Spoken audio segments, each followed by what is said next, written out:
All right. Welcome back to the live show. You know what time it is. It is your boy Genesis. It is currently 10:12 p.m. and today's date is the 7th of October 2025. How are we doing? Welcome back to the live show. Yes, we are back for another one. And on this episode right here, we're going to be checking out the Attorney General Pam Bondi. All right, Attorney General Pam Bondi as she testifies before the Senate Judiciary Committee. All right, now this hearing has been anticipated by a lot of people, and as we all know, Attorney General Pam Bondi has her team, which is the director of the FBI, Kash Patel, and the deputy uh, director of the FBI, Don Bongino, and the rest of her team. Like we all know, Kash Patel testified 2 days in a row, probably 2 weeks ago, and it was a fiery exchange between some congressmen and some congresswomen and the director of the FBI, Kash Patel. But today we're going to check out the Attorney General, Pam Bondi, testify between, or before rather, before the Senate Judiciary Committee. So everybody sit back, relax. Don't forget, doesn't matter if you are a Republican or a Democrat. On this channel, we do not care. All right. We support the country. Okay. It is country before party. Whatever party that you support, whatever party that you support, it is country before party, whether you are a Republican or a Democrat. Okay. Like I always say, you are an American before you became a Republican. You are an American before you became a Democrat. Okay. So promote unity. All right. Promote unity. Stay together. Don't let politics divide us. All right. Everybody come together. Do not let politics divide us. All right. Whatever party that you support, it's fine. Okay. It is totally fine. It is totally fine, ladies and gentlemen. Whatever party that you support. All right. I hope you had a wonderful day. It is Tuesday evening, 10:14 p.m. We're going to be going into this hearing right now. It's about 4 hours, 38 minutes. Okay. It's about 4 hours, 38 minutes. So everybody sit back, relax, enjoy this hearing. For some of you who didn't who are not aware that this happened a couple of hours ago. So I like to bring some of this information to you guys because some of you don't really, I don't know, maybe pay attention to these types of hearing, but it actually happened. Okay, so let's listen in and learn some things from the Attorney General of the United States. Here we go. To our Judiciary Committee's annual Justice Department oversight hearing. But before I and Durbin give our opening statement, I want to say this is the second anniversary of Hamas invading the sovereign state of Israel. Yesterday, I had some Palestinian advocates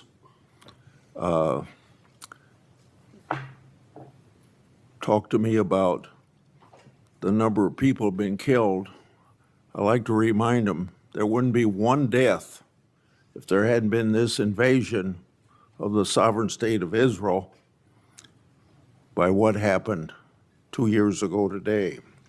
Attorney General Bondi, since your confirmation, you've now had the opportunity to face the federal bureaucracy that you must reform to better serve the American people. As I said to Director Patel, your charter is no simple task. When you arrived, you were left with the Justice Department free fall. Senate Democrats have denied your leadership personnel. We haven't been able to confirm your Assistant Attorney General for Congressional Affairs. It's now been 7 months, All the while, Democrats complain that they can't get answers from the Office of Ledge Affairs. They have blocked the confirmation of that person. Since your confirmation, you've taken steps to institute needed reforms. Under your leadership, the Justice Department has cut funding to politicize programs to reinvest in core policing activities. Focusing on crime and getting tough on criminals is a welcome change from 4 years of Biden administration soft on crime policies. During the Biden administration, the Justice Department failed to collect billions of dollars in criminal fines and penalties from corporate offenders. That money should have been placed in the Crime Victims Fund, and much of the money of the past administration did collect went to the Justice Department slush funds instead of aiding victims of criminals and violent activity. My Democratic colleagues have shared concerns about funding agency and law enforcement, but generally haven't supported funding programs. Under the Democrat leadership, the COPS reauthorization was held over in committee at least 8 times before the 118th Congress concluded. It never received a vote in this committee. More recently, Democrats have refused to support fundamental Justice Department programs like Protect Safe Neighborhoods. And last week, Democrats again blocked most of the Police Week bills from passing the Senate, even though they passed out of this committee unanimously. In contrast to these indefensible positions, the judiciary provisions in the Republican reconciliation bill made hundreds of millions of dollars available to the Justice Department to combat crime. Attorney General Bondi, you've also created a task force to attack the problems left by your predecessor. You've created a team to review the overwhelming evidence of political weaponization by federal law enforcement, including the discredited Crossfire Hurricane investigations. Your weaponization working group has worked with my staff to bring forward resolutions for whistleblowers, and I commend you and your staff efforts to find solutions for these patriots. I understand the task force to eradicate anti-Christian bias has done an investigation in how the Biden administration weaponized the government against people of faith. I look forward to your next report on that subject. Now, you've also shuttered a certain task force that was a stain on this country, the Foreign Influence Task Force. Democrats have cried about closing this misleadingly named unit. The task force was involved in undermining my and Senator Johnson's Biden family investigation. Instead of rooting out foreign influence, the task force became a political weapon. And speaking of political weapons, I'm now going to address examples of political weaponization in the previous administration. Most recently, I and Senator Johnson made public information relating to Arctic Foss expansive targeting of Republicans. And on Monday, just yesterday, because of our investigative work, the FBI disclosed that the Biden administration used Arctic frost to target Republican senators, including several senators on this very committee. This is an outrage, an unconstitutional breach, and ought to be immediately addressed by you and Director Patel. It's also a clear example of why the Justice Department has had to fire personnel who you hear Democrats defending. While on the taxpayer's dime, these now fired employees not only weaponized law enforcement, but some of them also retaliated against patriotic whistleblowers. These are indefensible acts. Now I've obtained additional weaponization records thanks to brave whistleblowers that predate Arctic Frost. I've obtained documents created by then Supervisory Special Agent Tebow, dated March 2, 2017. The title of this document is quote unquote Trump, and it appears to relate to matters different than Crossfire Hurricane. This document discusses a rumor at FBI headquarters that the FBI's Washington field office was leaning towards opening a case on the Trump campaign. Tebow noted they weren't close to opening an investigation, but did say this, quote, "What are we doing? Aggressively seeking out open source information, human intelligence info that could predicate a case," end of quote. You see, less than 2 months into Trump's first presidency, the partisan Comey FBI was very hard at work trying to manufacture another case against Trump. Tebow and the FBI eventually got their wish in April 2022 with the opening of Arctic Frost. This was a political fishing expedition to get Trump at all costs, just like Crossfire Hurricane. And of course, it's a disgrace to the taxpayers. Whistleblowers have provided me with another document. This document is a 2017 case, updated, also drafted by then Supervisor Special Agent Tebow. This is a case update for CR-15, the now disbanded and discredited Public Corruption Squad at FBI's Washington field office, which says, quote, McAuliffe case, Steve Sullivan, Chief Financial Officer of Teneo, was interviewed in New York City.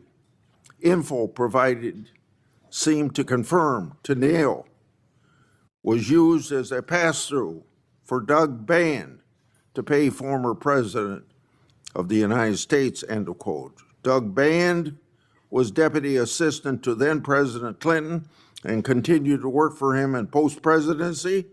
Therefore, it's pretty clear that the reference to the President of the United States is Bill Clinton. The document further notes additional interviews the FBI planned to conduct as part of the case. This information confirms there was an FBI case on McAuliffe, and it indicates the Clintons and their associates were relevant to it. Did the FBI throw its resources behind this matter just like it did against Trump and his associates? A legitimate question. Or did they sweep it under the rug? A legitimate question. So, General Bondi, I'd like to have you provide me with all the records relating to these matters for further verification. Lastly, whistleblowers have provided me additional records related to the Biden FBI political conduct against Peter Navarro. The first document is a request for physical surveillance on Navarro the day the FBI arrested him. The second document is a timeline of that surveillance. When Navarro, the FBI didn't arrest him at his house, which was literally right next to the FBI headquarters. Instead, they surveilled him and his fiancée all morning, starting at his home, following them to the airport, and then arrested him in public at the Reagan airport. The way Navarro was treated is unnecessary. General Bondi, I would like you to provide me all records relating to this matter. Attorney General Bondi, this Congress, I've made public one document after another, one whistleblower disclosure after another, one example of weaponization after another. So to our average constituent, this is all history, but it's all pointing out the wrong of government, using the power of government to go after people that are political people you don't like. We're pointing this all out because we can't have this repeated in the United States. We want an end to it right now, whether we have Republican or Democrat administrations. All evidence of your predecessors' total failures. It's time for accountability. And I look forward to hearing about your success in that regard. Senator Durbin. Thanks, Chairman Grassley, for holding this oversight hearing. Welcome, Attorney General Bondi. I'm glad that we are following this committee's longstanding tradition of regular oversight hearings with the Attorney General, the Director of the FBI, and the Secretary of Homeland Security. These hearings have never been more important as President Trump turns the full force of the federal government on Chicago and other American cities. The assault on the city I am proud to represent is just one example of how President Trump and Attorney General Bondi shut down justice at the Department of Justice even before the president's party, controlling the White House, Senate, and House of Representatives, shut down the government. The Attorney General has systematically weaponized our nation's leading law enforcement agency to protect President Trump and his allies and attack his opponents and, sadly, the American people. You have purged hundreds of senior career officials since you first appeared before us. These men and women had dedicated their careers to protecting the American people. As a result, the department has lost literally thousands of years of law enforcement expertise. To be specific, you disbanded the FBI's Foreign Influence Task Force and the National Cryptocurrency Enforcement Team, despite the growing threat of foreign election interference and the drastic rise in cryptocurrency crimes. You forced out almost 75% of the Civil Rights Division's career attorneys, while hate crimes are on the rise. You fired more than 100 immigration judges, while the immigration case backlog is more than 3 million. You cut the public integrity section from 30 prosecutors to 2, while political corruption skyrockets. During your confirmation hearing, I asked you about your many potential conflicts of interest as a former lobbyist. You responded under oath, quote, "You will consult with career ethics officials within the department and make the appropriate decision," end of quote. But the Justice Department then removed those career ethics officials and put in their place inexperienced political appointees beholden to President and you. And you've effectively shut down the Office of Professional Responsibility, which investigates misconduct by Department of Justice attorneys. Now, with these ethical guardrails out of the way, corruption has run rampant at the Department of Justice. Although you've been a registered foreign agent for Qatar, you did not recuse yourself from signing off on President Trump's solicitation of a free jet from the royal family, even though this gift was clearly illegal. Connections to Attorney General Bondi seem to yield more favorable outcomes for defendants. At least 2 long-running federal prosecutions were abruptly dropped after the defendants hired your brother. It's no surprise that Ed Martin, the failed U.S. attorney nominee you appointed as senior official, said, quote, "No MAGA left behind." Our nation's top law enforcement agency has become a shield for the president and his political allies when they engage in misconduct. Last year, President Trump's border czar, Tom Homan, was allegedly recorded accepting a $50,000 bag of cash in exchange for promising immigration enforcement-related contracts. Under your leadership, the investigation into Mr. Homan was dropped. After President Trump pardoned nearly 1,600 January 6 insurrectionists, including more than 600 charged with assaulting or impeding law enforcement, the Department of Justice is arguing in court that these pardons provide immunity for wholly unrelated crimes in multiple cases. Jared Weiss was filmed on January 6th, encouraging his fellow rioters to attack the Metropolitan Police Department officers. And he said, "F them, kill them." What happened to Mr. Weiss? He's been hired by you as a senior advisor. In February, you said the Epstein client list was, quote, sitting on my desk right now for review. 8 months later, you still haven't produced these files, and a credible whistleblower told my office that FBI agents were directed to flag any records in which President Trump was mentioned.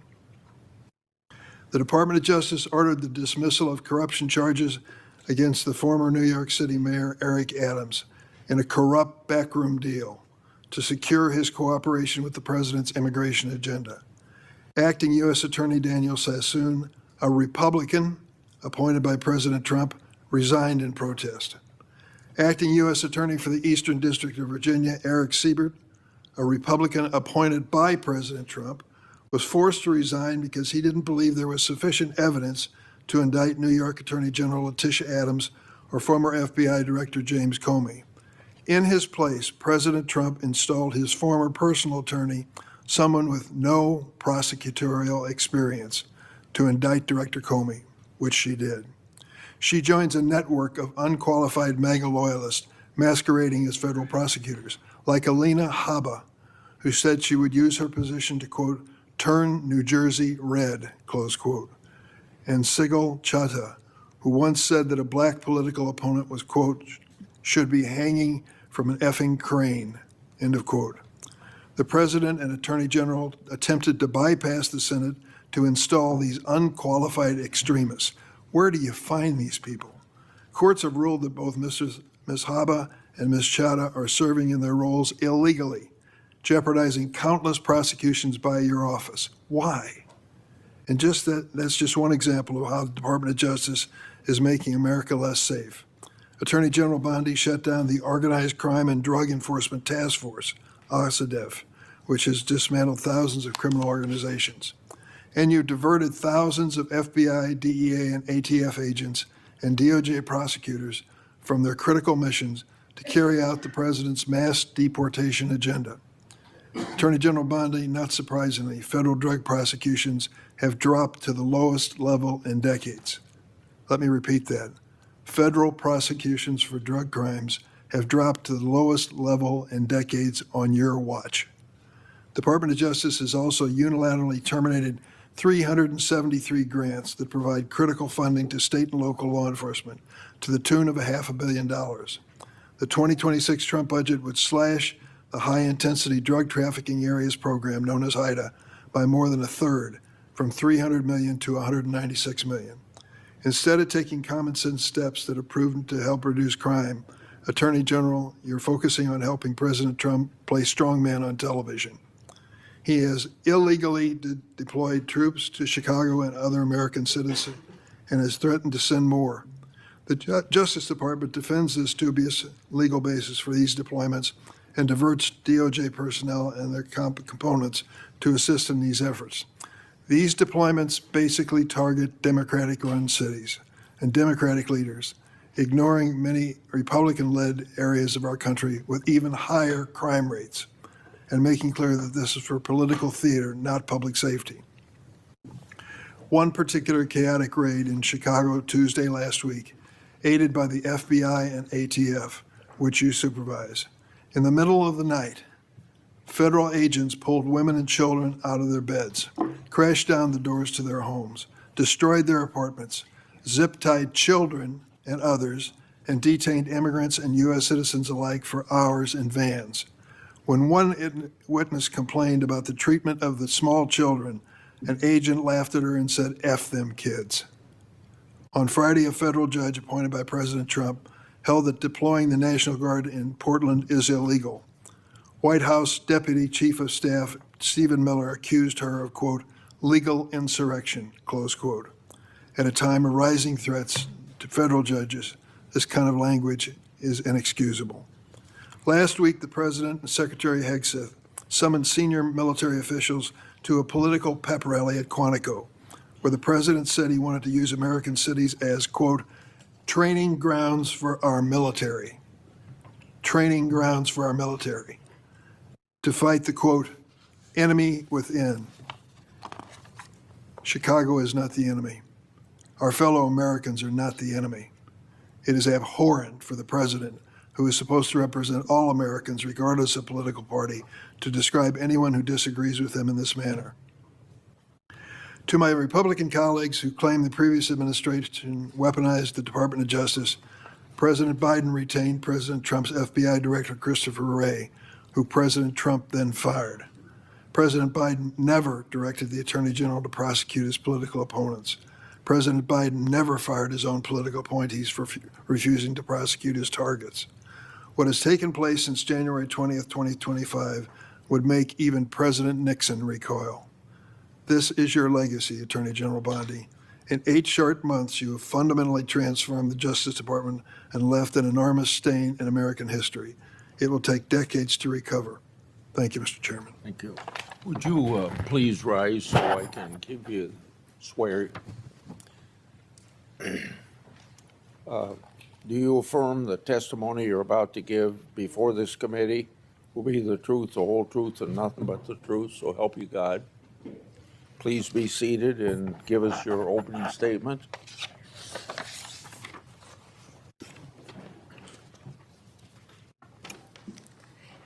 Thank you, Chairman Grassley and Ranking Member Durbin, and every member of this committee. I'm grateful for the opportunity to testify in front of you today. First, please join me in remembering, as you said, Chairman Grassley, all the Jewish people who lost their lives in the October 7th attacks 2 years ago today. Also, please let's pray for all the hostages and the families of all of those individuals. They are a critical reminder of our central mission here at the Department of Justice, protecting the safety and security of the American people. That is why, even when the government is otherwise shut down because of the Democrats, the department's law enforcement officers and prosecutors are hard at work fighting crime, keeping our streets safe, and protecting you from the threats, foreign and domestic. When I was confirmed as the 87th Attorney General of the United States, I took office with 2 main goals: to end the weaponization of justice and return the department to its core mission of fighting violent crime. As to ending the weaponization of justice, we learned that former FBI secretly investigated you and your colleagues. Why? They wanted to take President Trump off the playing field. They were playing politics with law enforcement powers and will go down as a historic betrayal of public trust. This is the kind of conduct that shatters the American people's faith in our law enforcement system. We will work to earn that back every single day. We are returning to our core mission of fighting real crime. While there is more work to do, I believe in 8 short months, we have made tremendous progress towards those ends. Our federal surges in Washington, D.C. and Memphis are a perfect example of how the Department of Justice should operate.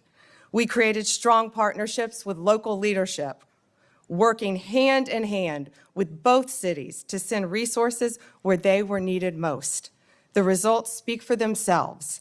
We have made more than 3,800 arrests here in Washington while seizing more than 365 illegal guns.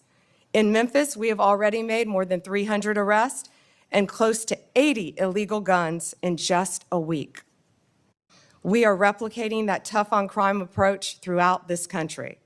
Under the leadership of Director Kash Patel, the FBI is doing outstanding investigative work to keep American people safe.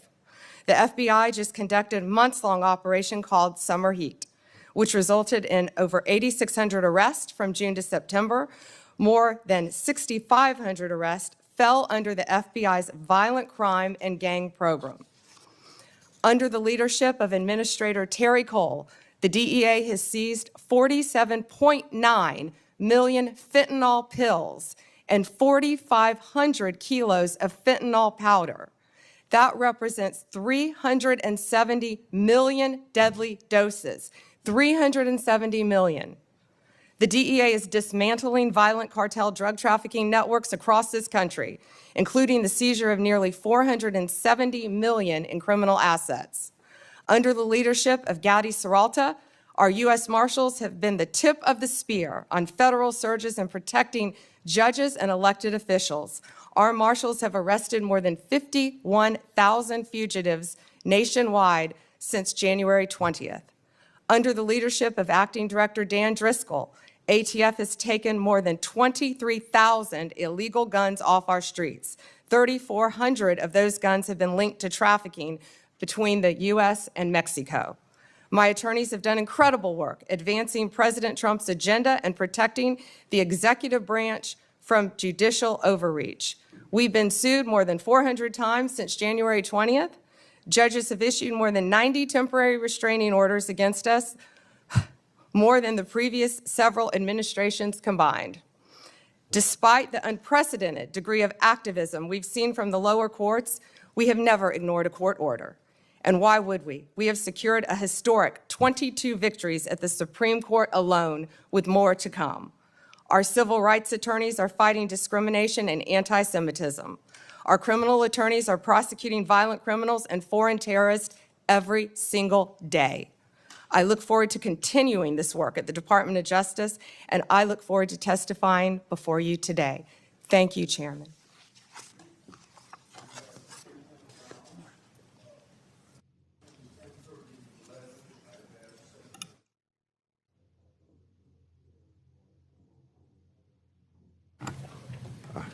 I forgot to turn on the microphone. Let me start over again. We have 10-minute rounds. I've asked Senator Blackburn to chair between 10:30 and 11. I hope that we can have good decorum during this hearing, treat each other with respect. General Bondi, just in case you get cut off with something that you don't get to answer your question when that senator's done, if you ask me for a little bit of time, not a lot of time, but a little bit of time to finish your answer, I'd be glad to give that to you. So starting myself, you inherited a bloated bureaucracy. It requires reorientation to better serve your mission of the department. That would include reassessing grants disguised to help Americans, but many were partisan pet projects. It also requires reallocation of resources to better serve the American people. On this issue, I've got two questions. What updates can you share with the committee about your review and grant DOJ and grants that DOJ has reassessed?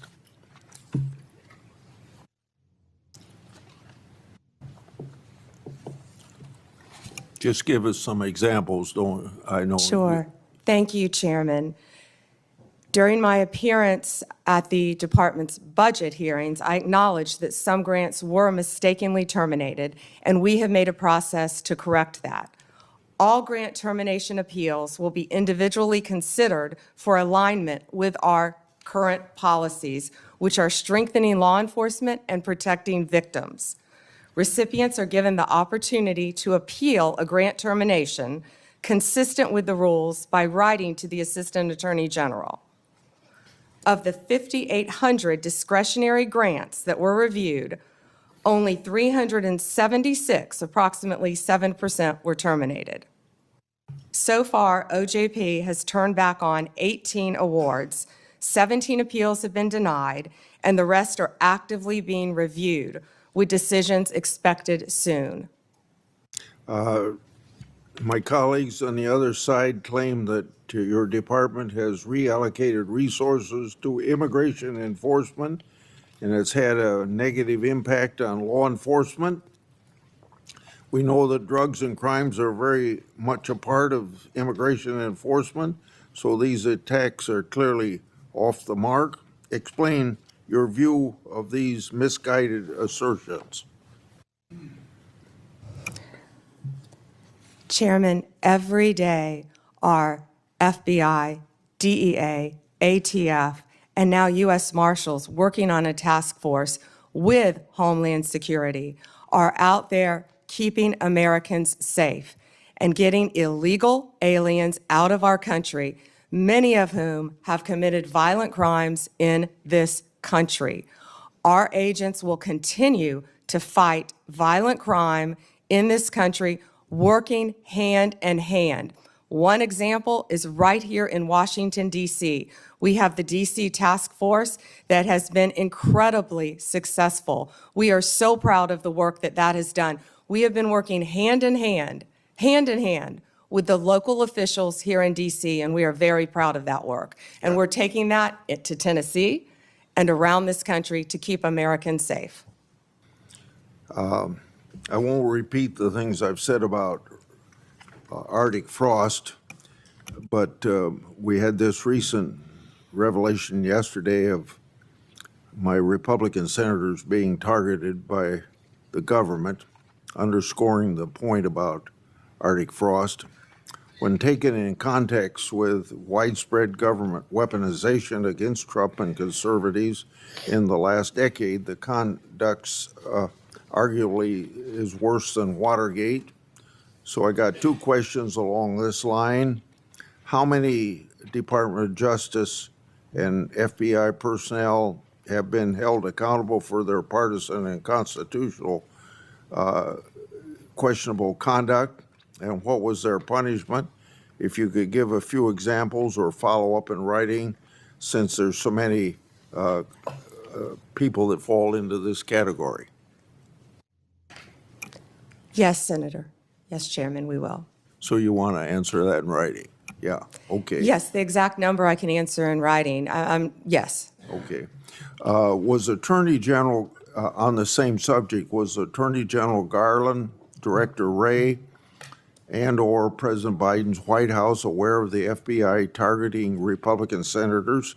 Did they approve it? Now, let's be clear, either they knew and allowed it to happen, or they didn't know, and if they didn't know, it points to a lack of oversight of Jack Smith's runaway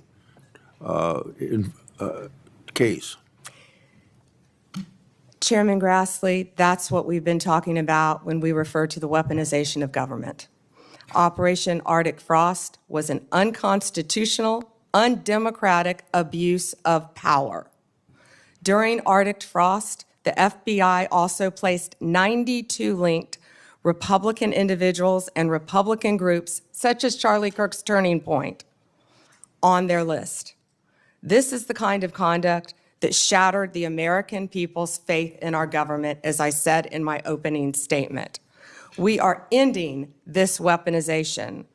Our FBI is targeting violent criminals, child predators, and other lawbreakers, not sitting senators who happen to be from the wrong political party.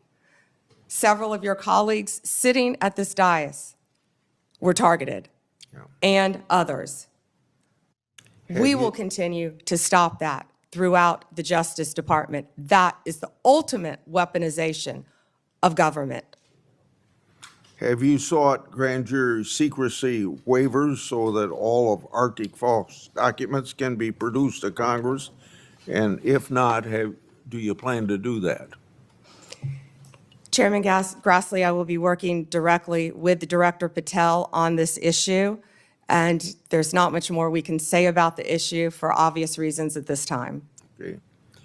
Public Safety Officers Benefit Program, PSOB, provides benefits to law enforcement and first responders if they're disabled or killed in the line of duty. Affected family members may also benefit. My oversight and a Government Accountability Office report shows that some claims have taken thousands of days to conclude. PSOB applicants have also informed my office that they've been left in tears with disrespectful ways they've been treated by the government. Question number 1 and 2 in this area, but I'll start just with 1. What actions have been taken to hold DOJ officials accountable for their failures to manage the program and treat applicants with respect? Chairman Grassley, as stated earlier, there have been many terminations from the Department of Justice, and we stand by all of those. Many of those are subject to active litigation. This Department of Justice will treat everyone with respect, and we will do everything in our power to help citizens of this country. Please reach out to us with any individual cases, and I will personally look at them for you, Chairman. Okay. So if you'll provide that information, that was my second question. So now let's go on to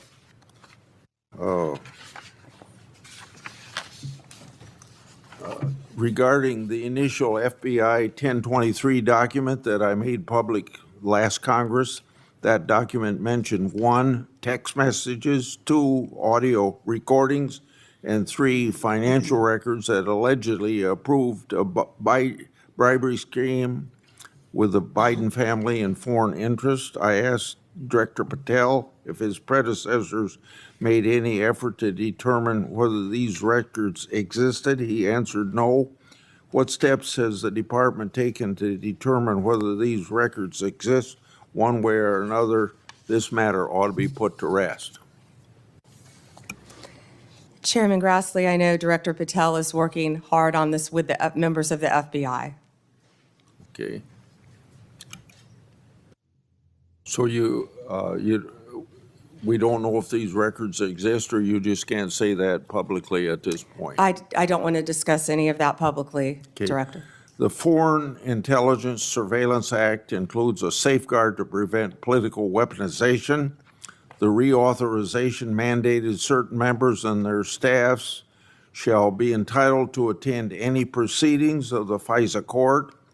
Former Biden DOJ Assistant Attorney General Matt Olson drafted a privacy agreement that allowed the department to hide information from Congress during FISA proceedings.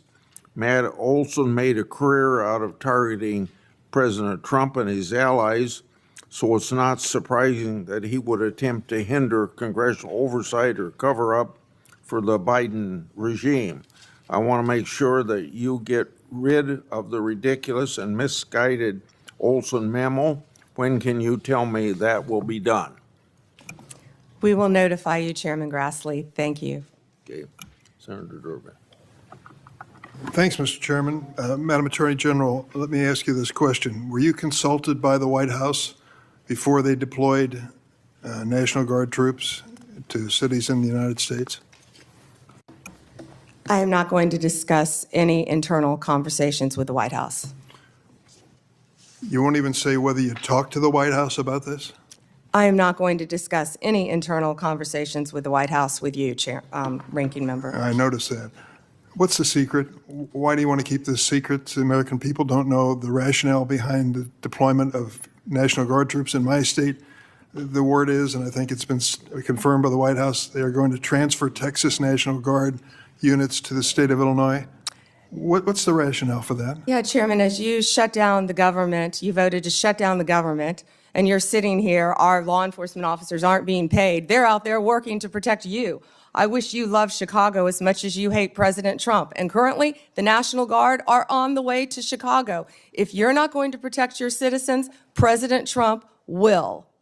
Been on this committee for more than 20 years. That's the kind of testimony you expect from this administration. A simple question as to whether or not they had a legal rationale for deploying National Guard troops becomes grounds for a personal attack. I think it's a legitimate question. It's my responsibility. She refuses to answer as to whether she had any conversation with the White House about deploying national troops to my state. That's an indication, I'm afraid, where we are politically in this place. Let me ask you another question. I want to, if you will, hold on a second. Make sure I got the right page of facts here. You testified under oath when you last before this committee that before your appointment to Attorney General, you had served as a representative of some sort for the royal family of Qatar. There was an issue that came before you in May when President Trump accepted a $400 million luxury jet from the royal family of Qatar for temporary use as Air Force One before it's permanently gifted to the Trump Presidential Library Foundation. The Constitution unequivocally bestows on Congress the power to control whether any officer of the United States, including the President, may accept a gift, quote, from any king, prince, or foreign state, end of quote. And this gift clearly violates the statutory regime enacted by Congress. You've refused to answer a letter I sent to you 5 months ago, asking the legal rationale you relied on to advise President Trump to accept this unprecedented gift from your former legal client. Can you make a promise today that you will disclose that? Disclose what, Ranking Member? I assume there was a letter or some sort of statement from your office to the White House to advise them that you felt it was permissible? First, to address my role with Qatar, as I addressed with you during my confirmation hearing, I disclosed it in my SJQ. In private practice, I worked for Qatar for anti-human trafficking for the World Cup. That was my only involvement, and I made that very clear, and I'm very proud of everything I've done with anti-human trafficking. Obviously, in preparing any advice for the president on a jet or anything else, we consult with the Office of Legal Counsel. The confidentiality applies to their input as well. And Chairman, if you would approve and vote to approve, as Chairman Grassley said, excuse me, Ranking Member, as Chairman Grassley said, my employees, we would answer your letters a lot faster, yet you're stalling them at every stop. And to go back to your previous question, your city has a murder rate 5 times higher than New York's. 571 homicides last year. If you were serious about protecting your people, you would be asking this administration for help. You're saying that we're coming into your state and your city. We're there to help make America safe and Illinois safe, whether or not you want to. I believe cutting federal grant programs to law enforcement in my state and across the nation does not make us any safer, and you've done just that. You've supplanted that decision by sending in National Guard troops to California and other places. That is a situation where the governors have not asked for that help. If you truly wanted to do this on a bipartisan basis, you wouldn't defy a governor, you would work with them. I'm prepared to do that. I'm prepared to work with this administration. But cutting these grants to law enforcement does not make us any stronger as a nation or give us the tools we need to reduce crime in Chicago. Now, I'd just like to ask you, when it came to this Qatar situation, did you consult with the ethics office in the Department of Justice before making your decision on this gift of a jet? Chairman, I didn't gift a jet to anyone. My Office of Legal Counsel provides confidential advice to the president, to the White House, period. And you're conflating two issues. Cutting grants, I was very clear about what grants we've cut and what grants we haven't, only 7%. And if you have a grant in Illinois that you think that I've cut that is protecting law enforcement officers or your people, you personally call me and I will work with you to turn that grant back on. I think many of the Democrats here can tell you, I have worked with them to turn grants back on. There's an appeal process. Tell me a specific grant that I have turned off in Illinois that would help law enforcement, and I will work with you. But you have not done that. Did you take a look? The National Guard is on the way right now as we speak. Oh, by the way, so is Director Patel and Deputy Attorney General Todd Blanche. You're sitting here grilling me, and they're on their way to Chicago to keep your state safe. Madam Attorney General, it's my job to grill you. The investigation of your agency is part of my responsibility and this committee. You may not like the experience, but others have weathered the storm and answered questions in a respectful manner. Can you tell me the grants, Yes. Ranking Member, please? Take a look at the president's budget on HIDA grants. What happens to it in his proposed budget? I'd be glad to meet with you on the It's grants. cut by 1/3 from $300 million to 196.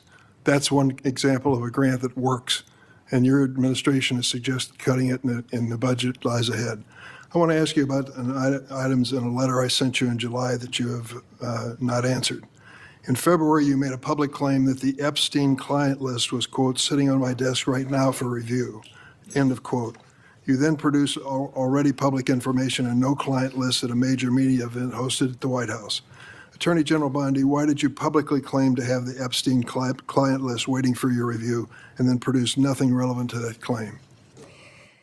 Senator Durbin, if you listen to my entire clip on that, I said I had not reviewed it yet, that it was sitting on my desk along with the JFK files, the Martin Luther King files.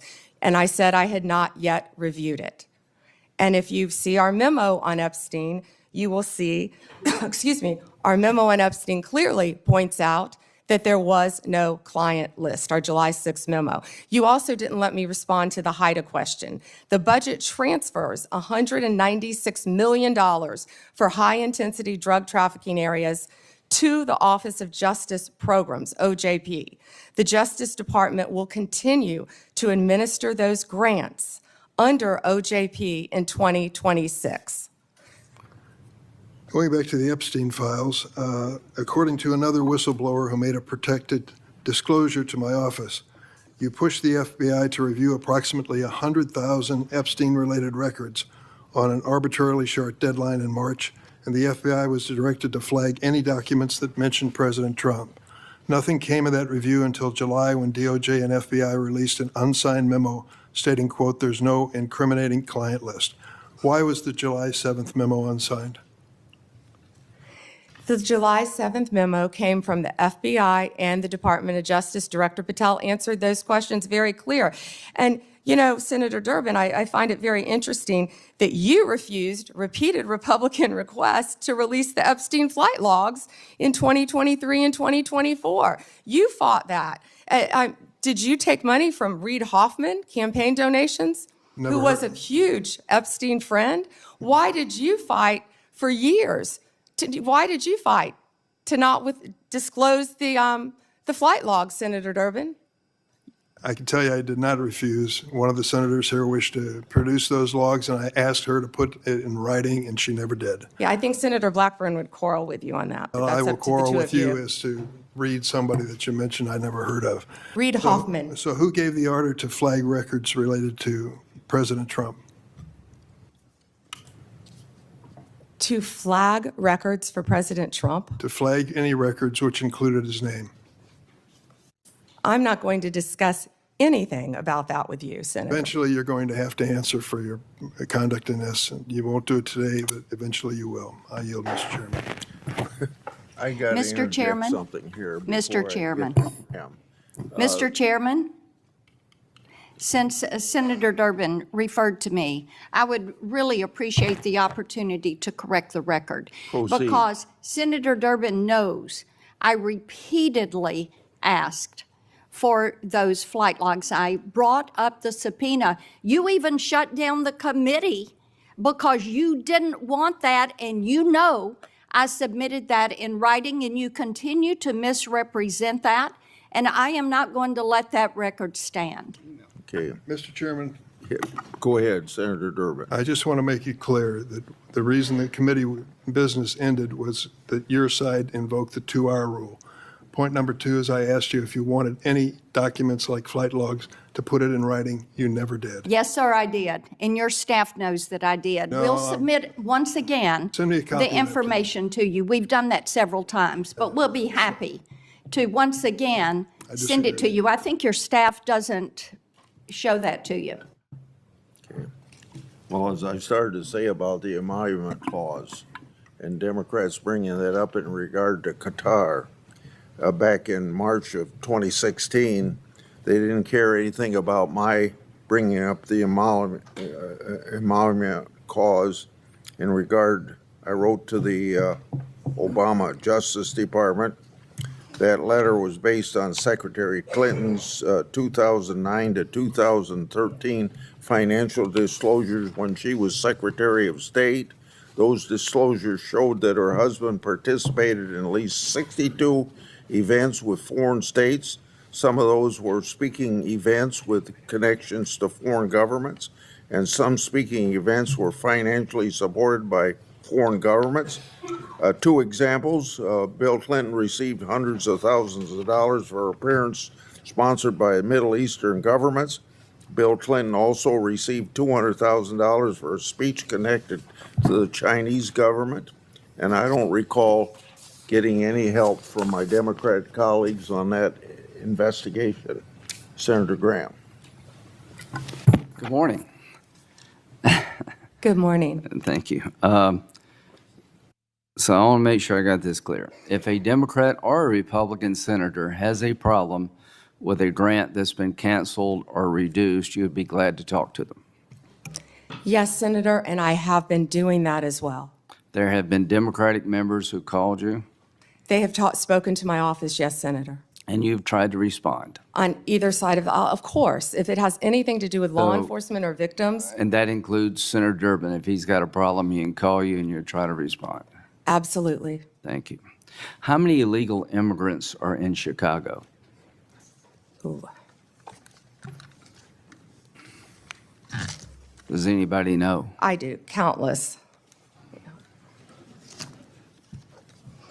What we have seen since January 20th, Senator Graham, is a 1,000% increase in violent attacks against our ICE officers. Right. But I just want to know, is there like 10 or 100,000? Does anybody know? There have been multiple, and we have made multiple arrests, of course, involving violent gangs Yeah, in Chicago, Right. throughout Illinois. Right. So the only reason I ask that is Chicago is sanctuary city. Do they help ICE deal with illegal immigration, or they're sanctuary city? Do you know? They are not cooperating, and I would ask that, I wish Senator Durbin would condemn the governor for not cooperating with our law enforcement officers. The only reason I mention this, if you're a sanctuary city, any place in the country, you're making it difficult for the rest of us. Because word gets out, if you get to a certain city, maybe Chicago being one of them, that you're home free, and that just encourages more illegal immigration. Do you deal with that? Agree with that? I do, Senator Graham, and can I add something to that? Sure. Please. One of our biggest wins was against the Sinaloa cartel, and that came in Chicago. The state of Illinois has a Trust Act, which prevents local law enforcement from cooperating with our federal immigration authorities. And that's what I was trying to talk to Senator Durbin about. On September 15th, our partners at ICE arrested an illegal alien from Mexico for beating a 21-year-old man to death. He had been imprisoned in Illinois prior to the murder and was released under Illinois' Trust Act. We filed multiple lawsuits in Illinois for sanctuary policies, specifically in-state tuition for illegal aliens and obstructing employers from verifying citizenship. You can't make this up. On September 5th, a federal grand jury in Chicago indicted a major Sinaloa cartel boss, narco-terrorism, guns, and drug charges. On July 11th, we announced a guilty plea for Ovidio Guzman Lopez. You may know him as the son of El Chapo, one of the worst narco-terrorists in the world. In the world, In Senators. Chicago. In Chicago. In Chicago. He entered a guilty plea to drug conspiracy and 2 counts of knowingly engaging in a continuing criminal enterprise in the state of Illinois. I could continue with fentanyl. I could continue with child predators in Illinois. Well, thank you. I think I've seen numbers over 100,000. So Chicago and other sanctuary cities, you're making it harder for us to deal with illegal immigration by doing what you're doing. And I am glad President Trump is trying to change those policies. And if you need the National Guard to bring order out of chaos, so be it from my point of view. Now let's get back to the topic sort of at hand here about how the law is being used politically. In September 2022, Attorney General James from New York basically said in a campaign that she would go after Trump, his business transactions, and his family with full force. November the 15th, 2022, Trump announces his candidacy for president. November 2022, 3 days after Trump announced his reelection campaign, Jack Smith was appointed by Garland to be special counsel to look at classified information, document mishandling, and trying to undermine the 2020 election. In March, President Trump was indicted in Manhattan of 2023, just after announcing 34 felony counts And what they did is they took misdemeanors and turned them into felonies by using a legal theory that no one in the history of Manhattan had ever been charged with. June 2023, a federal grand jury in the District Court for the Southern District of Florida indicted President Trump on 37 charges regarding classified information. Now, all I can say is that taking a hammer to a hard drive and bleach bit apparently doesn't make the cut. Having documents in the garage of President Biden doesn't make the cut.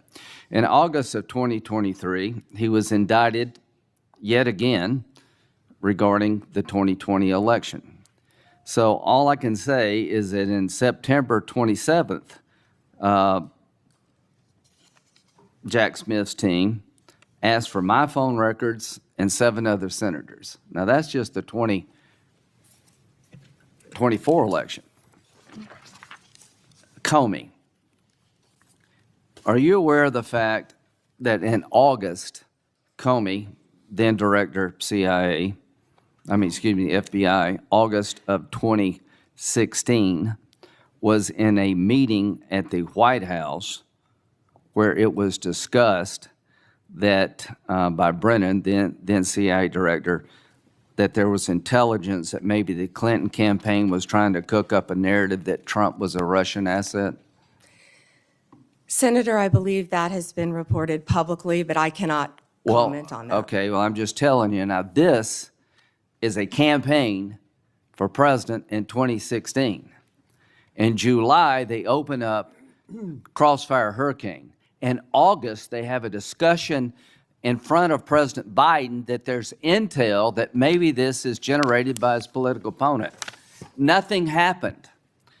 In September, are you aware of the fact that the intelligence community sent a memo to the FBI director detailing intelligence that suggests it's Clinton's campaign is behind the idea that Trump is colluding or cooperating with the Russians?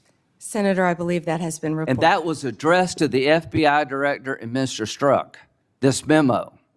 Are you aware that he told this committee, I don't recall that, the FBI director? Senator, I can't discuss anything. Well, I can tell you this. What the hell would you recall? You're the sitting FBI director. There's a campaign for president going on. You've opened up an investigation believing that the Republican candidate may be a Russian asset. And now all of a sudden, less than a month later, 2 months later, you have 2 inquiries, 2 events to suggest it may be his political opponent. Did anybody in the FBI inform the FISA court or anyone else about this activity that you know of?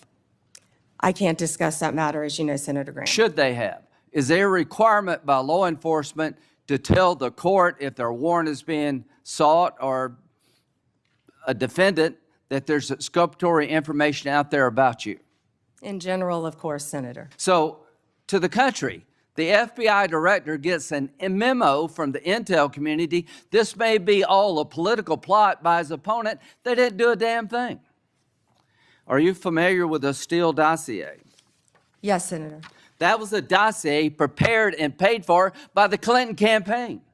Are you aware that it was that document was used to get a warrant on 5 different occasions against Carter Page, an American citizen? Yes, Senator, and that has been Are reported. you aware of the fact in February 2017, after Trump is president, the person who gave Christopher Steele the information, the Russian guy, told the FBI, the information I provided you was all bar talk, hearsay, and not reliable. Are you aware of that? Yes, Senator. Was there ever an effort by the FBI to tell the FISA court about evidence that the man who helped prepare the document retracted his statement? I can't discuss that, Senator. Should there have been? Can't discuss that. You wonder why we're looking at Comey? Give me a break. Why are we looking at Comey? Because he ran an FBI and personally knew about exculpatory information and let it slide. How in the hell can 2 FBI agents interview a man who says the document you're using against a sitting president to suggest he may be a Russian agent or Carter Page that is now no longer reliable. How does that not get to the court? Can you tell me how that doesn't get to the court? You can't, can you? I can't, Senator, and I Can can't. you tell me discuss- why my phone records, when I'm the chairman of the Judiciary Committee, were sought by the Jack Smith agents? Why did they ask to know who I called and what I was doing from January 4th to the 7th? Can you tell me that? No, Senator, and there were 8 senators in total. Do you think that was an abuse of power? Senator, I cannot discuss whether there is or is not an ongoing investigation. If I may add one thing, they also wasted $50 million on what you just described, trying to put President Trump in jail prior to the election. Before Senator Whitehouse, I want to introduce into the record what is called the Durham Annex. The annex is a declassified appendix to John Durham's report about Crossfire Hurricane. The Durham Annex contains information exposing a reported Clinton campaign plan to falsify and tie President Trump to Russia. For years, I've fought to assemble and publicize all the facts surrounding Durham investigation, Crossfire Hurricane, and related matters. The Durham Annex was declassified as a large part because of Attorney General Bondi. Mr. Chairman, Yeah, may I ask you a question?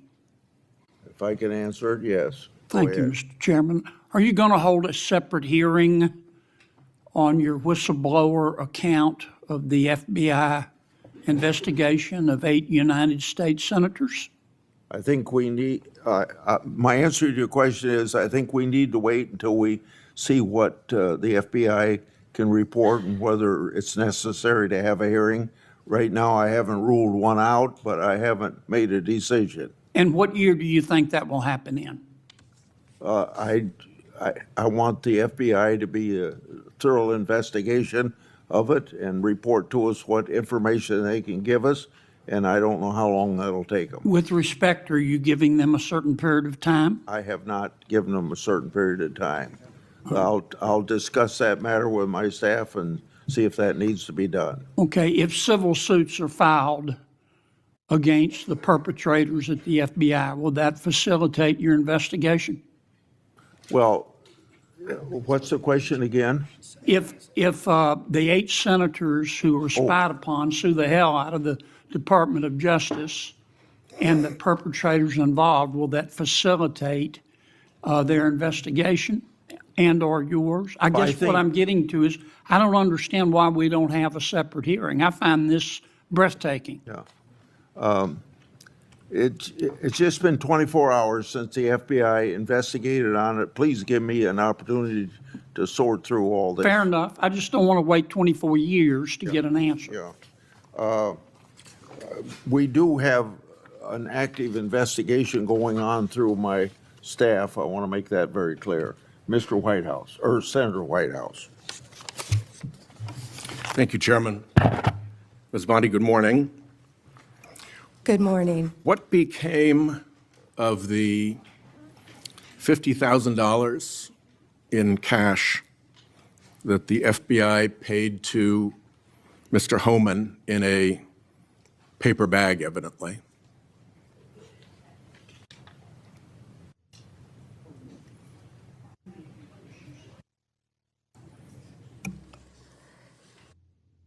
Senator, as Deputy Attorney General Todd Blanche recently stated, the investigation of Mr. Homan was subjected to a full review by the FBI, agents, and DOJ prosecutors.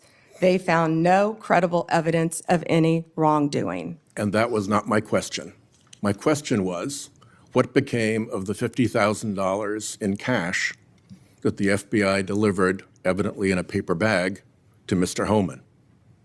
Senator, I'd look at your facts. Are you saying that they did not deliver $50,000 in cash to Mr. Homan? Senator, as recently stated, the investigation of Mr. Homan was subjected to a full A different review question. by the FBI agents, That's a by different Department question. of Justice prosecutors. They found no evidence of wrongdoing. That's a different question. What became of the $50,000? Did the FBI get it back? Mr. Whitehouse, excuse me, Senator Whitehouse, you're welcome to talk to the FBI. The report to you, can't you answer this question? Senator Whitehouse, you're welcome to discuss this with Director Patel. Did Homan keep the $50,000? As Deputy Attorney General Todd Blanche recently stated, the investigation never mind, of Mr. never mind. Holman I can was see I'm not going to get a full straight answer from you to a very simple by question. the FBI agents and the DOJ. Do They you found know- no credible evidence of wrongdoing. You know, you're very concerned about money and people taking money, and Do you you rail know- against wait a dark second, money. wait a second, wait a Yet you second, work with dark wait a money second. groups all the time, Senator Wait a Whitehouse. second. Did you know whether or not in that investigation they looked at whether the $50,000 payment to Mr. Homan was declared by him on his tax returns? Senator, I would be more concerned if I were you when you talk about corruption and money that when you pushed for legislation that would subsidize your wife's company. The questions here are actually pretty specific.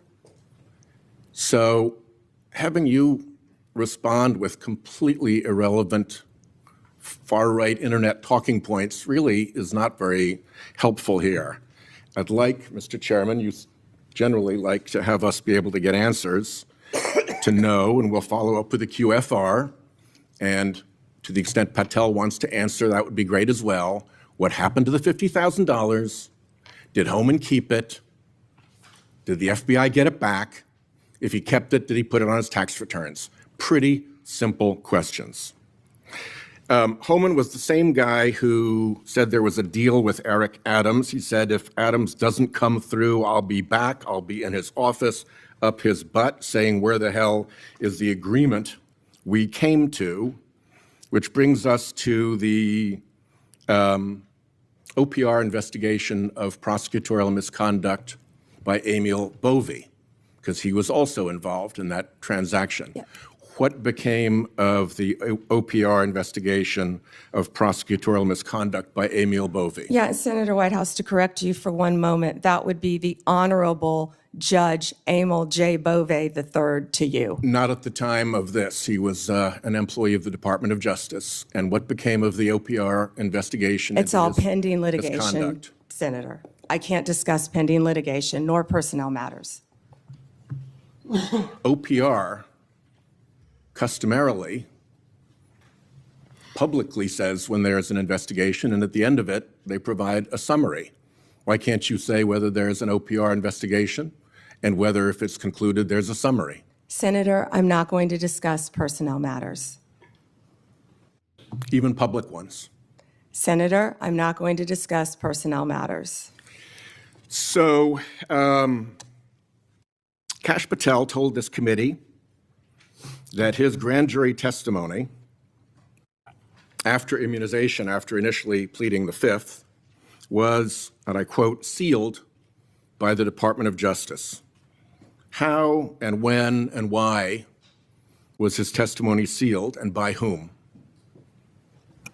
Senator, I'm not going to discuss any testimony, especially testimony that could be sealed with you. No, the question is, was it or was it not sealed? Senator, I'm not going to discuss that with you. Well, he also said that he worked with the Department of Justice to have his transcript released publicly. How and when was his transcript released? Presumably, if he released it publicly, that's something you can discuss because it's public. Well, Senator, I believe you discussed that with Director Patel. And I'm asking you because he said the Department of Justice made this decision and you run the Department of Justice. I would refer that to Director Patel. Even though you run the Department of Justice and he testified that the Department of Justice released his transcript publicly. If it is released publicly, we will get you a copy, Senator, gladly. If being a rather important word there, when your FBI director testified that that was a fact.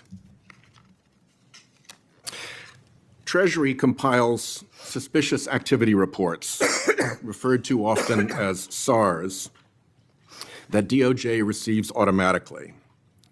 Hundreds related to accounts of Jeffrey Epstein. How many of those Treasury SARs did you or Director Patel investigate? Senator, I'm not sure if you're concerned because you took money, I believe, did you, from Reid Hoffman, one of Epstein's closest confidants, not only once but twice in 2018 and 2024, if that's correct. But Senator, did you ask Merrick Garland any of this over the last 4 years when he sat before you? This investigation has been going on. This investigation was closed. Did you ask Alex Acosta When you that? and Patel came to office, you said you would look into this. There were hundreds of suspicious activity reports. Some people would deduce from the fact that they are called suspicious activity reports that there might be suspicious activity. And yet you seem to have looked at 0 of those suspicious activity reports involving Jeffrey Epstein accounts. Let me ask you something else. There's been public reporting that Jeffrey Epstein showed people photos of President Trump with half-naked young women. Do you know if the FBI found those photographs in their search of Jeffrey Epstein's safe or premises or otherwise? Have you seen any such thing?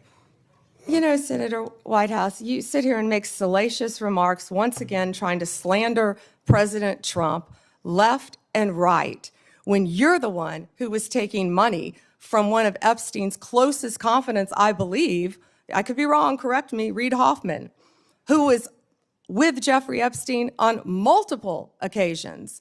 And the senator sitting right next to you tried to block the flight logs from being released. Yet you're grilling me on President Trump and some photograph with Epstein? Come on. The question is, did the FBI find those photographs that have been discussed publicly by a witness who claimed Jeffrey Epstein showed them to him? You don't know anything about that? Okay. Here's what well, no, we cut to something else.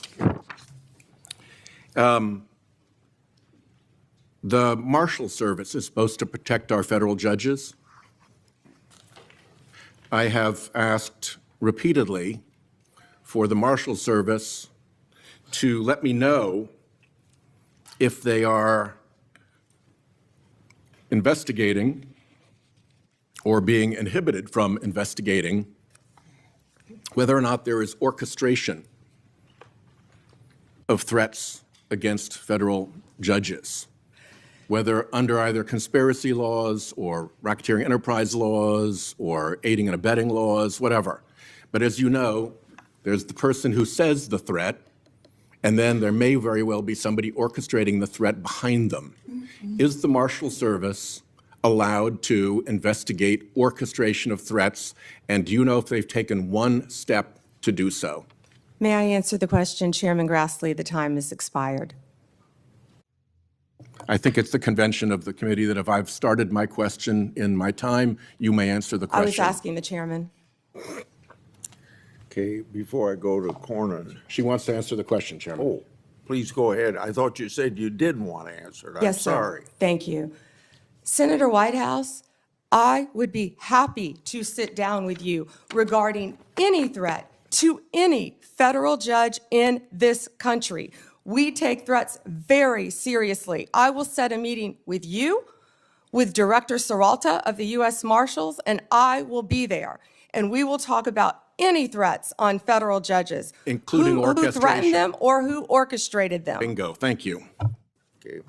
Before Cornyn speaks, I get kind of amused about my Democratic colleagues bringing up Treasury suspicious activity reports regarding Epstein. When Senator Johnson and I issued our Biden family reports in 2020, we used information from these very same type of documents. And you know what? We were criticized by our Democratic colleagues for doing so, and for years they ignored the evidence of the Biden family criminality. I don't think my colleagues can have it both ways. Senator Cornyn. General Bondi, 6 out of 10 Americans say they live from paycheck to paycheck. And I'm sure that includes a lot of federal employees, Border Patrol, FBI agents, people who support them, frontline prosecutors. Do you find it somewhat inconsistent that our Democratic colleagues claim to support law enforcement and the rule of law, but yet they vote to deny those same individuals the pay which they've earned? Yes, Senators, our law enforcement agencies, DEA, ATF, FBI, U.S. Marshals, and all the other federal agencies, Homeland Security, Treasury, all the agencies, all of my federal prosecutors, all of our employees are working tirelessly, national security, around the clock to keep this country safe and to keep this world safe. Yet, the Democrats voted to shut the government down, and they are out there working without a paycheck, with families at home, risking their lives every single day. Thank you for pointing that out, and thank you for caring, Senator Cornyn. So let's get back to some basics. The Constitution of the United States is the supreme law of the land, is it not? Yes, sir. Applies to all Americans, the entire country. Federal law, likewise, applies to the entire nation, does it not? Yes, Senator. And so when federal law enforcement agents go to cities like Chicago to enforce federal law, they are acting within their authority, are they not? Yes, Senator Cornyn. So on what legal basis would a governor or a mayor say, we're going to deny or prevent a federal law enforcement agent from enforcing federal law? What would be the legal basis for them to do that? You know, Senator, there's not one. And as I stated, there were 571 homicides in Chicago last year. And that's why right now, Director Patel and Deputy Attorney General Todd Blanche are on their way to Chicago. I've been to Memphis. They're in Chicago right now to protect the people of Illinois. And what Senator Graham, the point he was trying to make earlier, was that when you don't cooperate with law enforcement, if I was a TDA member, if I was a Sinaloa cartel narco terrorist, you know where I'd go? Chicago, because they're not enforcing the law. And they're running their operations, as I stated earlier, two of the biggest terrorists, narco terrorists, we arrested right in Chicago because it was a safe haven for them. And they're operating these networks around our entire country. So we are going to keep our entire country safe. We're going to protect all Americans. If these senators aren't going to vote to open our government, to let these people, our people, work with paychecks, they're going to do it anyway, whether or not the locals are cooperating with them. We're going to be there protecting all Americans in this country, Senator Cornyn. I find it, the comparison between the nation's, Washington, D.C., here in the nation's capital, where the mayor has welcomed the federal law enforcement agents, which as I travel around the city, are providing a level of deterrence against crime that I have not seen before. And Washington, D.C. happens to be one of the most dangerous metropolitan areas in the country. So seeing what the response has been by local officials here in Washington, D.C., seeing how the public here who visits here as tourists from Texas and elsewhere, how they're welcoming this federal law enforcement presence, it strikes me as a stark contrast between what we've seen in places like Chicago. And I just don't understand how elected officials who are sworn to uphold the law and the Constitution of the United States could take the position that, no, we don't want a safer community in our major cities that have a high level of crime like Chicago.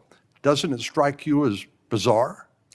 Senator Cornyn, I don't understand it either, because we've been working hand in hand right here in DC with Mayor Bowser. She has been an incredible partner at making DC safe again. We've been working with her, we've been working with the police chief, we've been working with their staff, and the numbers speak for themselves. 3,156 arrests, 294 illegal guns seized. I think the number's probably higher today. Carjackings down 87%, violent crime down 45%. Right here in the nation's capital. I have been out there countless times before they go out on the streets, and I'm watching the DC Metro Police. I'm watching them with the Transit Authority Police, who of course keep our metros safe. I'm watching them with our DEA, FBI, ATF, U.S. Marshals, Treasury agents, and HHS has even provided doctors out there to help the team. And what they are, they're a team, and they are working hand in hand. If you couldn't see their shirts on their insignia, you wouldn't know what agency they were with. I've truly never seen a partnership like that in my career, and it's working together, and that's what Illinois is refusing to do. And I wish these senators, I wish Senator Durbin would condemn the governor of Illinois and have him work with us like we're doing now in Memphis. We have the governor of Memphis. We have our two great U.S. senators in Memphis. We have the mayor of Memphis, the same, the chief, working hand in hand there. Last week, maybe the week before last, I lose track of the days, we had the head of the Metropolitan Police Union for the District of Columbia here, and I asked him about violent crime in our communities. And I asked him whether there was a straight line from the open border policies of the Biden administration, which helped facilitate the cartels from exporting their poison to the United States, only to then find it distributed by criminal gangs who then engage in violence in our communities like Chicago to protect their territory and the profits that go along with that illegal drug trafficking. But I want to ask you about another aspect of the open border policies, and that has to do with one of the least reported tragedies and scandals associated with the Biden open border policies, and that has to do with the 500,000 children, sometimes called unaccompanied children, UACs, 500,000 children that the Biden administration allowed to be placed with sponsors in this country that were largely unvetted and subjecting them to who knows what, and then abandoning them by taking the position that it's not the federal government's responsibility, it's local child protective agencies that have to follow up on these kids. So they couldn't tell you whether they were being trafficked, recruited into gangs, whether they were going to school, whether they were getting the health care that they need. They couldn't tell you because they didn't care. So I know that President Trump's administration, the Department of Justice in particular, has located 22,000 of these 500,000 children. Could you talk to us a little bit about your efforts to rescue these children that had been abandoned by the Biden administration? Yes, and Senator, thank you for asking that question. President Trump cares deeply about our children of this country and children from around the world. This is horrific what has been happening in our country. Law enforcement has arrested approximately 458 sponsors. Now, what these sponsors are, they lie to ORR, many of them, to have an unaccompanied alien child. Some of them later exploit and abuse these children. They're not parents, they're not guardians. they're coming into this country, they were coming into this country without any ramification across the Mexican border until Donald Trump became president again, and that's when it stopped. We are doing everything in our power to find and arrest these people who are exploiting these children and find these children throughout our country. One of those cases, we charged a Guatemalan national unlawfully residing in Cleveland with lying to government because he became the sponsor of a young girl. And of course, we found he was later sexually abusing her. That's one of many cases, Senator Cornyn, that I can talk about. And Donald Trump will not rest until all of these sponsors are found and these children are found and protected. Thank you. Senator Klobuchar, you're recognized. Thank you. Attorney General Bondi, good morning. I'm going to start on a different subject. Good morning. On behalf of families in my state. And I wanted to thank the FBI and the local justice officials in Minnesota, the U.S. Attorney's Office, for the work that they did catching the murder, in the horrific murder of my friend, Speaker Melissa Hortman, and her husband, and the shooting of Senator John Hoffman. Just last month, my state was again shaken to its core when a mass shooter attacked Annunciation Catholic Church in Minnesota, shooting through the stained glass windows, injuring 21 people, including 18 kids, killing little Fletcher, little Harper, an 8 and a 10-year-old, murdering them when they're in mass praying, 12-year-olds protecting 8-year-olds.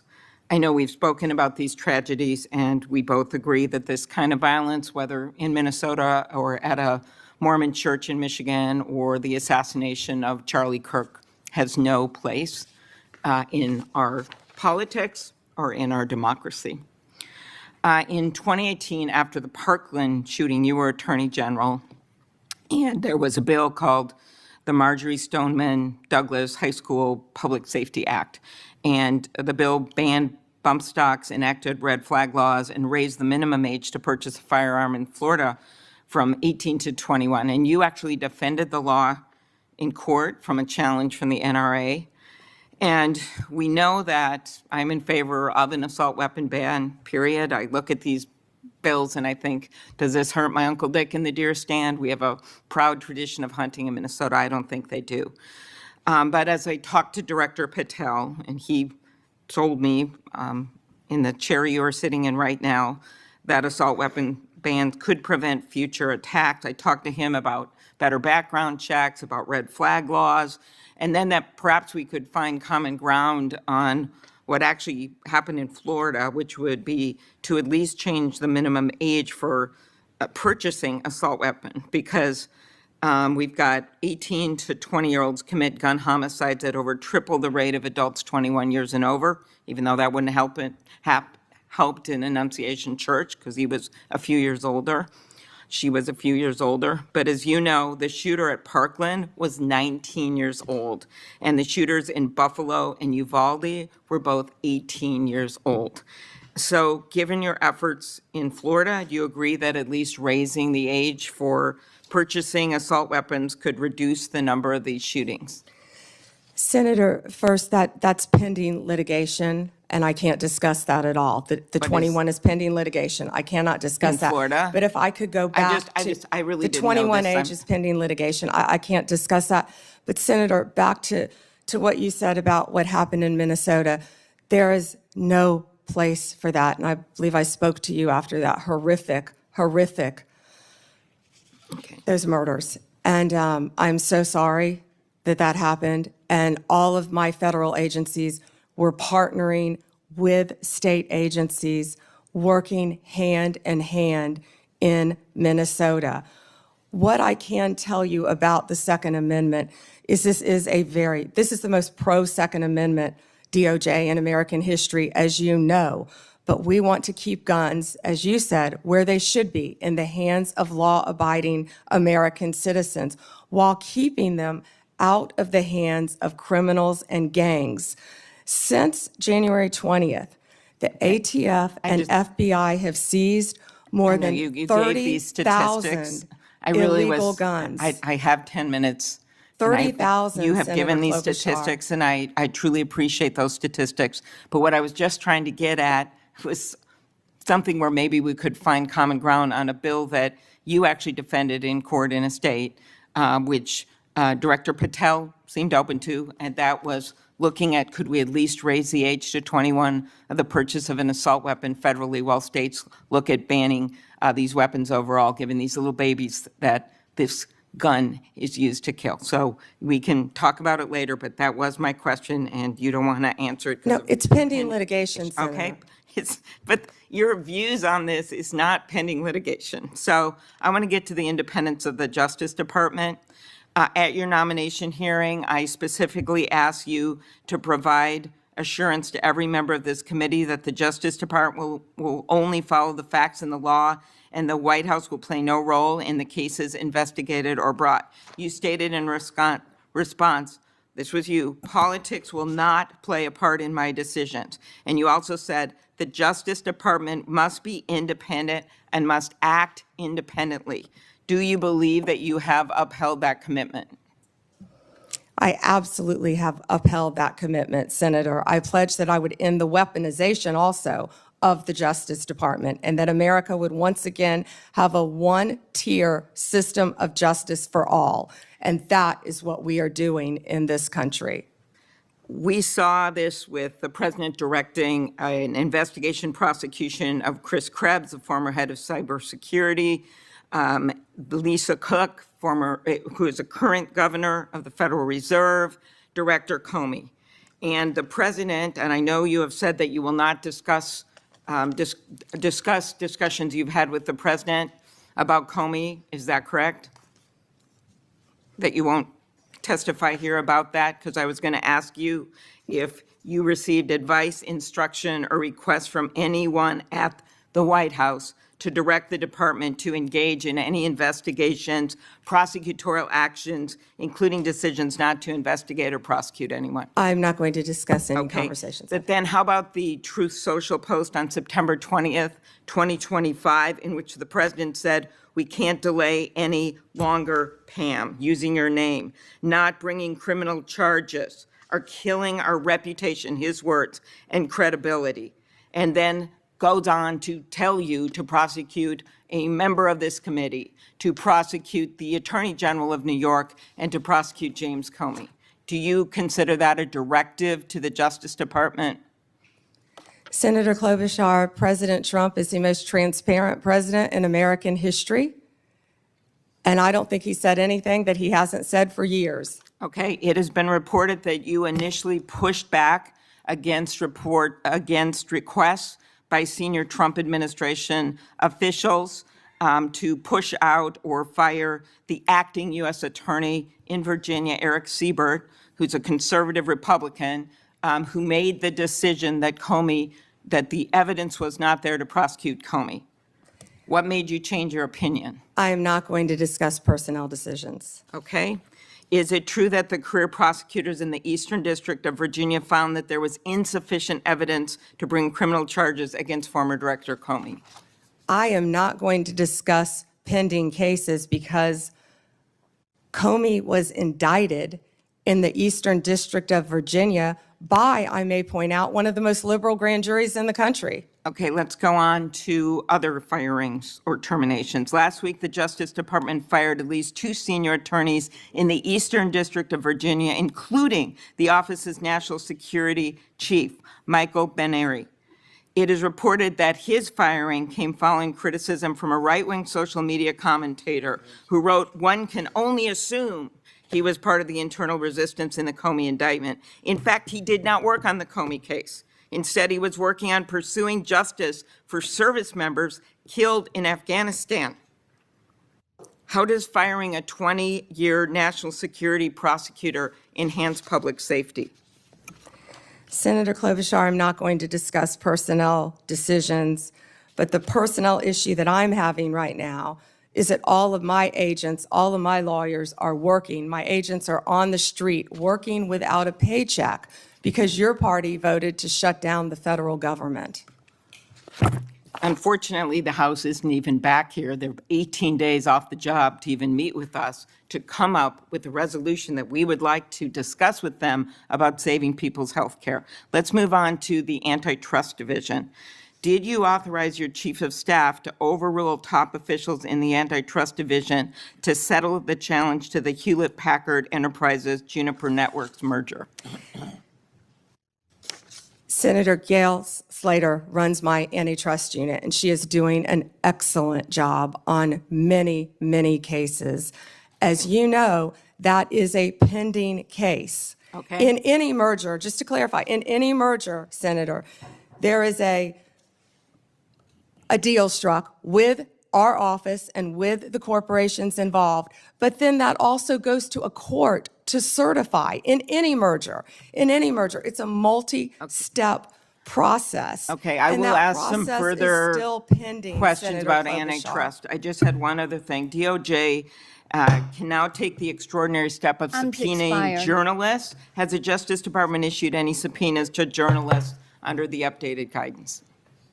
Time has expired. Okay, I'll ask You those may on the record. respond, Ms. Bondi. You can respond, she said. Oh.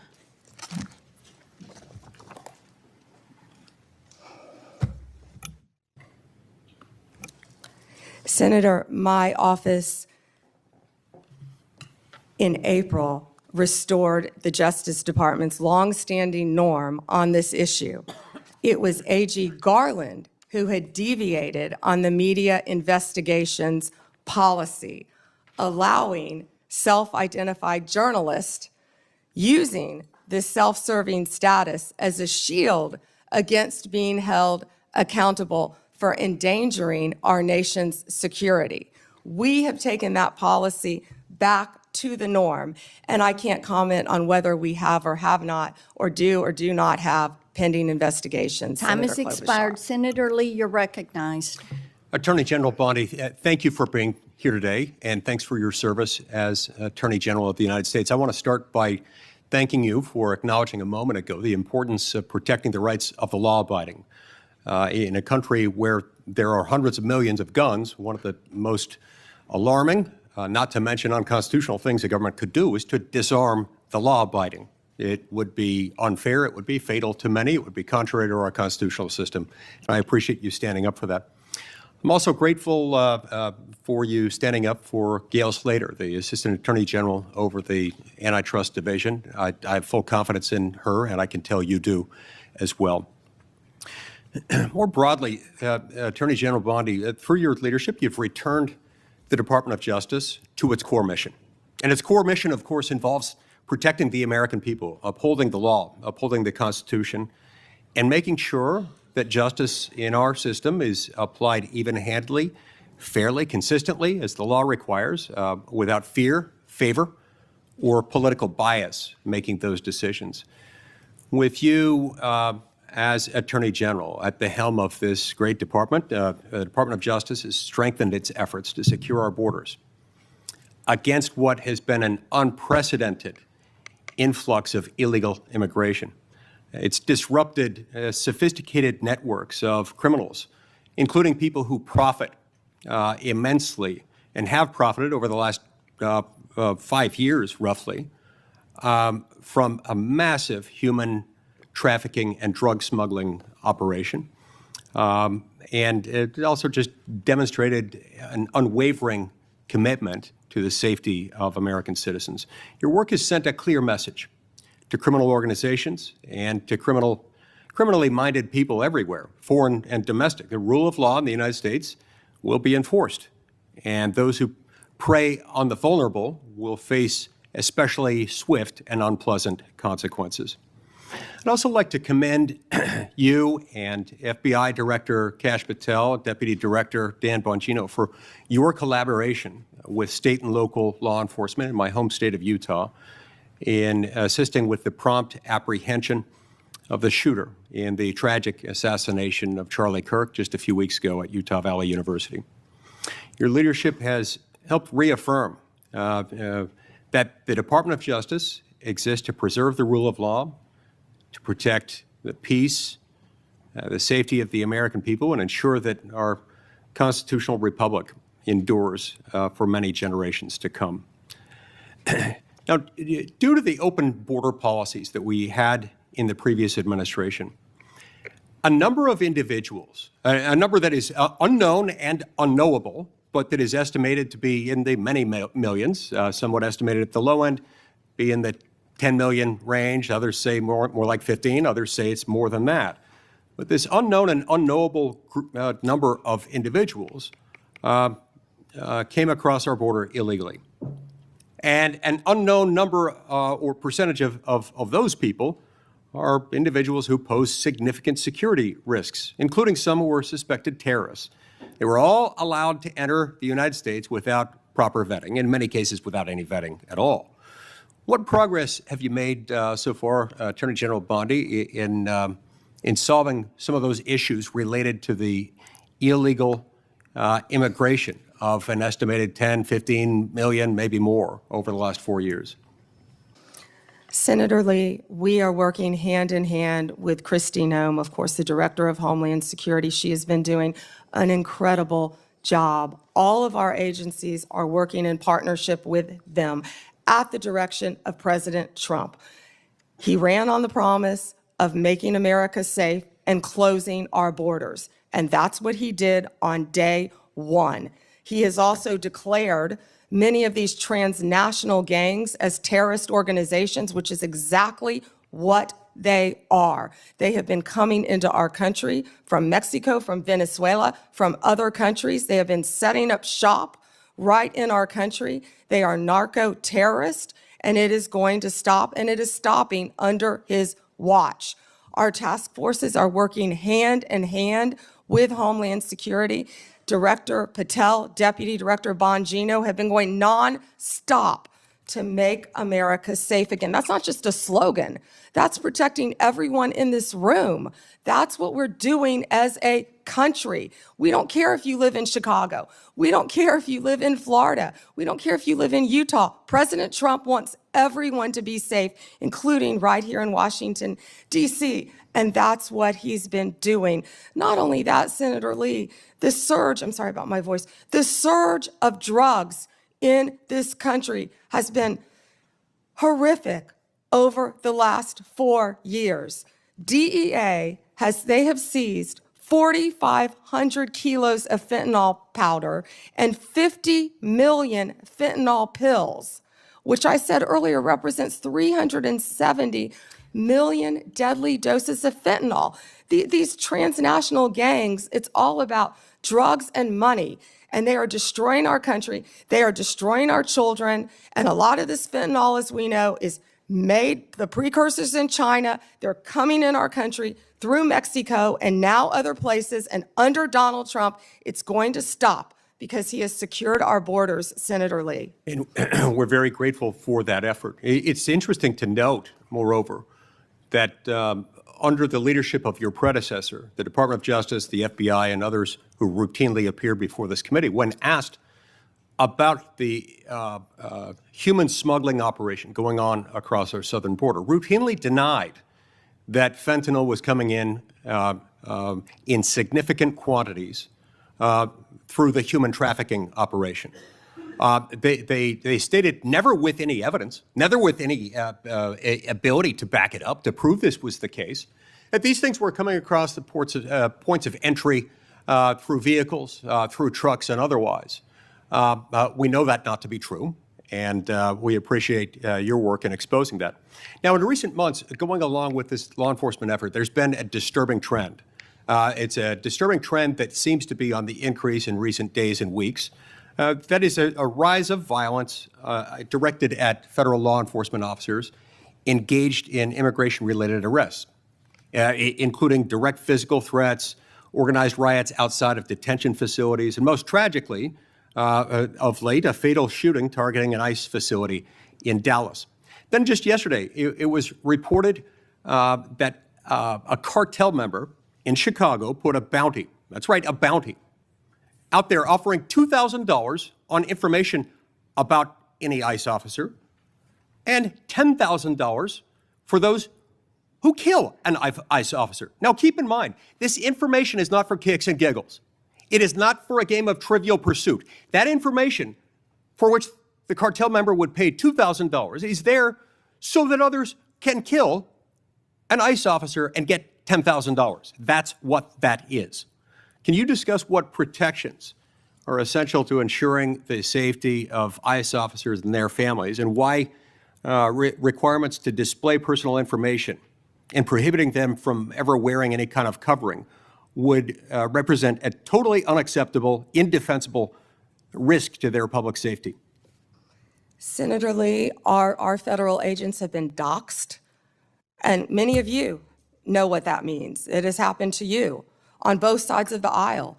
Our federal agents' lives have been threatened. We spoke with Apple and Google to get the ICE Block app taken down. That was reckless and criminal in that people were posting where ICE officers lived. We worked with both Apple and Google to take that down. It's stunning, I would add here, that it took as much work as it did by you to get them to take that down. Remember, in the days following January 6th, they took down all kinds of things, including a social media app called Parler, based on very thin evidence that was later largely rebutted, suggesting that people had been manipulating Parler in order to plan the January 6th attack. That wasn't true, and they took it down. I'm glad they have taken this Block ICE app down, but it's a shame that it took as long as it did, and as much work on your part to get them to take it down. I will tell you they were cooperative, and to correct myself, it was where they were going, the jobs they were doing. And that's what's been happening, because hundreds of organized rioters, Senator Lee, are showing up where our ICE officers are. And as you know, they have fireworks, they have gas masks. You know, they don't want our officers to be protected with their identity, yet they're wearing gas masks, they're wearing goggles, and they're So it's okay ramming for them to be safe. It's okay for Antifa to be safe. It's okay for those doing the bidding of international violent drug cartels to be safe. But heaven forbid our ICE officers should be safe. Thank you, Senator Lee. Time has expired. Senator Coons, you're recognized. Thank you, Senator Blackburn, and thank you to the committee for holding this oversight hearing. And Attorney General Bondi, thank you for your service and for being with us. I want to start with an area where I think we have a lot to agree on. In May, your Bureau of Prisons issued a directive to expand the availability of home confinement. The directive said it was rooted in the principle of smart, fair criminal justice reform, and explained that smart reform and public safety can go hand in hand, and that second chances are not just possible, they're necessary for a justice system worthy of the American people. There's more to do to implement this directive, but I appreciated the BOP's recognition of these principles. Could you briefly speak further about the work BOP Director Marshall and Deputy Director Smith, himself a former inmate, are doing with regard to reform, and what opportunities you see for us to do more? Thank you, Senator Coons. And you have been a champion of that, and we believe in second chances. As a career prosecutor, I know that most people, even violent criminals, are going to be locked up and then they're going to be released. And that's why we need everyone to be a productive member of society. I believe in halfway houses, and that's part of what the First Step Act did. It gives people a second chance at life, and that's what Billy Marshall and Josh Smith have been doing, working hand in hand at the Bureau of Prisons. I talk to them constantly, and they are working so hard. In fact, they inherited a dysfunctional and neglected agency, and they are taking, despite more than $450 million being appropriated between 2019 and 2024, we found that funds had been diverted away from the Department of the Prisons, the Bureau of Prisons. And so they are doing everything to create more halfway houses and to give inmates everything they need to be successful upon release, but also by keeping America safe. And I just learned from Billy Marshall, we just made an incredible case that someone, I believe the case was in Texas, one of our federal prisons, no one was monitoring this. And there was someone who was caught with a drone dropping off recently cell phones, Yep. paraphernalia, Let me follow up on that point, if I might, Attorney many General. things that could cause violence within our prisons and allow criminal cartel networks to function within our federal prisons. And that's what a lot of this money is going for, to make our prisons safe within and so these criminals cannot function while they are in prison. But one good thing I can also add is we have given inmates, I think we've over doubled the amount of minutes they can have on their phones so they can talk to their family members, because we believe that is important. One of the challenges federal probation officers face is massive caseloads. And I am about to introduce, hopefully reintroduce soon, a bill with Senator Lee that would improve our federal supervised release system by focusing resources on those who really need to be supervised and providing incentives to reduce oversight of those who've really made progress and who've changed the direction of their lives. It is broadly supported by law enforcement and a variety of policy groups, and I'd love to work with you on that, Madam Attorney General. Yeah, Senator, can I just add, because I just got the numbers. So what we have is $8.7 billion for the Bureau of Prisons. And what that does is it adds 587 correctional officers to help with the things that we just discussed. $95 million for new hires. We have to recruit and we have to retain. We know that's a really tough job to be a corrections officer. And that's why Josh Smith is such a valuable part of that team with Billy Marshall. And I would welcome working with you on that. And President Trump is the one who signed the First Step Act because he believes in second chances. We all do. Thank you, Senator Coons, for that question. One of the things I have been concerned, even upset about, is how early in this administration, at the behest of DOJ, the department cut hundreds of grants totaling hundreds of millions of dollars, many of which serve critical public safety needs, supporting victims, assisting with reentry, violence prevention, including in my own home state. This was literally defunding the police. And I have some concerns about how DOJ is putting at risk public safety by assigning thousands of agents and prosecutors away from drugs, firearms, corruption, violent crime to help ICE arrest people without criminal records. You've indicated a willingness to review any grant that a member of Congress has concerns about, and noted a number of them have been restored on appeal. And I appreciate that willingness to admit some misjudgments or mistakes in some of the many grants that were canceled. But can you assure us this process is going to be fixed going forward so better decisions are made at the start and not just after appeals? And can you assure us that we are not leaving doors wide open for crime and criminality in our communities and over-focusing on arrest and deportation of those without criminal records? Yes, Senator, thank you for that question. And as I said earlier, we are reviewing all the grants, and I believe we have, turned some back on for senators who have called. It doesn't matter what state you're from. If it's a law enforcement grant, if it's protecting victims, let us know and we will work with you. And I'm not sure if we have done any in your state yet, but I would be happy to work with you on that. What I can tell you is there have been, out of the 5,800 discretionary grants that were reviewed, only 376 around the country, 7% were terminated. 225 of the grant recipients have appealed that termination. And so far, we've turned back on 18 of those. 17 appeals have been denied, and the rest are being actively reviewed. If any of you know of any of those that you believe should be turned back on, call me. We don't want to jeopardize anything that's hurting. Please do. And Senator, to go to what you said about the FBI and my federal agencies and being pulled to work on immigration cases, they're working hand in hand because we believe that, we have ICE officers out there, as we just discussed. I don't want to repeat that, who are being harmed. We're going to work with them, and I've directed all of my law enforcement agencies to work with ICE to make sure they're safe in Chicago, to make sure they're safe in Memphis, to make sure they're safe right here in Washington, D.C., but also at President Trump's direction. We are not stopping the core function of what we're doing, and that is fighting violent crime. And I think Director Patel made that very clear with all of the arrests that our FBI have been making on violent criminals. And there's so much that we can't talk about here, but if any of you are on the Intel Committee, we are fighting terrorists around this country every single day. Our lawyers are shut down right now. They're not getting paid, but crime is not stopping. They are working around the clock to not only keep our country safe, Senator, but to keep our world safe. And they will Madam Attorney continue General, to I do think, that. I think all of us hate that there's a shutdown and its impact on the federal workforce, and are working to find a way out of this shutdown, but one that will also restore cuts to health care.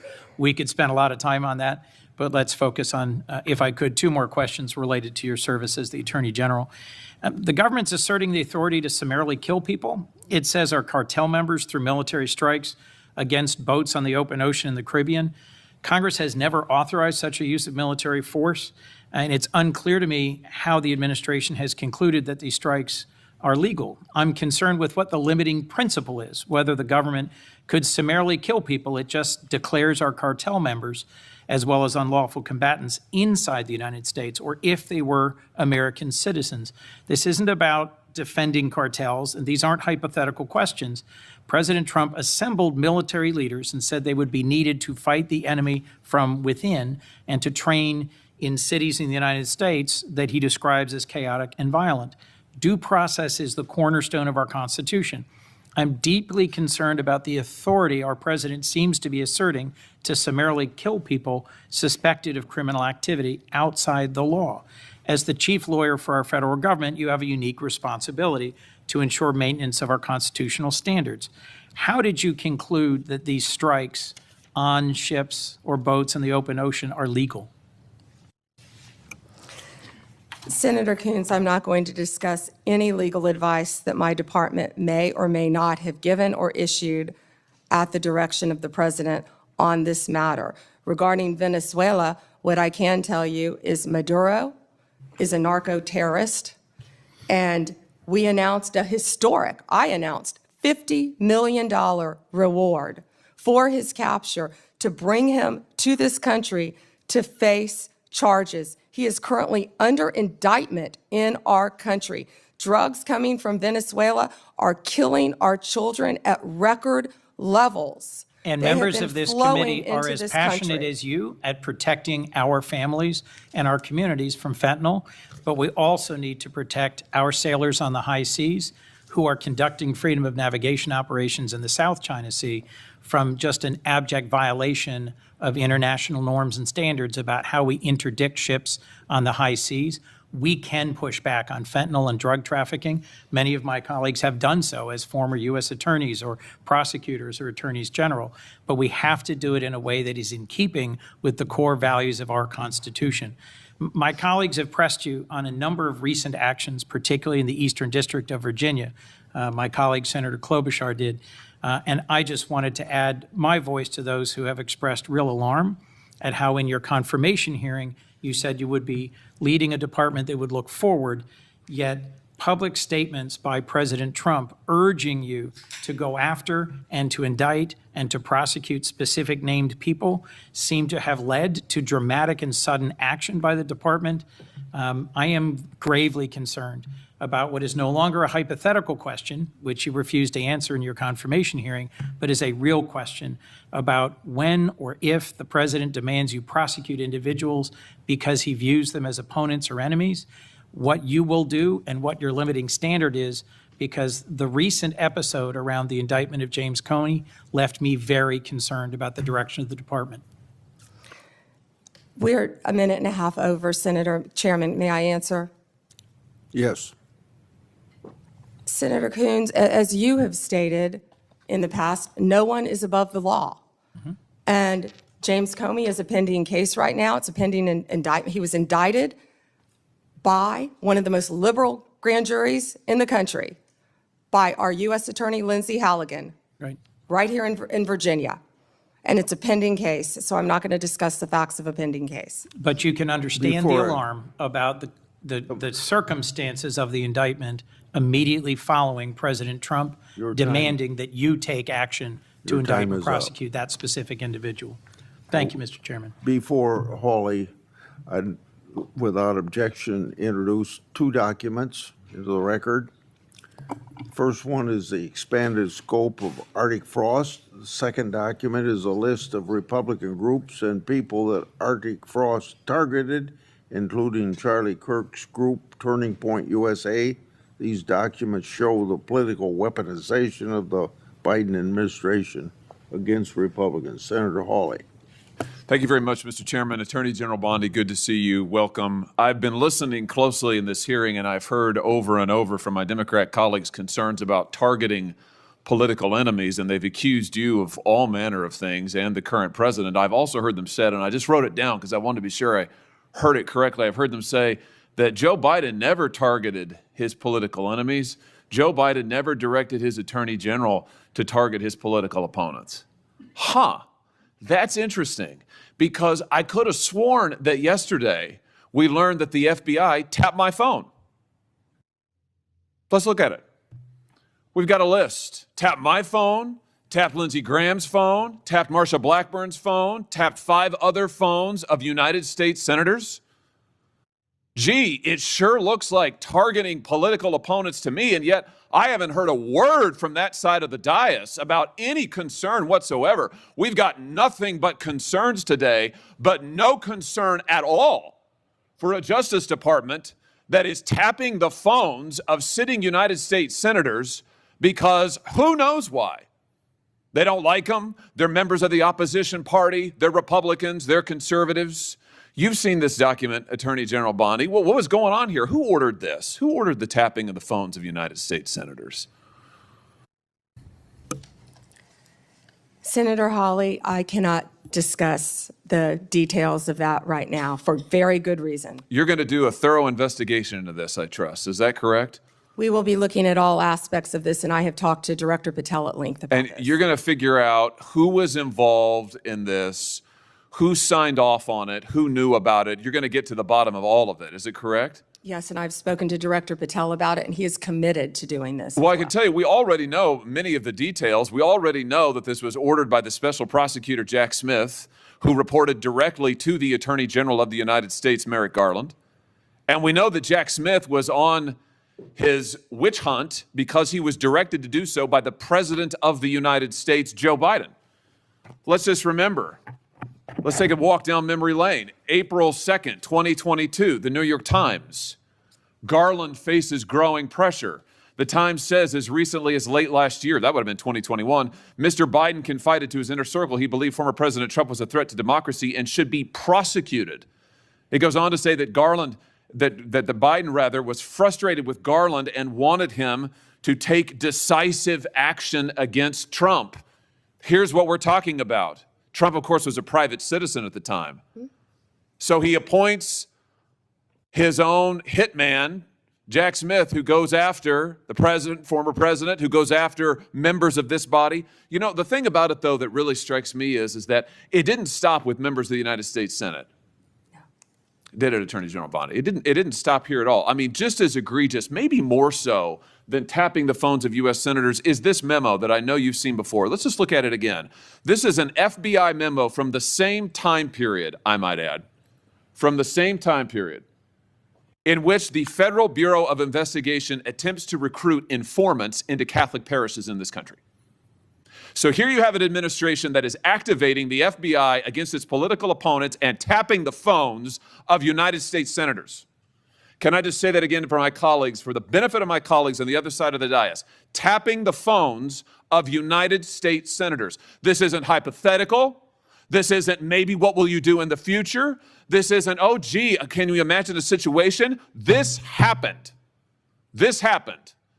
And this happened, the targeting of Catholics in this country because Joe Biden and his FBI didn't like Catholics who went to a certain kind of mass. I mean, good God in heaven, what is happening to this country? What happened under Joe Biden?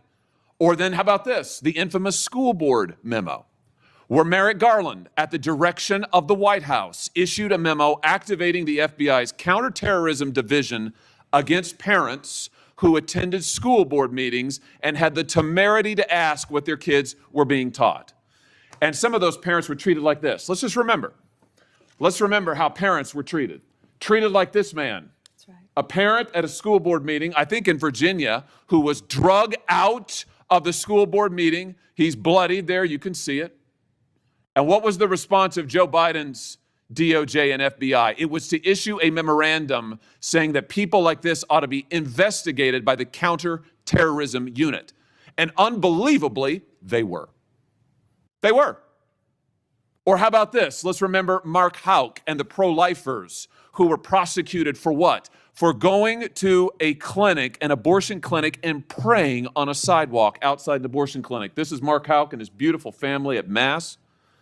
This man, at the direction of Joe Biden's FBI, this man had an FBI SWAT team come to his door in the early morning hours with his beautiful children there, terrorizing them with weapons drawn. He was then arrested and prosecuted. And fortunately, a jury acquitted him. This is what was happening under Joe Biden. United States senators spied upon. Former presidents, the political opponents of the president at the time, targeted, prosecuted. Pro-lifers, targeted, prosecuted. Catholics, targeted, prosecuted. 92 conservative organizations put under surveillance, targeted for potential prosecution. Gee, I don't know. Would you call that an example of weaponization, Attorney General Bondi? Do you think that's a fair characterization? Senator Hawley, that is the ultimate weaponization, and weaponization under Donald Trump has ended. It has ended. Harmeet Dillon is running our civil rights unit, and she is doing an incredible job. No longer will parents be targeted. No longer will parents who care about whether their elementary school children have to read a transgender book be targeted and told they cannot have any say in their child's education. That has ended under this administration. People can worship freely, whether they're Catholics at synagogues or Muslims. Everyone can worship freely. That was the ultimate weaponization. They were targeting Catholics. No longer. They have been targeting so many American citizens throughout this country. And Senator Hawley, you have been a champion of this, and thank you for being a champion of that. But under Donald Trump's watch, it has ended. You know, I think about some of the abuses of power in this country's history, and there's been sadly a lot of them by members of the executive branch over the years, whether it's Watergate, whether it's what J. Edgar Hoover did in his time at the FBI, spying on many public figures, RFK, MLK, JFK, you name it. And I just have to say, what we now know happened in the last 4 years under this administration surpasses all of that. It surpasses all of it. Not just for the interference in the legislative branch, not just for the blatant disregard for the separation of powers, not just for the blatant disregard for the First Amendment, but for the targeting of ordinary American citizens who can't afford lawyers, who can't afford to mount a defense, who when the FBI knocks at their door or comes with the SWAT team, they don't know what to do. It is absolutely a disgrace. It is a stain on the history of this country and on the conscience of this country what this administration did in the last 4 years. So here's what I think needs to happen. Madam Attorney General, I think we need a special prosecutor to be appointed whose sole responsibility will be to get to the bottom of what has happened in every instance that I have just named. I think we need to know exactly who approved the wiretaps on United States senators, who knew about it, what agents were involved at DOJ or the FBI. I think we need to know exactly who signed off on the Catholic memo, the spying memo, who was involved with it, how far did it go. I think we need to know exactly who authorized the prosecution of Mark Houck, who terrorized pro-lifers and tried to intimidate them. I think we need to know. And Mr. Chairman, this committee needs to do oversight hearings. We need to have thorough hearings into what has happened these last 4 years and this abuse that has now just been uncovered, because we have to ensure that it stops. As you just said, Attorney General Bondi, we have to ensure that it stops. This chapter in American history needs to come to a close, never to be opened again. The use of the most powerful law enforcement bodies in the world against ordinary citizens and political opponents must end once and for all. And we have a chance to do it, and it needs to be done with a thorough investigation, full transparency, and those who violated laws need to be prosecuted.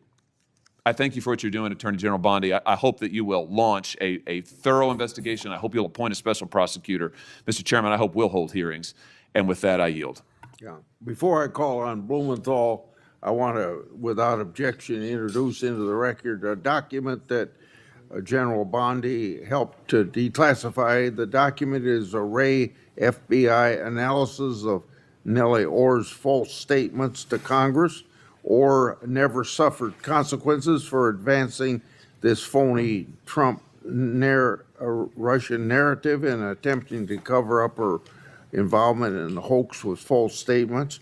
Yet time and again, the American justice system has been weaponized against President Trump and his associates, and I've already talked about Peter Navarro in regard to that. The DOJ's inaction on Nellie Orr's criminal referral, despite the obvious incriminating evidence provided in the FBI's own analysis, undermines public trust of the rule of law thanks to Director Wray's utter failure. Senator Blumenthal. Thanks, Mr. Chairman. Just so the American people understand, this issue of weaponization of justice goes to the core of the integrity of our criminal justice system. And I think we can all agree that no individual, no group should be targeted simply because they are a political opponent or because the President of the United States has some personal animosity toward them. You've just said that President Trump is the most transparent president in history. Tragically and chillingly, you may be right when it comes to criminal justice, because far from ending weaponization of justice, I would submit, Madam Attorney General, that President Trump has embodied it. And we have a record. It is a public record of his express instructions that certain individuals be investigated. The Attorney General of New York, Tish James, my colleague Adam Schiff, the former CISA director, Chris Krebs, the DHS former Chief of Staff, Miles Taylor. There's a list. And he has been transparent. In fact, 5 days before the indictment of James Comey, he put this post up as instructions to you. He didn't mince words. He was very open and public that you should indict James Comey and others because they are guilty as hell. No more delay now. 5 days before you indicted, or grand jury at your instructions indicted James Comey. I'd like to know from you what conversations you've had with President Trump about the indictment of James Comey.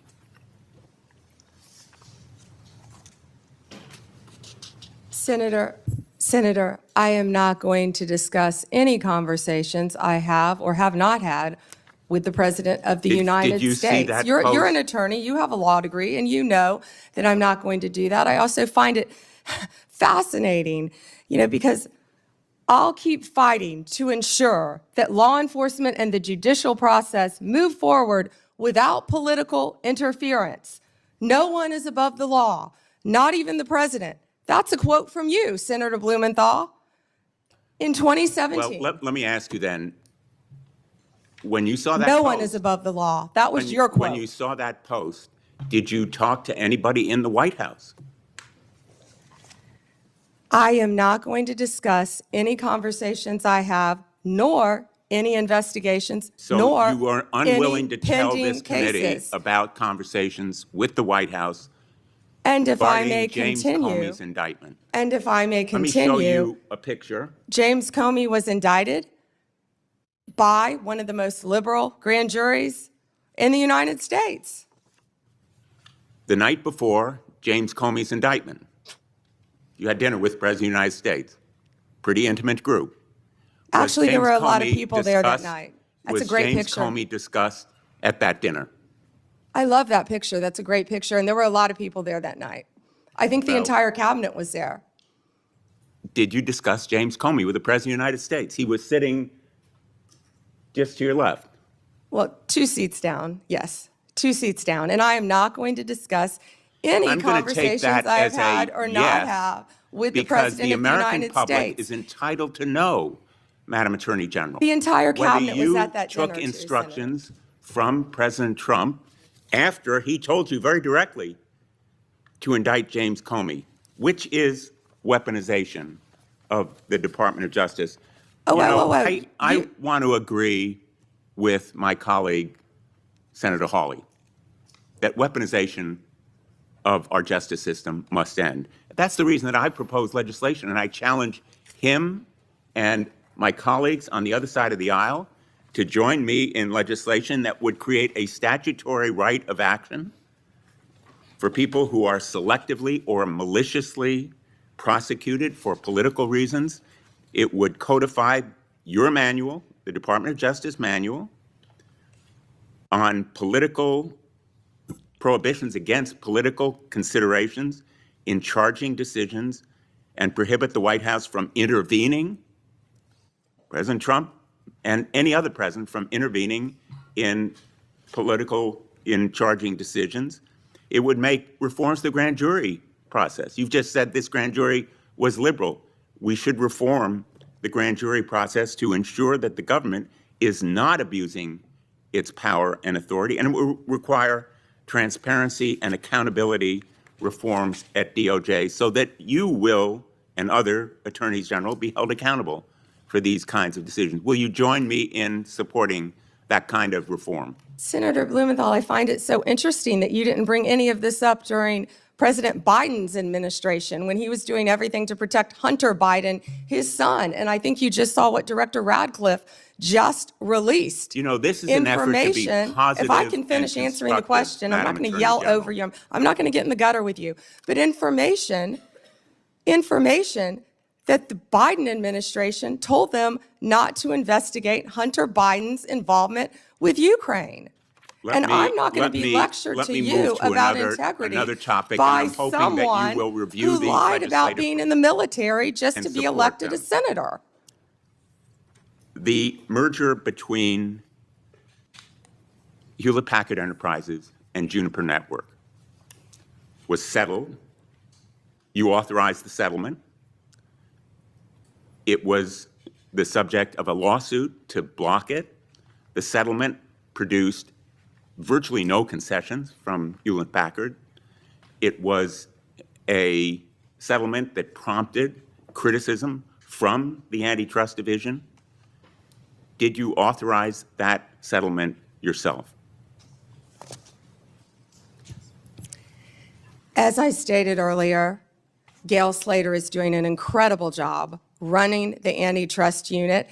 And as I stated earlier, that is still a pending matter. As Well, you should you know then with a law fired, degree, did you not, that all two- mergers, if I can finish answering the question. I'm going to, If I with could apologies, finish. No, I'm interrupt answering you the question. because my time is No, limited. well then don't ask me a question. So, Let me just ask you, as I said, you have a law degree. You know that not only are mergers agreed upon, but they have to go to a court of law to be approved. It's a multi-step process. And as I said earlier, that is still pending. And I have full faith in Gail Slater. And Ms. Slater reportedly objected to the settlement. Reportedly, And moreover, moreover. 2 of her top officials were fired, Roger Alford and Bill Sinner. Did you authorize and direct those firings after they objected to the settlement? I am not going to discuss personnel matters or pending litigation in my office. Let me ask you about another merger. The merger involving 2 home health care agencies on favorable terms, likely to drive up costs for millions of America. The Transportation Department's rule to provide compensation to travelers impacted by airline-caused flight delays, which was canceled. The merger of Skydance and Paramount, after Paramount's ownership took a number of steps favorable to the president.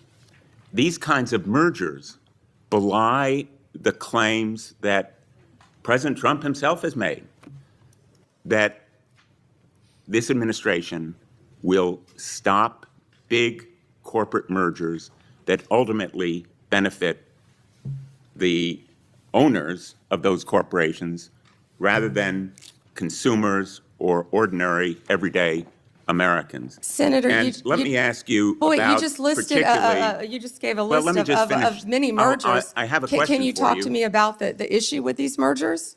I do have a question. In the merger that took place, Which that was merger? You've approved listed many. involving with Mr. Ballard. Senator Blumenthal, I cannot believe that you would accuse me of impropriety when you lied about your military service. I am you, not you asking lied. You you. admitted you I am lied not to be accusing you elected of a U.S. senator. impropriety. You I'm asking lied. you How about dare you? I'm a conversations career prosecutor. with Mr. Don't you Ballard, ever challenge my integrity. had I have apparently- abided by every ethics standard. Do not question my ability to be fair and impartial as Attorney General and anything You'll with answer that my question to former another of my firm, colleagues. Ballard Partners. Thank you. Senator Lee has asked for the chair. Yeah, just wanted to note for the record, the Paramount merger that he referenced was not within the Department of Justice's ambit. That was at the FCC, not the Department of Justice. Attorney General Bondi would have had nothing to do with that. Thanks. And that was why I asked Senator Lee. He didn't know that. He was reading off a script. Before I call on Senator Kennedy, it's kind of laughable about my Democrats friends expressing fear and concern at the Justice Department's recent attempts at holding parties responsible for their actions. I can only ask, where have they been in the last few years? They had no problem watching the Biden administration and its White House use all of its might and power to attack Trump and associates.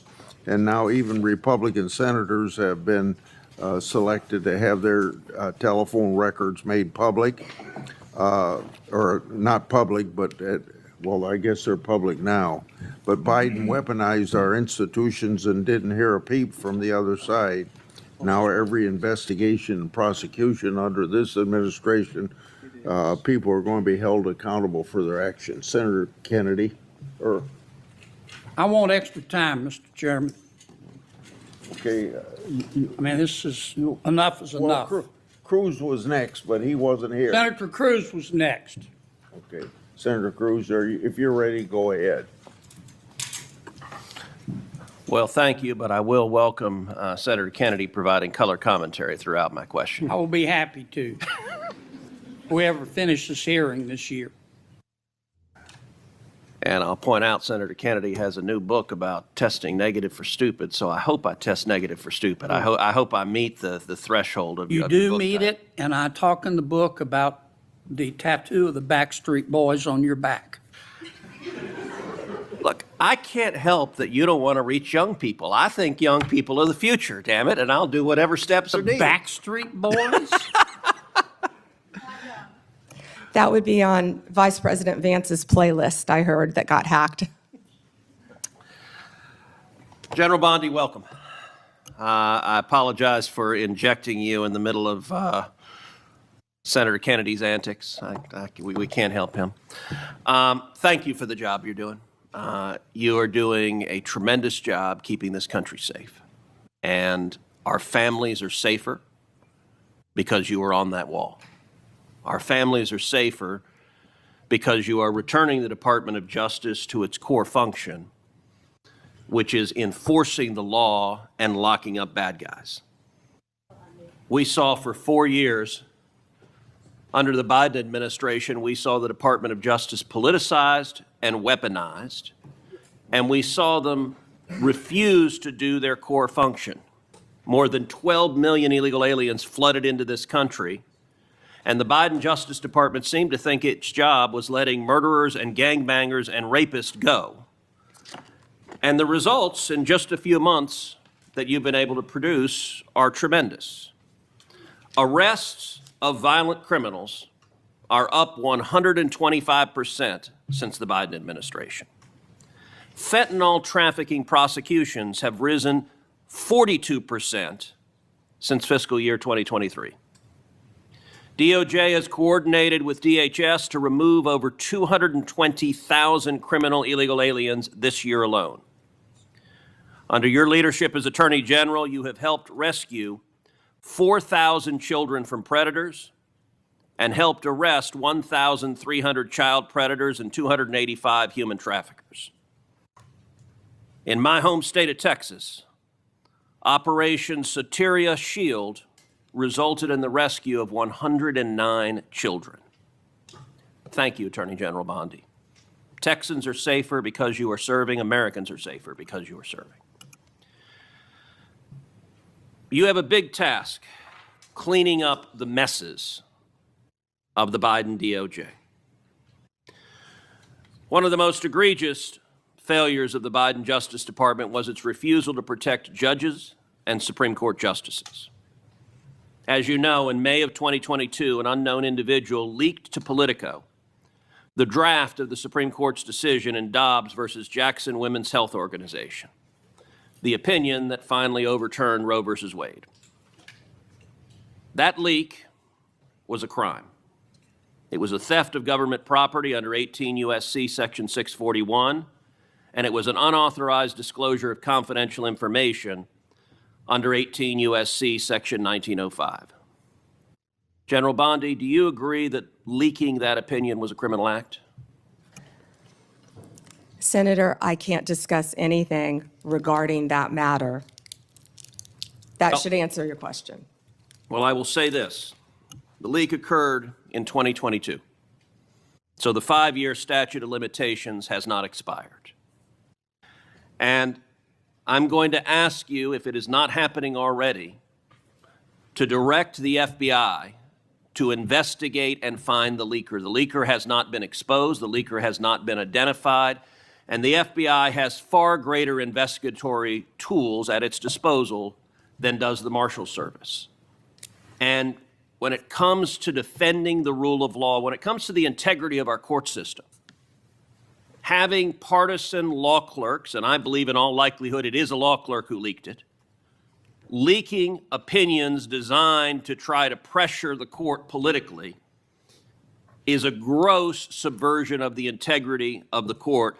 And so I would ask you as Attorney General to direct the FBI to use every resource possible to investigate, to find the leaker, and when you identify the leaker, to prosecute the leaker for that criminal conduct. Thank you, Senator Cruz. All right, I want to turn, secondly, after that decision was leaked. I believe the leak was part of a broader effort to intimidate and to threaten and harass justices into trying to get them to change their decision. And we saw mobs assemble outside the homes of multiple justices.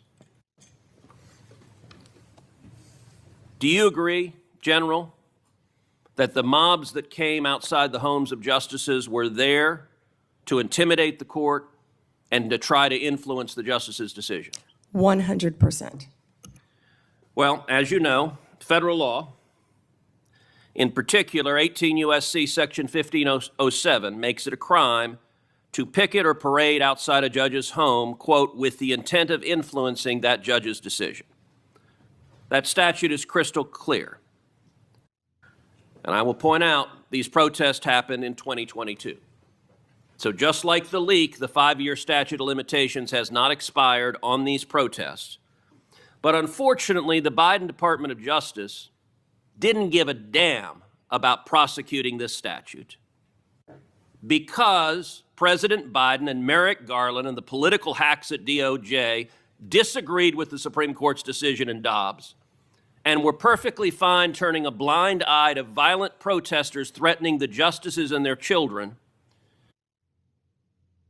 You may recall I questioned Attorney General Garland about this statute, and he admitted under oath that not a single protester had been prosecuted.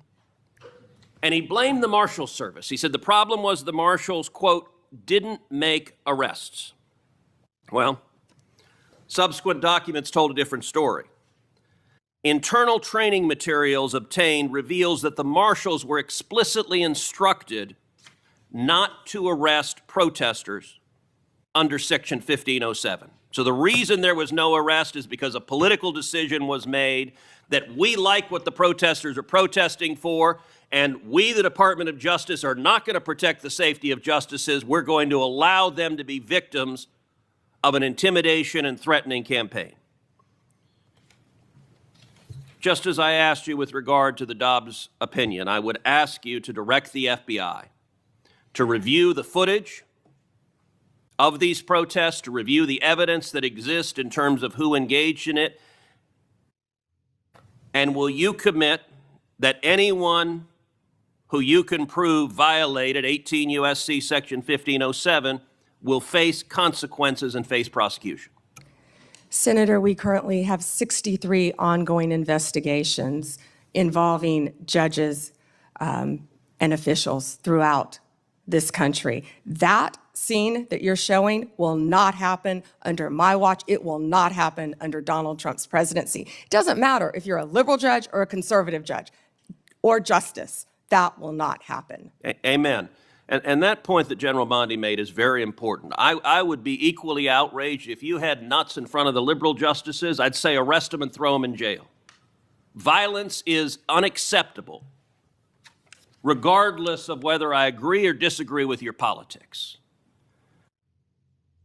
And violence, particularly fueled by rhetoric by irresponsible politicians, violence can result. And tragically, it resulted in one deranged individual traveling from California to Maryland with the intention of murdering Justice Brett Kavanaugh. As you know well, this deranged individual was arrested outside the justice's house. He was arrested with a kill kit.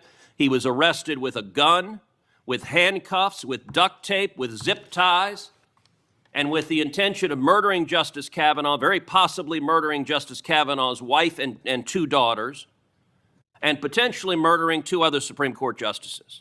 Senator Ronald. As you know,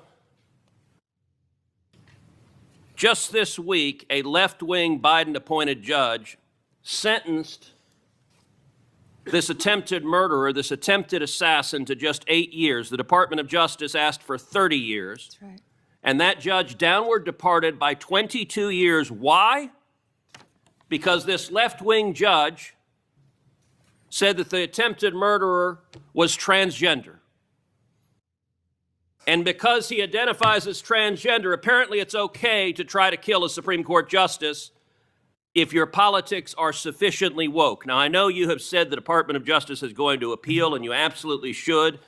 I called this week, I believe this judge should be impeached because the judge has demonstrated she is completely unfit to be a federal judge. And what is your view of the justice of this sentence of just 8 years for the attempted murder of a Supreme Court justice? I was speaking with our prosecutor, Ms. Mal, who did an incredible job on this case. She did an incredible job.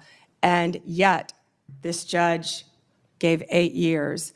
And the judge also would not refer to the defendant by his biological name, referred to him by the pronouns, and was concerned about the treatment that this individual would get regarding a sex change while in prison. And we are appealing that sentence. I immediately said we are appealing that sentence. Thank you.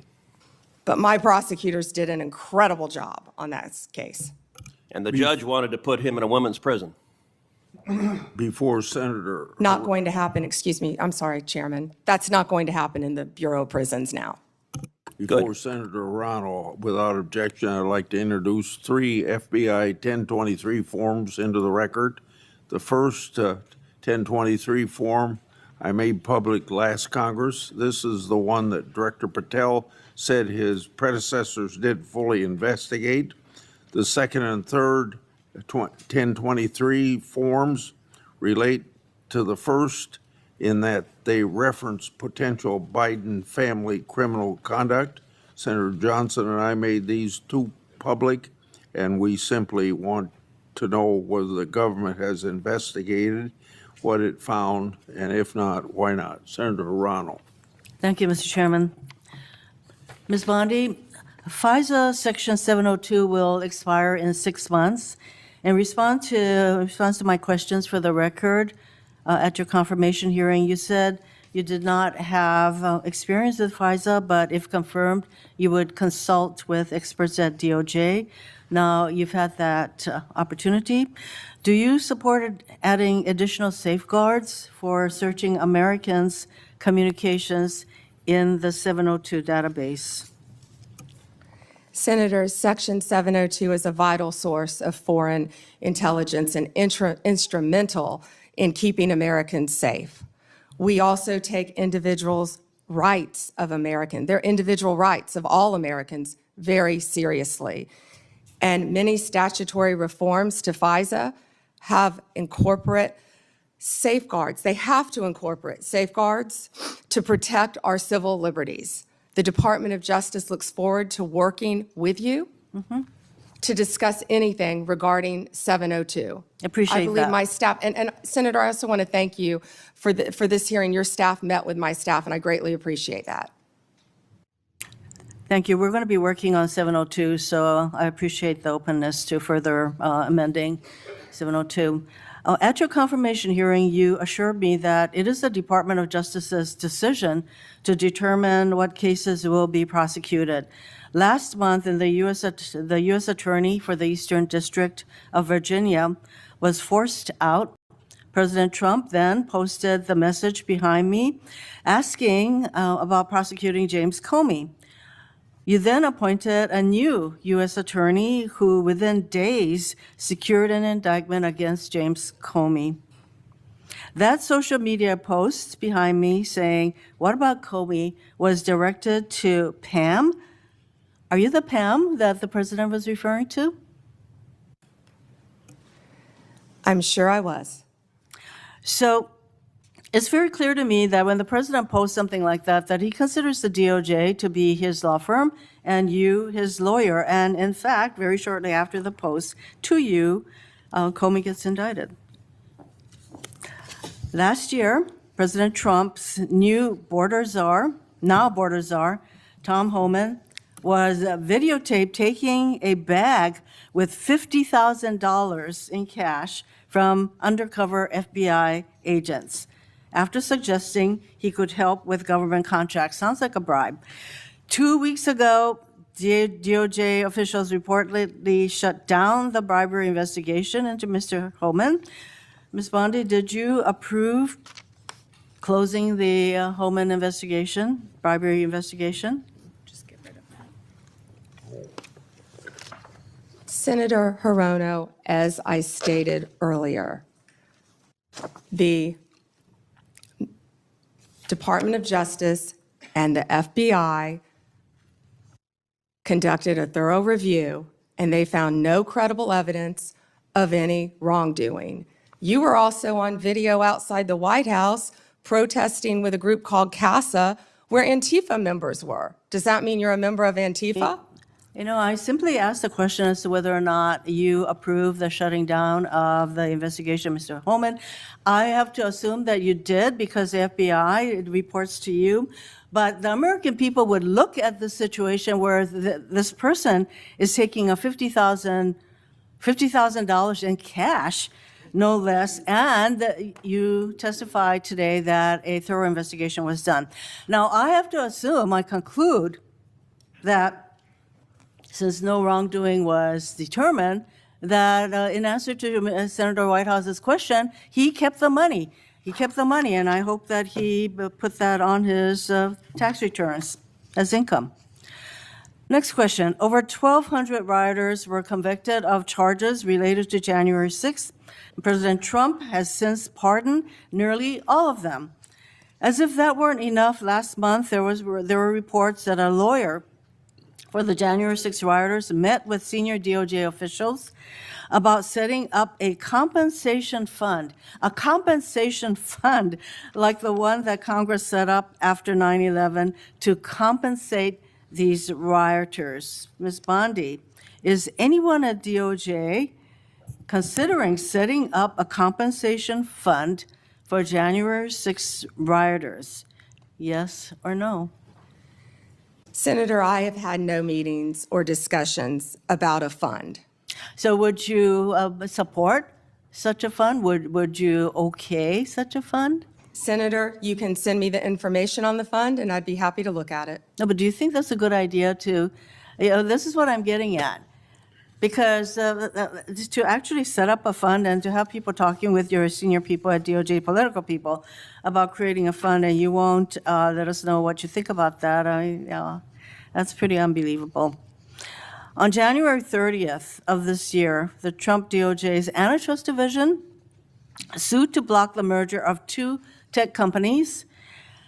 Then, well-connected lobbyists met with your political deputies who overruled the career staff and approved the merger. So there's a settlement on that. And separately, DOJ sued Ticketmaster last year for monopolizing concert tickets and forcing consumers to pay outrageous fees. Ticketmaster has hired the exact same lobbyists who met with senior DOJ political people regarding the merger of the two tech companies. So my question is, Ms. Bondi, have lobbyists met with your political deputies about the Ticketmaster case?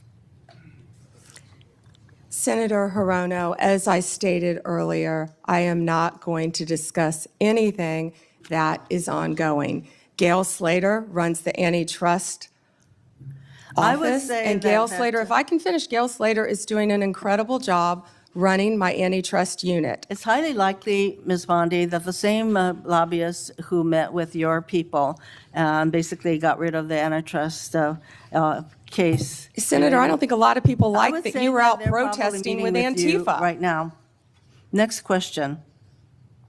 You have fired dozens of career prosecutors because they worked on cases involving President Trump or January 6 rioters. For example, one career federal prosecutor who secured over 100 convictions in Florida.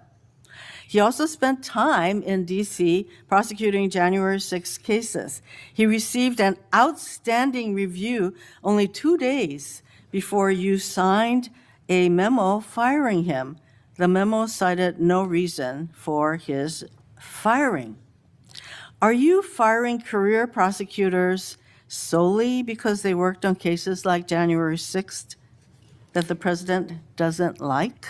Senator Hirono, I am not going Yes to or talk no? about personnel matters with you.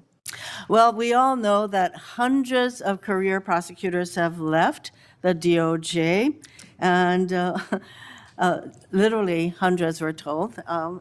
Yeah, Senator, are you familiar with the one that threw a sandwich at an ICE officer? Are you a Homeland Security officer? Here is the Are you familiar reason. with the one who went out on her lunch break and was Ms. Bondi, making obscene gestures? would you say that DOJ losing these career prosecutors and the thousands of hours of experience they have prosecuting criminals, that is not a reassuring situation?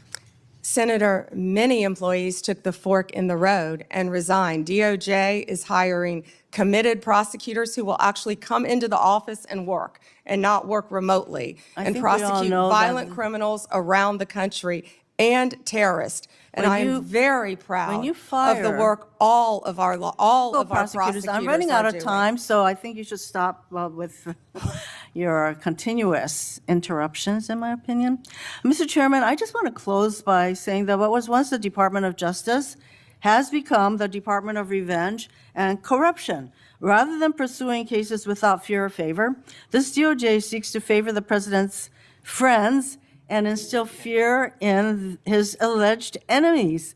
If you're a friend of the president, this corrupt DOJ will bend over backwards to help you, just like it dropped the bribery investigation of Tom Homan, like it's considering paying money to January 6 rioters, and like it has put antitrust enforcement decisions in the hands of well-connected lobbyists. But if you're on the wrong side of this president, you will face the wrath of DOJ, no matter what the facts, law, or justice support. James Comey is indicted days after the president's social media directive. Experienced career prosecutors are fired just because they were assigned to work on January 6 cases. Blue states are sued to get highly sensitive private voter data, whereas red states are left alone. The double standard is clear, and the American people are waking up to the corruption and favoritism and the lawlessness at the DOJ. Thank you, Mr. Chairman. May I respond, Chairman? Yes. May I respond? Yes, you may respond. Then Senator Kennedy. Thank you. The double standard is crystal clear, Senator Hirono, crystal clear, because you didn't complain for 4 years when President Trump was being targeted by Jack Smith, by the last Justice Department. But the American people spoke loud and clear when they overwhelmingly elected him. The two-tier system of justice is over. Senator Kennedy. Me? Yes.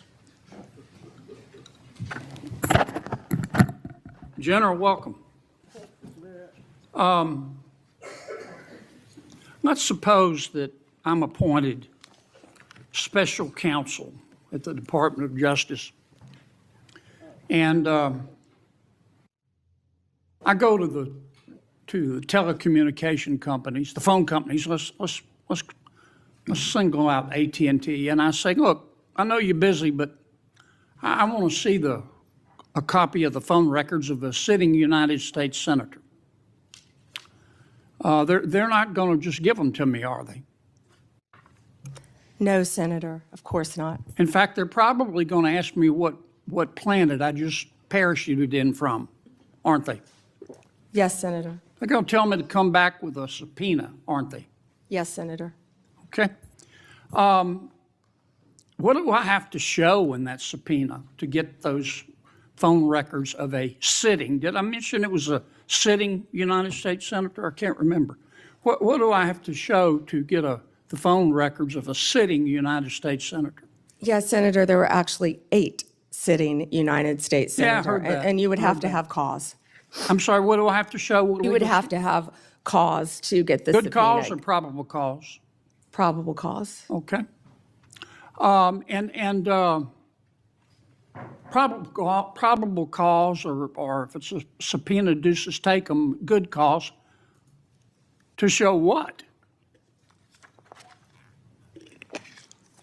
You would need good cause for a subpoena ducis tecum, and what you would have to show is that you believed a crime had been committed, or there was a possibility of a crime, or that could lead to other crimes. We By the frequently, in criminal enterprises, subpoena cell By the phones. sitting United States senator? Senator, they would have to have believed you were part of a criminal conspiracy, is my understanding. Would a judge have to sign off on it? On the subpoena? Yes, Senator.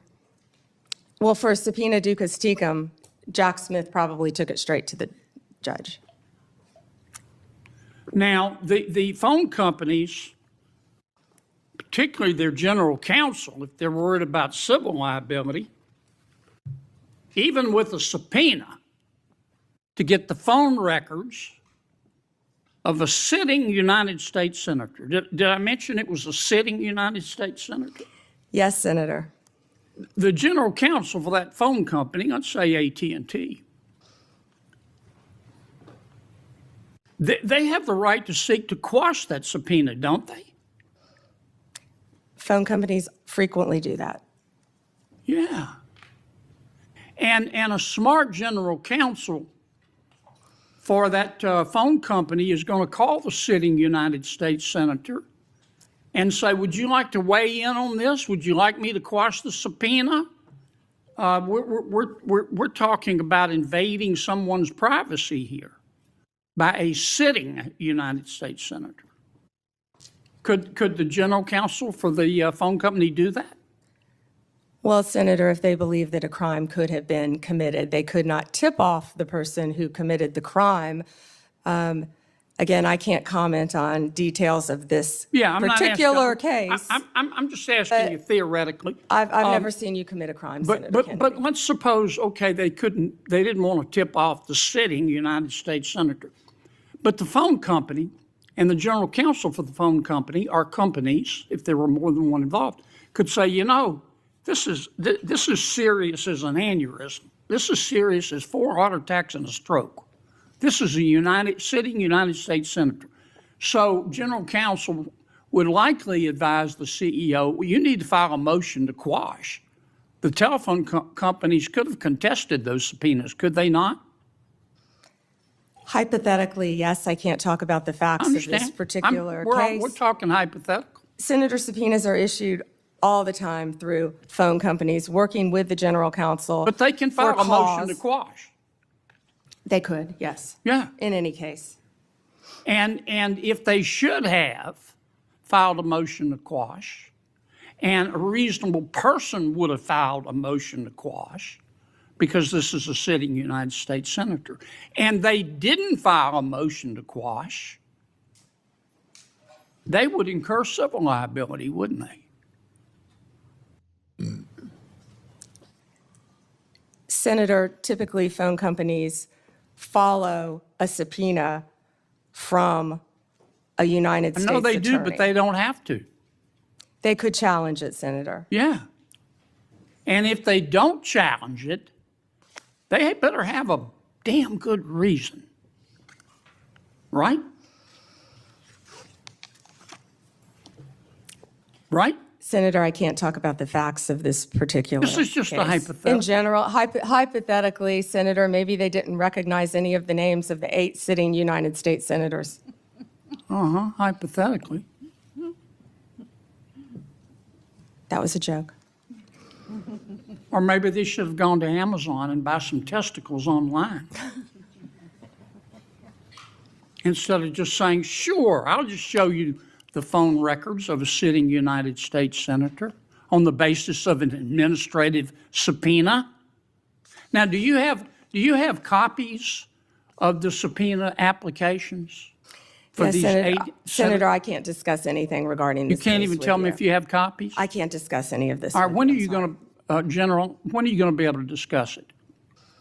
I can't discuss whether there is or is not a pending investigation, I understand, Senator. This but was let's just assume brought to light if by there is a Director pending Patel. investigation, I don't want this to get swept under the rug, okay?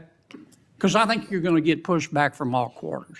I think the telecommunication companies are going to be all over you like a bad rash because they've got liability here for just turning over these records when they knew what was going on. I think some FBI agents may have some liability here. I think a special counsel might have some liability here. If I were your special counsel and you had appointed me and I wanted to get the records of a sitting United States senator, is that something you would expect me to tell you as Attorney General of the United States? They better have. Yeah. And Do we know in this instance of the 8 sitting United States senators if they told Attorney General Garland? Senator, I just learned about this very recently, as did Director Patel, and we cannot discuss the details. I don't know many of the details. Well, maybe we ought to get Attorney General Garland here. Do you know if the special counsel told FBI Director Wray? Is that something, let me put it another way. If I were your special counsel and you were the director of the FBI and I'm trying to get the phone records of a sitting United States senator, did I mention it was a sitting United States senator? Is that something that you would expect me to tell you as director of the FBI? In general, I would believe the FBI would help execute the subpoenas. Yeah. To the businesses. Okay, I want to switch to another subject in the 12 minutes that I have left, since everybody else got to go over. I've got to ask you about this, General. Secretary Howard Lutnick on October 1 gave an interview to the New York Post about Mr. Epstein. And he described Mr. Epstein as, quote, the greatest blackmailer ever, close quote. Have you reviewed that transcript of that interview? I have not reviewed the transcript, but I saw the clip of it. Okay. It appears that Secretary Lutnick was Mr. Epstein's next door neighbor. In fact, their townhomes shared a wall. And the reporter that was talking to Mr. Lutnick, she asked how other prominent men could have been associated with Epstein when Mr. Lutnick could immediately sense that he was a, quote, pervert. And then Secretary Lutnick said, or rather the reporter said, did they see it and ignore it? Do you remember that from the interview? I do. And Commerce Secretary Lutnick said, no, they participated. And then Commerce Secretary Lutnick goes on to say, quote, that's what his MO was. You know, get a massage, get a massage. And what happened in that massage room, I assume, was a video. This guy was the greatest blackmailer ever, blackmailed people. That's how he had money, end quote. Is that true? Senator, as our July memo said, we did not uncover evidence. This case has gone through 3 administrations, as well as former U.S. Attorney Alex Acosta. I know that, Pam, but have you interviewed Secretary Lutnick? No, Senator. Do you plan to? If he wants to talk to the FBI or the FBI wants to talk to him, that is more than on. Don't you think you ought to talk to him after this interview? Senator, if Howard Lutnick wants to speak to the FBI and if Director Patel wants to speak to Howard Lutnick, absolutely. Okay. Maybe we ought to get Mr. Lutnick in here too, Mr. Chairman. Senator Booker. Thank you. Thank you, Mr. Chairman.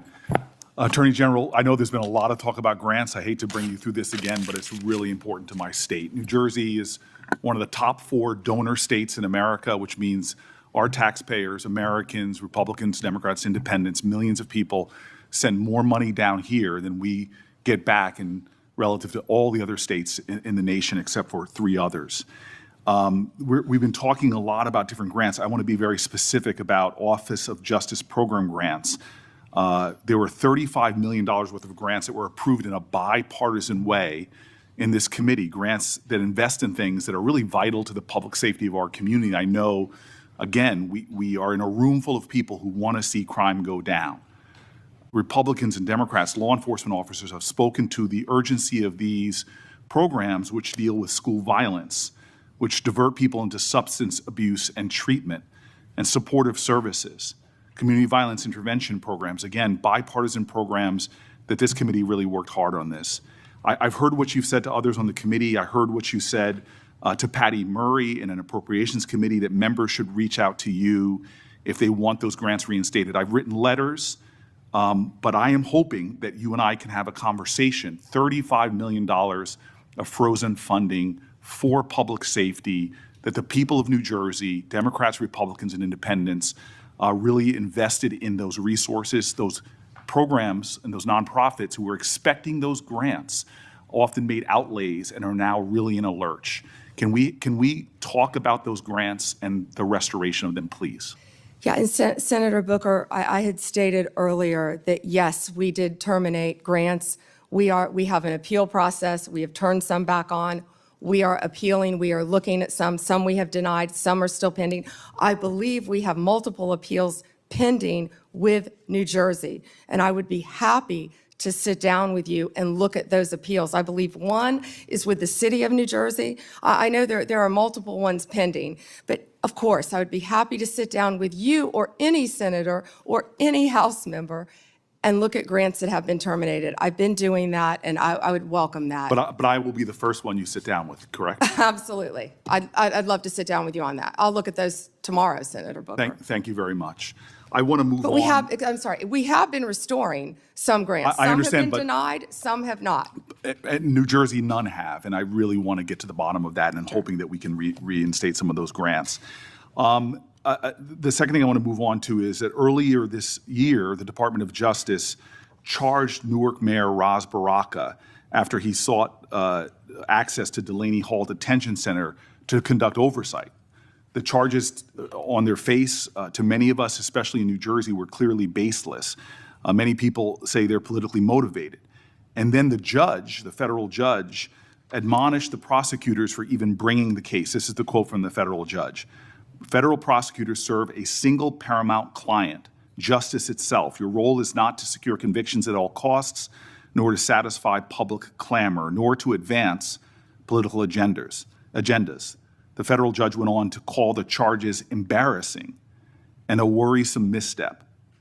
Mayor Baraka was arrested that day on the scene, and I know you understand this, to arrest a mayor of a major city on charges that were called by a federal judge embarrassing and a worrisome misstep is very concerning to me, and I think should be to the whole committee.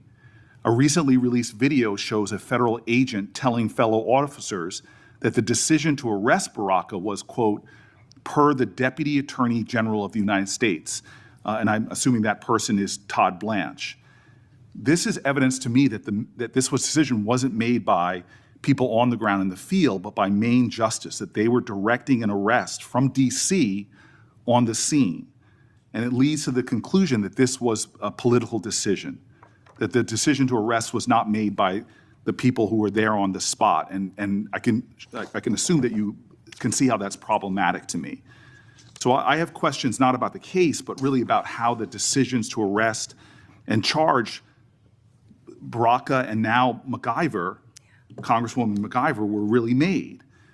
Before this committee, I am saying that I'm going to submit these questions for the record, and I'm really hoping that we can understand how those decisions, as our oversight, how we're making decisions, especially for high-level officials in my state, the mayor of our largest city, the congressperson of that city, and I'm hoping that you could respond to those letters on the record. Yeah, and Senator, that matter is ongoing, and so I can't discuss it. As an attorney, you realize I can't discuss an ongoing matter. And I respect that. I guess I just want to know, and we'll leave this for the questions for the record about the decisions on how they're being made, not the case in itself. I want to move on. And again, I've heard your testimony so far. I know that there is data about violent crime in this city, but I'm really concerned about the application of Justice Department resources towards the challenges we have. You and I both know that about 11,000 Americans have been killed by a firearm just this year. The Department of Justice, according to the White House's own documents, as well as that of the conservative think tank Cato, have shown that there has been a significant movement of law enforcement resources away from many other issues and into immigration enforcement. And we are seeing that in that immigration report, a lot of the people are not the violent criminals that we are really needing to rid our streets of. In total, according to the Cato Institute, you've reassigned 7,460 law enforcement away from their primary duties, investigating drug traffickers, prosecuting child pornography, targeting high-value white-collar criminals, and again, forcing them, this is according to the Cato Institute, into low-level immigration enforcement. This includes, in terms of gun violence, 1,778 agents from the ATF to this kind of immigration enforcement.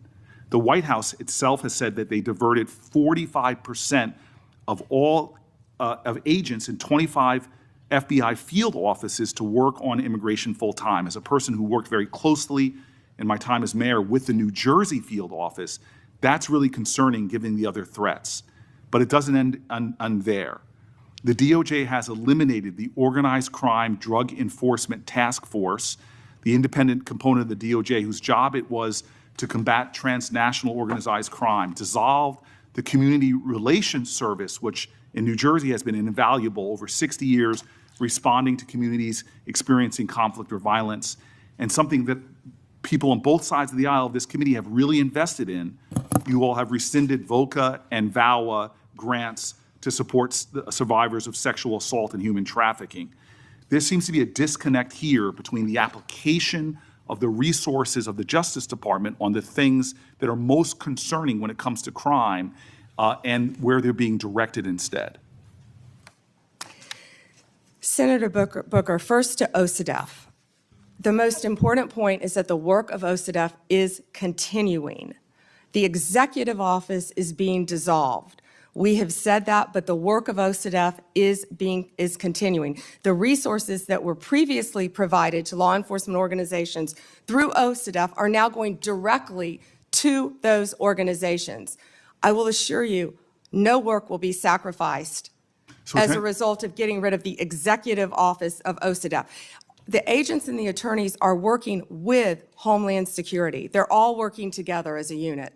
Okay, Attorney General Bondi, I'm running out of time, and I'm going to put some questions in QFRs, because again, this is conservative think tanks and others are pointing about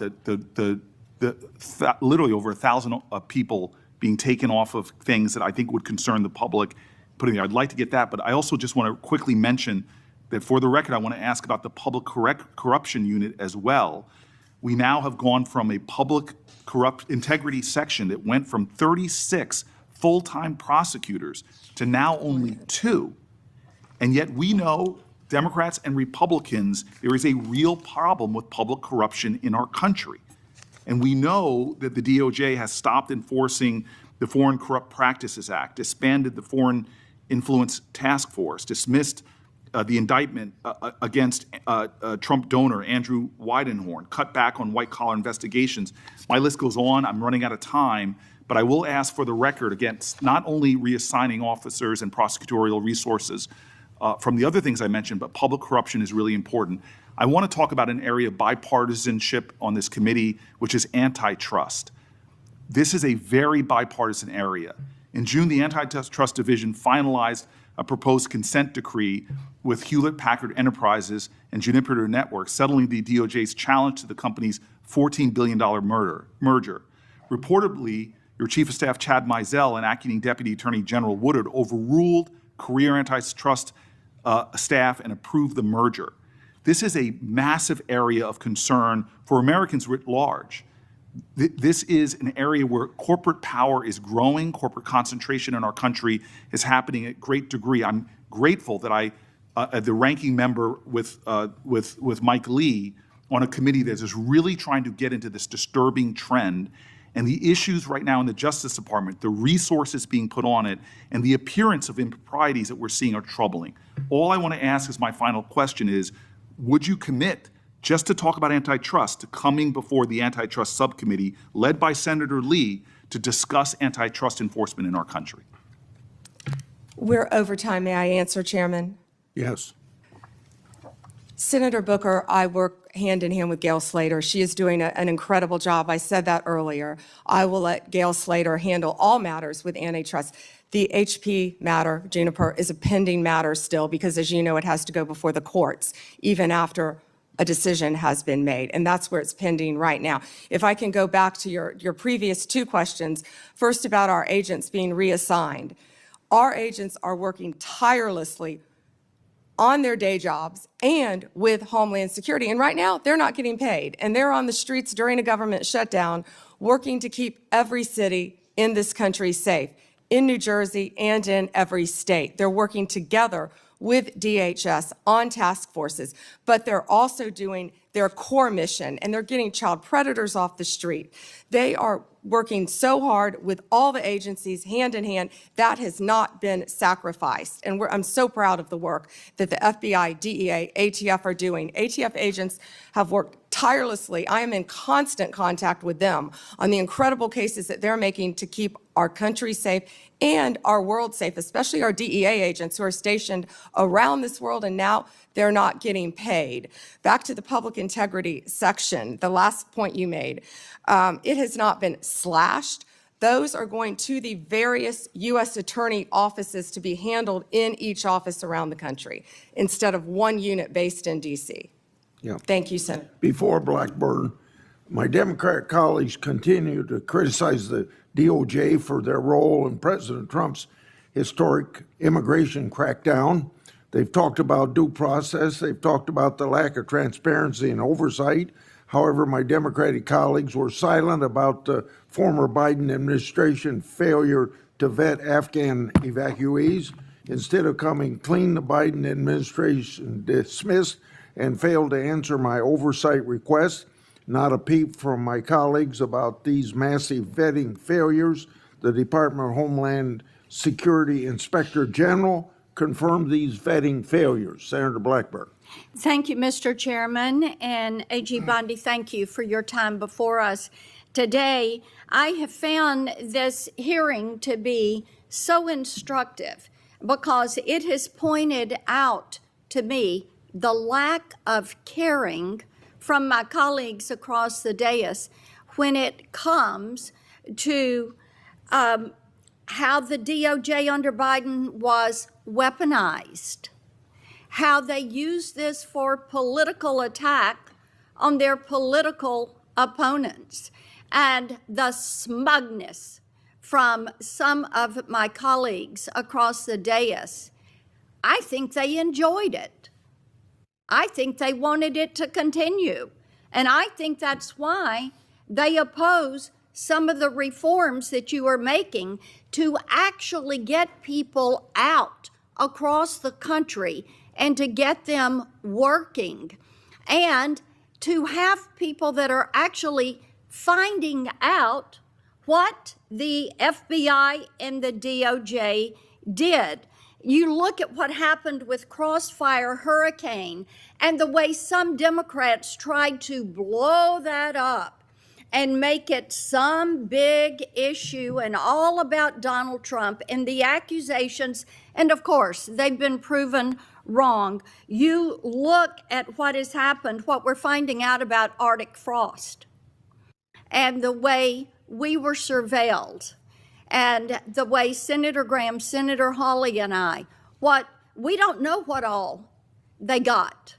We don't know who all they tracked. But to tap our phones, to pull that data for these wireless companies to have allowed them to have that and for them to use it in their investigations, how disgusting is that? And their attitude and lack of concern about the weaponization of the DOJ. I've had a couple of colleagues who have been so concerned about some bureaucrats at the DOJ and the FBI being fired. You know what? If they did wrong, not only fire them, prosecute them.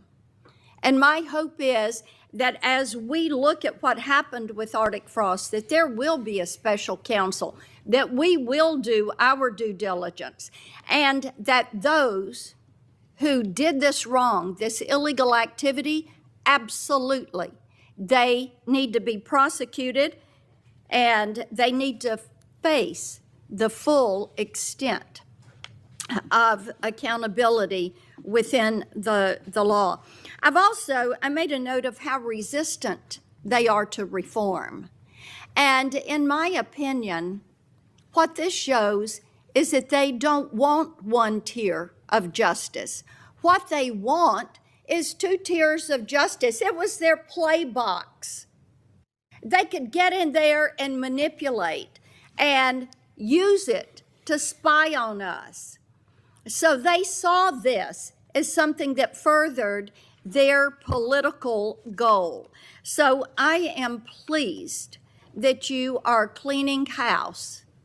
And those who have not served the American people well, fire them. They need to be gone. They need to be gone. Talk for a moment, just a moment, about what you're doing to end the weaponization.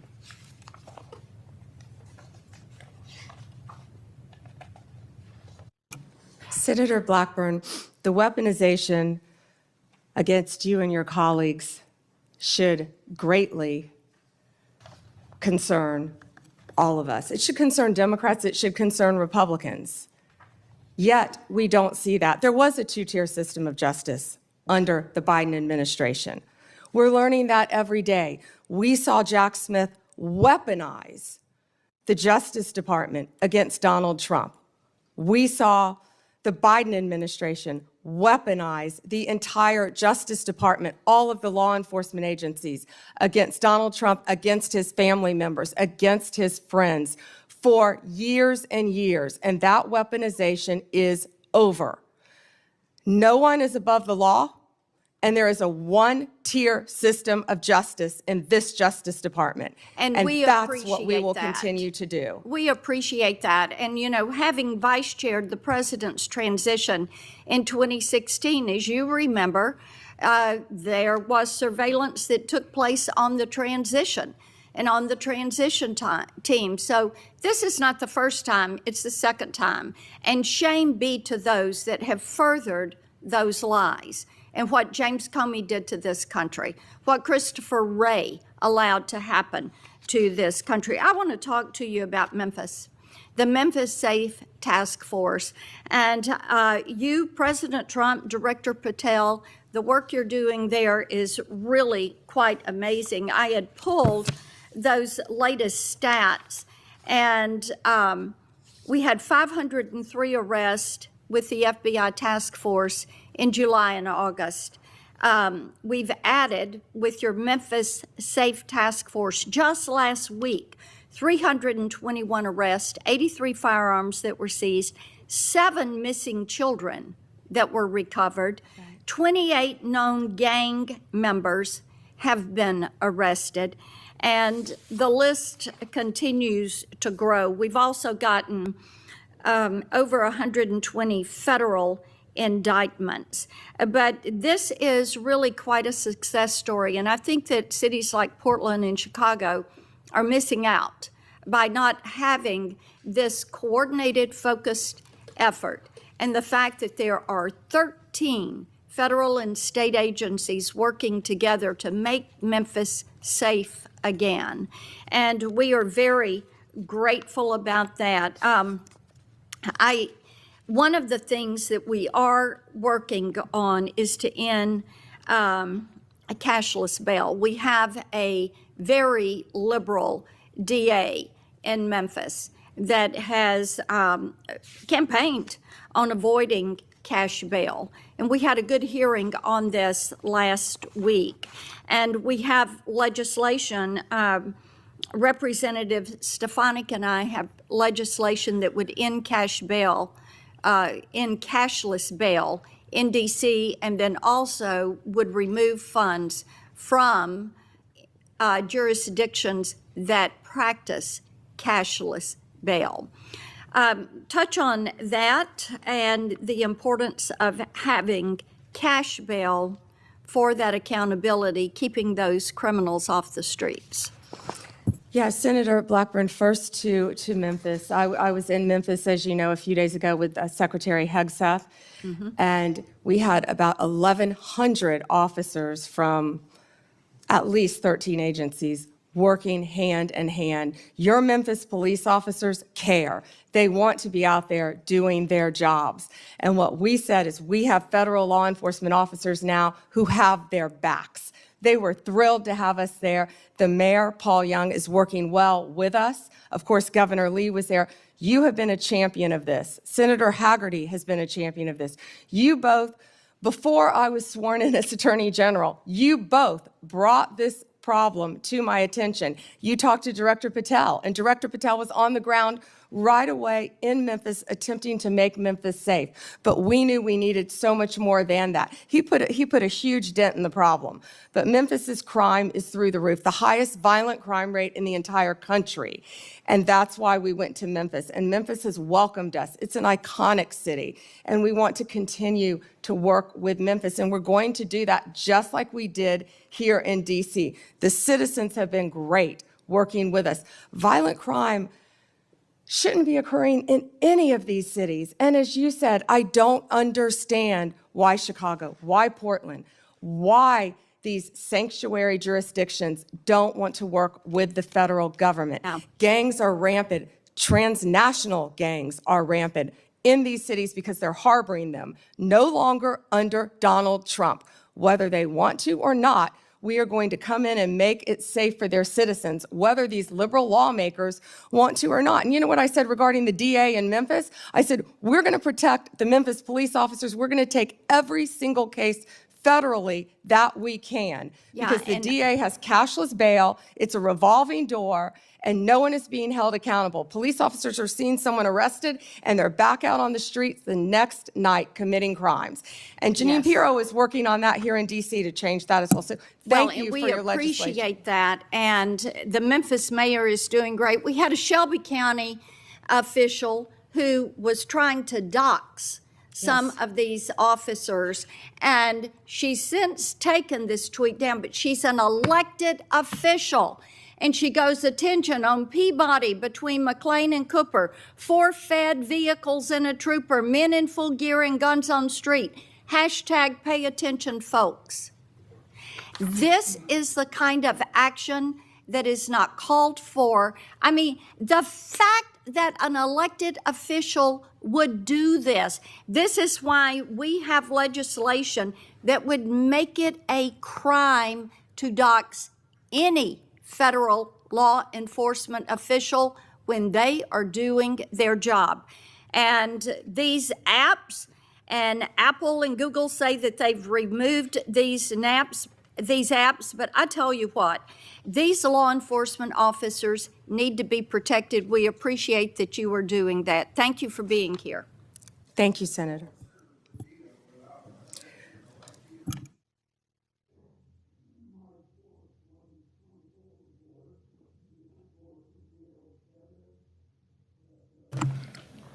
Evidence that the Obama-Biden State Department obstructed law enforcement efforts to arrest high-level Iranian targets. This objection, led by then Secretary John Kerry, was done because of political consideration of the failed Iran nuclear deal. Senator Padilla. Well, thank you, Mr. Chairman. Appreciate the opportunity to participate in this hearing today, which is our, at minimum, annual opportunity to ask questions as we fulfill our obligation to provide accountability over the Department of Justice. So just sort of to level set a little bit for folks in the audience and for folks watching at home, the Department of Justice is supposed to be the nation's guardian of fairness and the rule of law. The power of the Department of Justice is built on public trust and a belief that prosecutions are based on facts and law, not on politics or personal loyalty. And I call that out, Mr. Chairman, because when that breaks down, when the public trust breaks down, then justice itself is at risk. But under this Trump administration and the leadership of Attorney General Bondi, I believe the independence of the Department of Justice has come under attack. The department has been reorganized, it's been realigned, and repurposed in ways that we've never seen before. Important offices have been closed, key programs dismantled, and agents diverted, all without congressional authorization or transparent justification. Now, these are not minor bureaucratic changes. They represent a fundamental shift in the Department of Justice's missions and priorities, its policies, and its practices. And for example, career prosecutors have been pressured to change decisions in politically sensitive cases. Ethics oversight has been taken away from independent career professionals and handed to political appointees with little experience in these matters. Internal working groups have been created to revisit investigations involving President Trump and his allies. And together, these steps send a dangerous message that prosecutorial decisions can be driven by political loyalty instead of the law.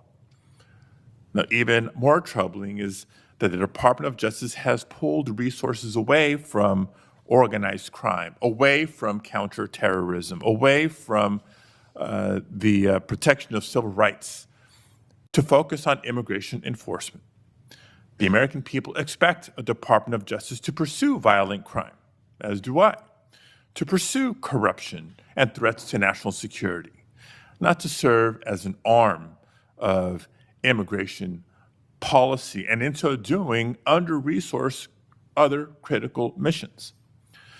Now, the Justice Department's credibility depends on the public's faith in justice, and that the justice will be applied equally to every person and not reserved for the powerful or the connected.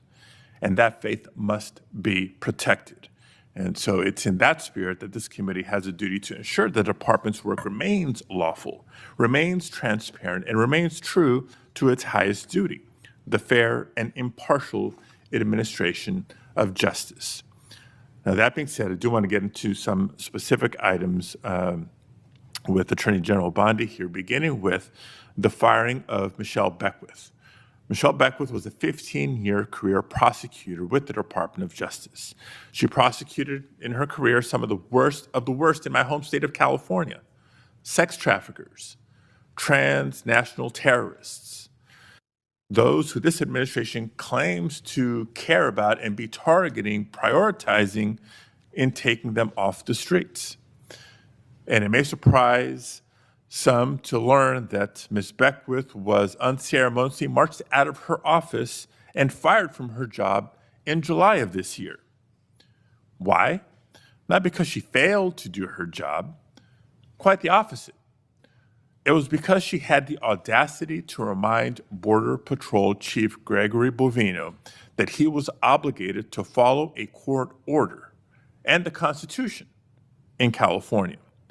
According to reports, she was fired less than 6 hours after she told Bovino he couldn't arrest people without probable cause. 6 hours. So my first question, Attorney General Bondi, is a simple yes/no question. Do you believe that government officials like Gregory Bovino are obligated to follow applicable court orders, whether they agree with them or not, yes or no?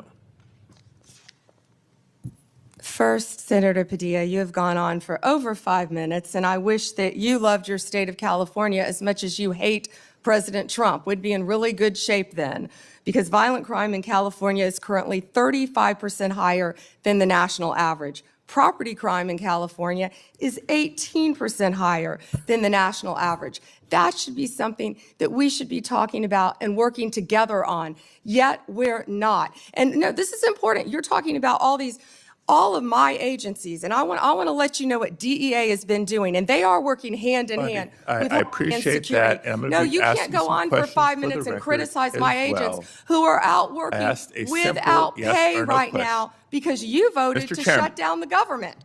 They're out Chairman. there working without pay. Mr. Chairman, I asked a simple yes or no question.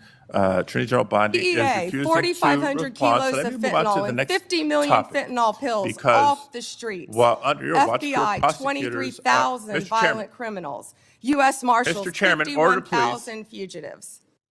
I'm not getting an answer to my question. I'm trying to move on to the next question or the next topic. Mr. Chairman, order, please. Thank you. Because under Attorney General Bondi's watch, career prosecutors are being fired for telling agencies to follow the law and uphold the Constitution. Meanwhile, there are instances of allies of the president who seem to be getting let off the hook. I won't reiterate what some of my colleagues have already brought up in terms of the dismissal of the investigation into Tom Homan and his alleged acceptance of $50,000 as payment by undercover FBI agents posing as business executives looking to secure contracts with a future Trump administration. Because if the reports are true, it's not just the underlying conduct of Mr. Homan, which would be absolutely unacceptable, but the dismissal of the investigation charges raises concerns about the influence of the White House on the Department of Justice. Again, a simple question, and I'd appreciate a simple and brief answer. Whose decision was it to end this investigation? I have answered that question multiple times, yet you didn't have the courtesy to be sitting in here for the hearing. I'm not going to answer it again. And I find it interesting that you want order in this proceeding now. Excuse me, Senator. Then you I will want ask a order in follow-up this question. proceeding Mr. now. Chairman, order, you sure please. didn't I have will ask a order when follow-up you question. stormed Secretary Nome Mr. Chairman, at a press Mr. conference Chairman, in order, California, please. did you? I will ask a follow-up question. Would you commit to either releasing the tape or at least making it available for members of this committee to review, yes or no? Senator, You have not been sitting in here this entire hearing.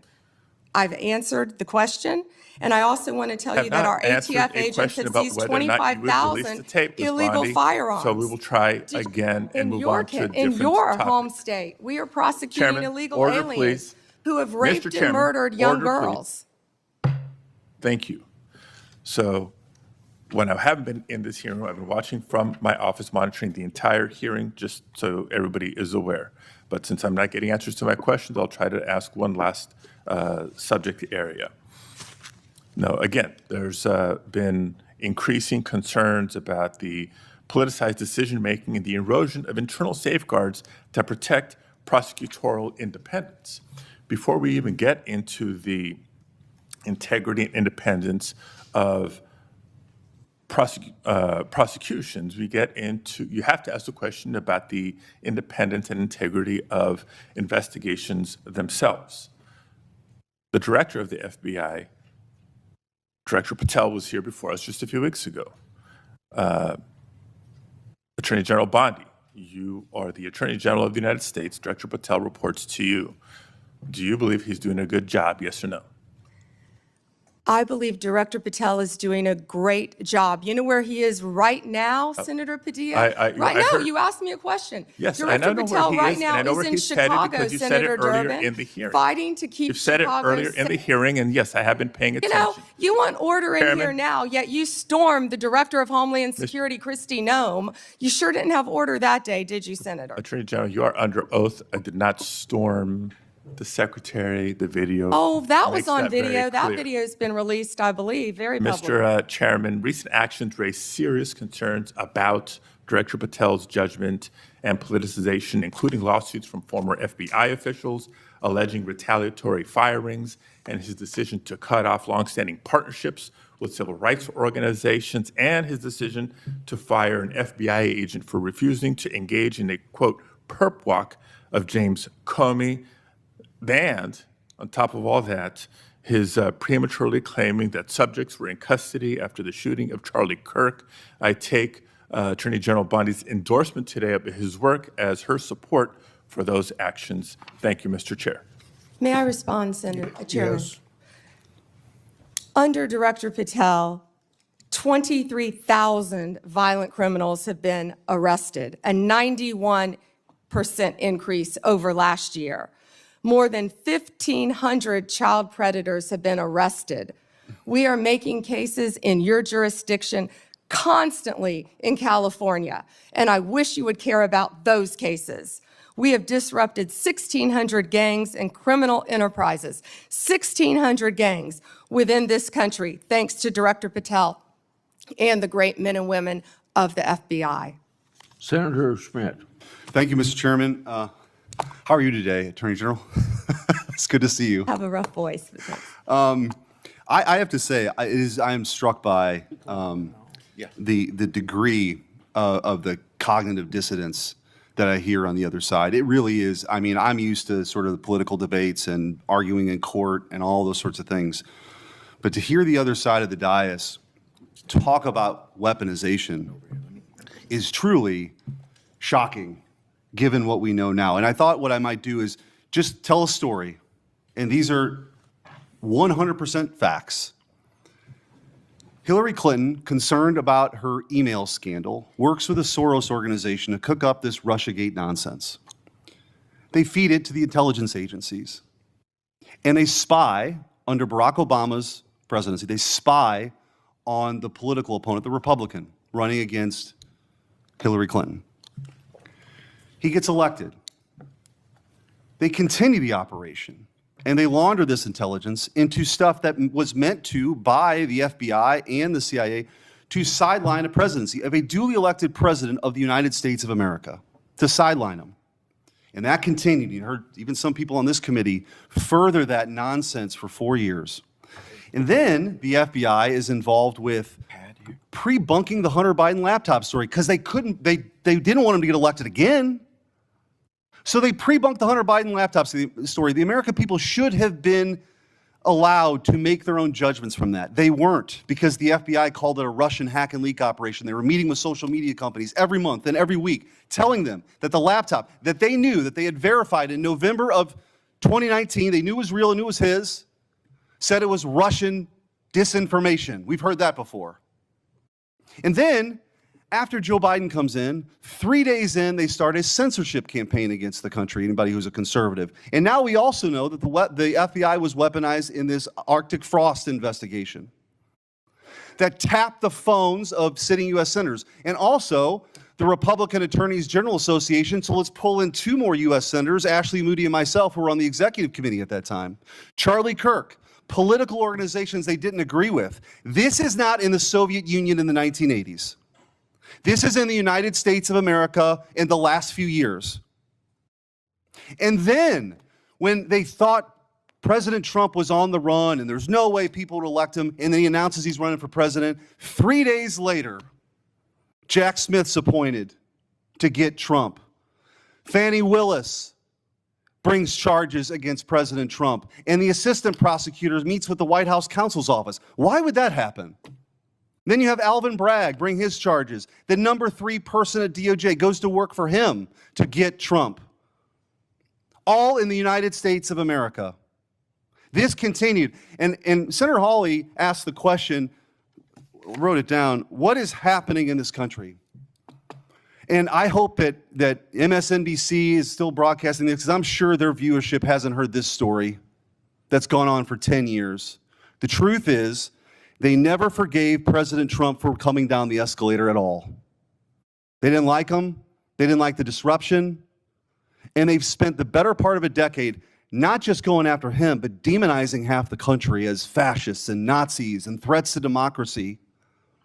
And they have fueled this division in their inability to accept the fact that half of the country isn't deplorables, as Hillary Clinton called her, bitter clingers, as Barack Obama called them, or trash, as Joe Biden called them. That they rose up and they sat in their own jury box and they saw all this stuff play out over a decade and they rejected it. And now you have come in to clean that up, and you are doing a great job in doing that. And let me make this clear. There is a big difference between what happened under the Biden regime and the weaponization, and then holding those people accountable. That is not weaponization. If that doesn't happen, this will happen all over again. So your job, as you talked about in your confirmation hearing, is so important that this never happens again. And holding people accountable who are part of this conspiracy is absolutely your job. And I'm also taking, you don't have to comment on this, your unwillingness to answer questions that have come up.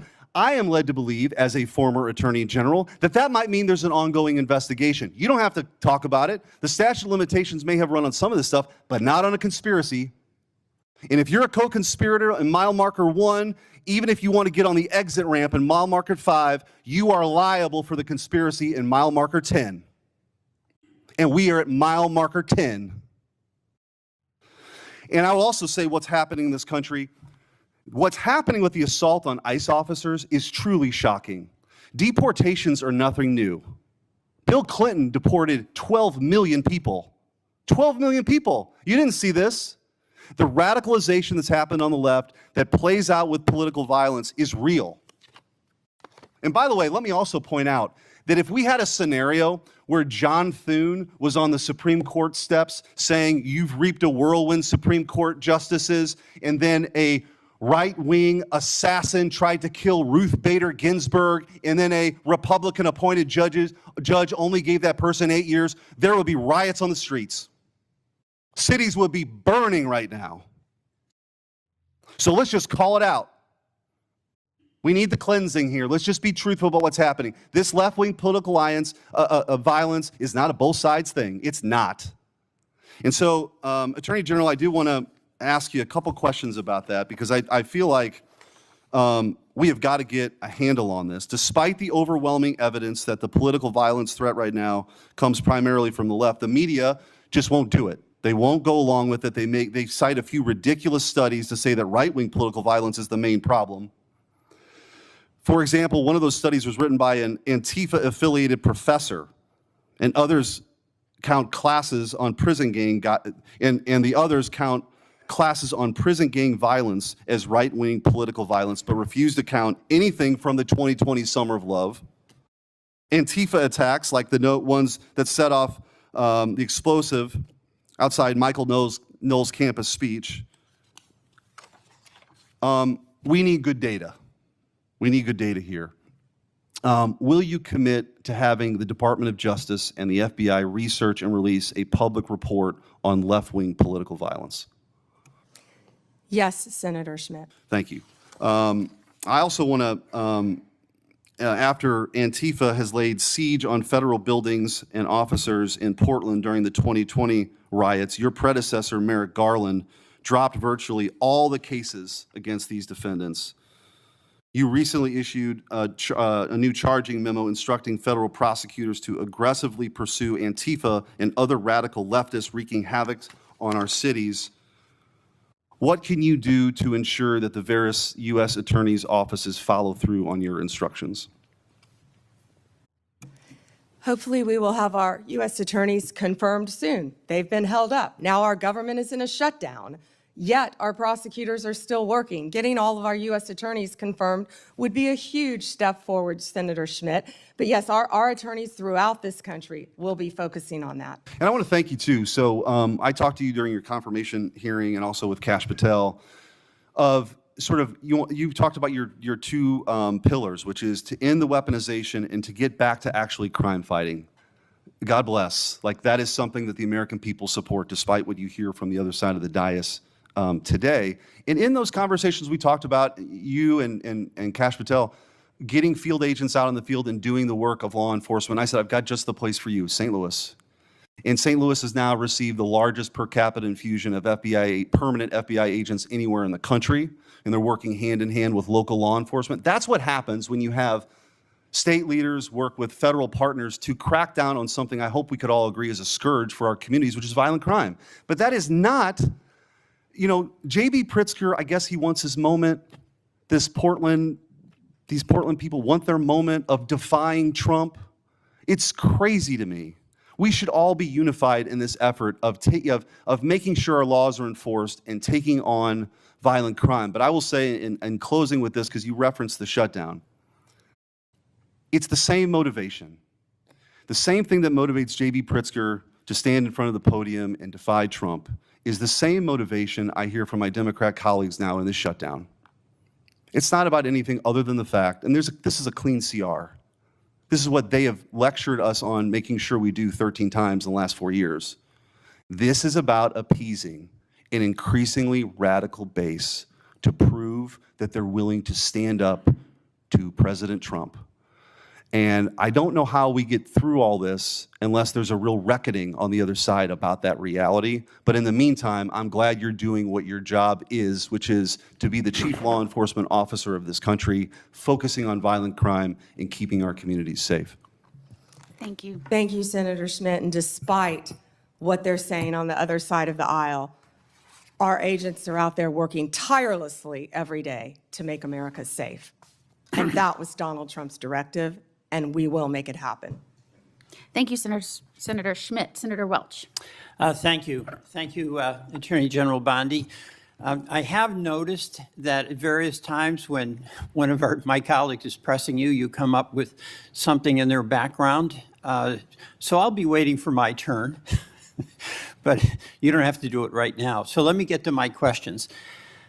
One of the things that you mentioned, and I agree with this, that it's really tough on the various federal workforce, including our law enforcement folks, who are not getting paid because of the shutdown. Mm-hmm. I agree with that. But I also think that wasn't the whole story. There is an issue here that's going to affect Americans, whether they voted for President Trump or voted for Vice President Harris, and that is the loss of health care, where on November 1st, everyone who is getting Affordable Care Act help to buy insurance is going to get the notice of premium increases. And I got a letter just today from a Vermont family, nuclear family of 5. husband and wife, 54 and 55, with 3 kids, one of whom has acute myeloid leukemia. And the apprehension that they have is that if we don't solve this problem, and November 1 is a urgent date, then their family premiums will triple. It'll be beyond their ability to pay. So I'm assuming that with respect to the threat to health care for families in your state of Florida, in my state of Vermont, you would share that concern and hope that we would resolve that.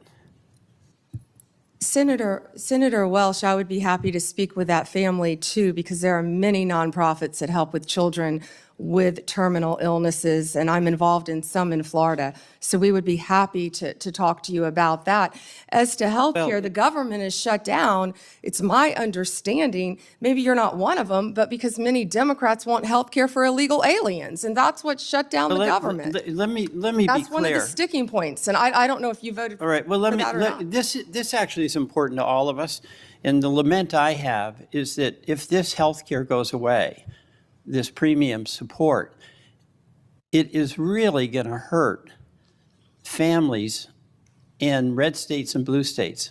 And in Vermont, I mean, we voted Democratic, but we have a lot of good folks who voted for President Trump, and their health care is jeopardized. And there's a November 1 deadline that is coming up. And the reason I'm saying this is that I think it's important for us to try to work out together a resolution that's going to be beneficial to people you care about in Florida and voted for President Trump, and people I care about in Vermont who voted in some cases for Vice President Harris and some for President Trump. So it's not just Democrats not wanting to negotiate. And in fact, we do want to negotiate. And that's why I'd encourage the president to encourage my colleagues on the Republican side to sit down with us and try to see if we can make some progress. Another topic, with the respect to voting rights in the letter that your voting rights chief sent out, we got one in Vermont, and it's a demand to get all the information on the voting file. And in that letter, in the announcement of that letter, the chief indicated an apprehension about the voting process being taken over by, quote, the left. Now, do you have any information with respect to Vermont about a takeover of the voting process by, quote, the left? Senator, I'm not familiar with what you're referring to. We are currently involved in voter roll lawsuits in 6 states.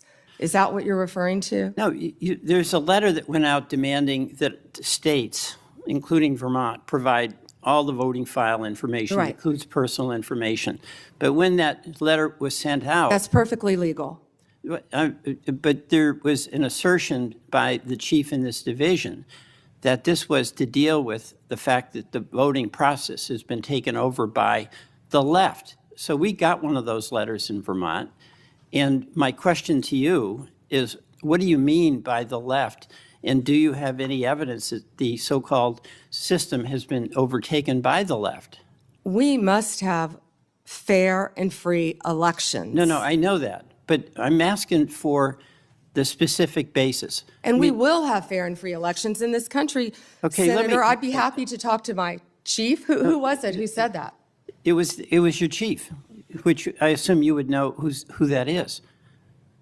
Here's the question here, okay? There is a point of view that is in dispute here about the fairness of elections. But you have the power as the as the Attorney General to use the authority of your office to make demands on states, and you did that with Vermont. That's within your right to do it. I'm not disputing your legal authority to do it. Is Vermont disputing turning over the information to our office? Vermont is, the Secretary of State is, and you can resolve that with her. But And we have every right to have that information. Yeah, here's Senator. where I'm going. Why wouldn't they want to turn it You're over? a prosecutor with the awesome authority to make the decision that you're going to start an investigation against the state or against an individual.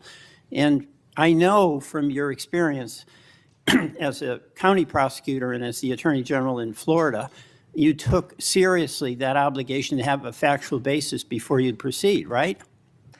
Senator, I take that role, I take my oath very seriously. All right, so what I'm And I asking- take fair and free elections in this No, country we very all- seriously. we all And that do. information, our office is entitled to have that information. But And we the are question involved in here- litigation on that, and I Here's the assume we'll be question involved I in have. litigation with We have- Vermont. We have a Republican governor in Vermont. We had our former Republican governor was was the treasurer for many years, and also the Secretary of State with election responsibility. What I'm asking is, do you or does your head of this voting section have any factual basis that you can point to that justifies your demand that Vermont turn over all this confidential voting rights information? Well, it would remain confidential with my office, and you just said that you have a Republican governor, so it doesn't make sense what you just said. We've asked that of every state, Senator. Right, and I'm asking about Vermont and what the factual basis is, but we can move on. You've mentioned that you can't discuss pending litigation, and I think the committee by and large accepted that answer. But I did notice that you spoke at great length about pending litigation, specifically with respect to the questions Senator Cruz asked you about the sentencing of the Kavanaugh defendant. That's pending, right? He was sentenced to 8 years. I understand that, but that's on appeal, right? We will be appealing. Right, so that makes it pending litigation. So you made an exception with respect to No. the Cruz questions. Hold on. No, But you those didn't were- answer those were any of the things- questions that you said were pending in litigation from any of my colleagues. Those were facts that came out at the sentencing hearing. You're welcome to see the transcript of the sentencing No, hearing. I With all understand the that. gruesome details of what they threatened to do to Justice Kavanaugh and other justices. I condemn what that person did. That was the sentencing. But the point here is that that's pending litigation. You indicated you're going to be appealing. It's your right to do that. And you would not, you use that justification to not answer many other questions. Justification, you're an attorney, Senator. Okay. You realize that. I do want to go back to Homan. There's a tape, right, with Mr. Homan? I mean, first of all, is there a tape that has audio and video of the transfer of the $50,000? You would have to talk to Director Patel about that. No, I'm talking to you.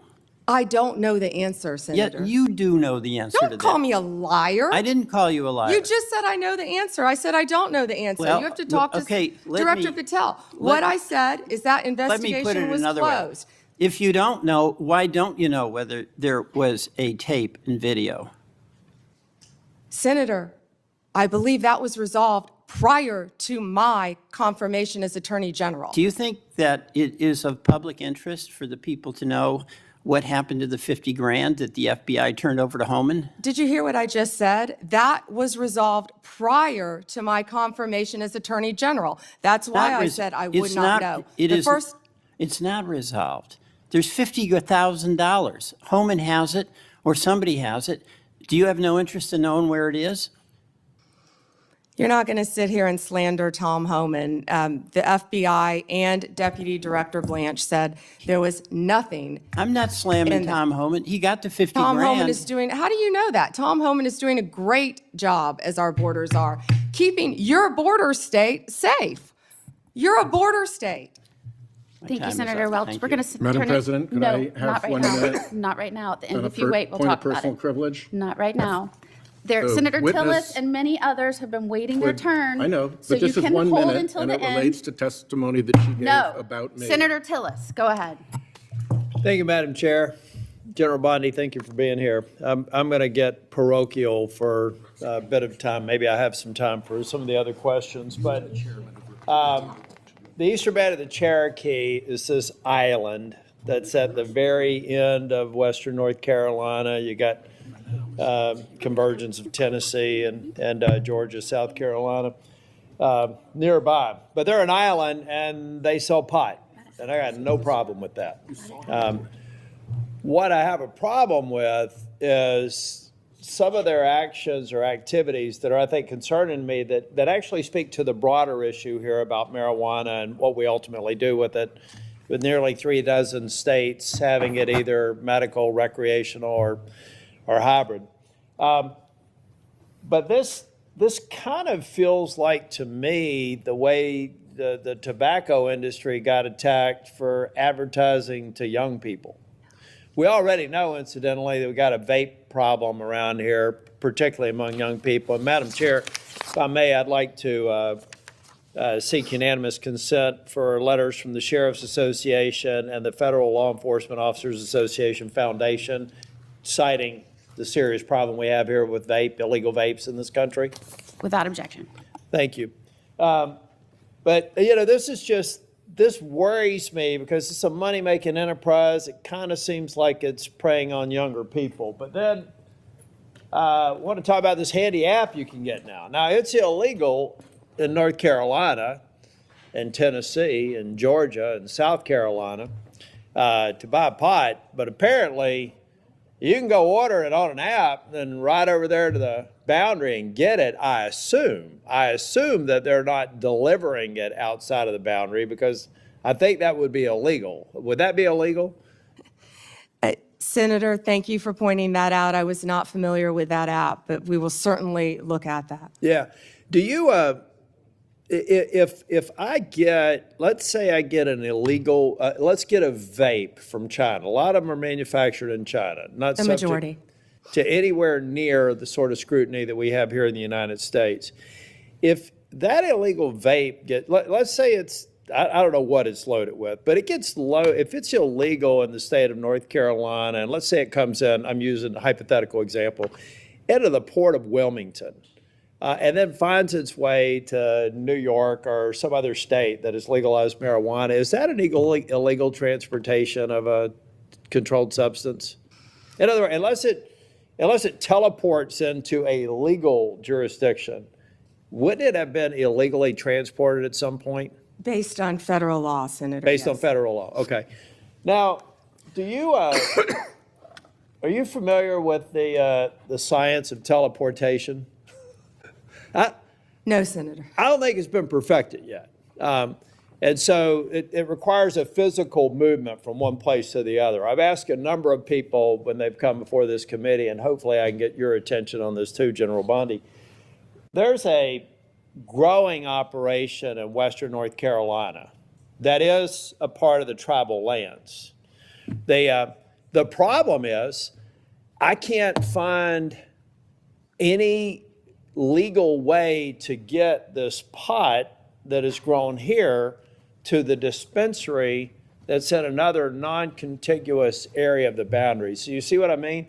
I'm just trying to figure out how the eastern band of the Cherokee are legally transporting what they're growing at scale here to what they're advertising in Charlotte on the billboards as one of the country's largest dispensaries, and apparently also offering to let you buy it online.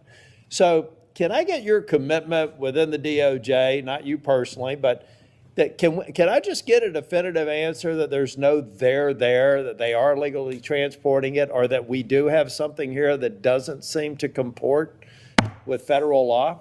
Yeah, Senator, I will absolutely have my team look at that issue, and I'm not familiar with that establishment. Yeah, well, it's, like I said, it's an island. I really think the federal government needs to step up. We need to get rid of this neither fish nor fowl sort of status that marijuana has in this country now. I think the people have spoken, many red states, even your home state, my home state, has, I think, probably many states, I should say, not just the state of Florida, are trending towards legalizing it. We've got to get it solved at the federal level. We've got to capture revenue. That revenue needs to go back to federal law enforcement, and we need to have a lot more focus on what I think are unsafe and inconsistent practices across the state. So if I could get that, I would appreciate it. General Bondi, I'm kind of a boring management consultant, nerd that believes in best practices as a way to to kind of move forward and create consistent outcomes. I'm having a real struggle right now with the National Guard being deployed and masking the abject failure of leaders at the state and local level.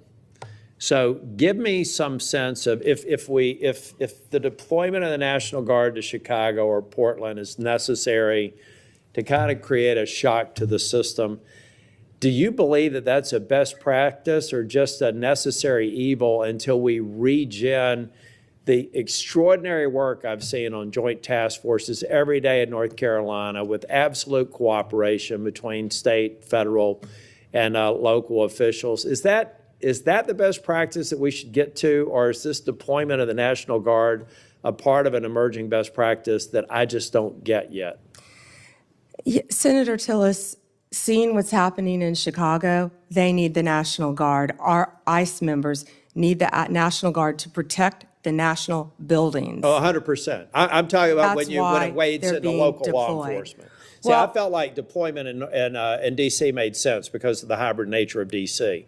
What I'm saying is outside of that defending federal buildings and federal law enforcement, addressing, I think you mentioned over 500 murders in Chicago, it would just seem to me that all those 571. bums should be thrown out in an election. And are we masking an underlying problem that will come back the minute we leave? That's what I'm talking about. Not the protection of federal buildings and federal law enforcement officers, but almost the sense of they become an arm of local law enforcement. I don't consider that a best practice. It doesn't sound like you do either. Well, I don't believe our National Guard want to be doing that, but they're going to be where they have to be to keep Americans safe. In Memphis right now, the highest violent crime rate in the country.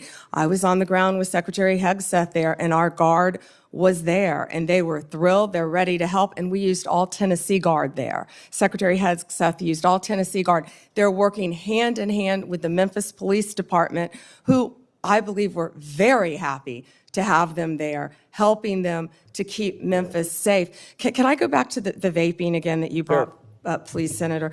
So I went to Chicago, actually, with Secretary Kennedy, and it was just outside of Chicago in a suburb.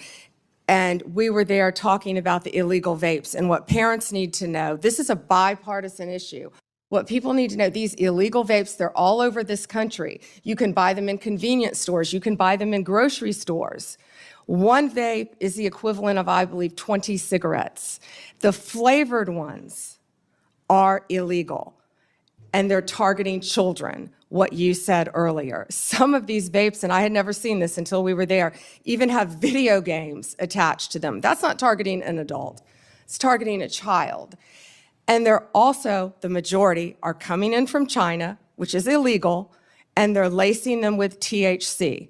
Now, right now, I can't say that I have seen deaths with fentanyl laced, but we want to get on the front end of this because that's what's next. We have to do it. If we And don't hopefully control this that- in every single one of our states, that's what's next. And for the first time, we're getting on the front end of a very serious problem around our country. And Senator Moody, you fought this as well. So thank you for letting me address that, Senator Tillis. And parents need to know that. We do. We need to focus on it. And all I'm saying from a political standpoint is that if we're only, let's get President Trump is termed out. He'll only be able to serve out his second term. And I believe the president is absolutely focused on making these dangerous cities safer. I reject any notion that Charlotte's on that list, by the way. So whether you're a Democrat or Republican, bring it on. But I see 3.5 years from now, if we don't address the systemic problems, that what we've basically done is given a governor and mayor and city councilman a pass on failing to protect their people. I was formerly Speaker of the House in North Carolina. If I thought I had to have the president deploy troops to keep North Carolina safe, I would have considered myself a failure as a state leader.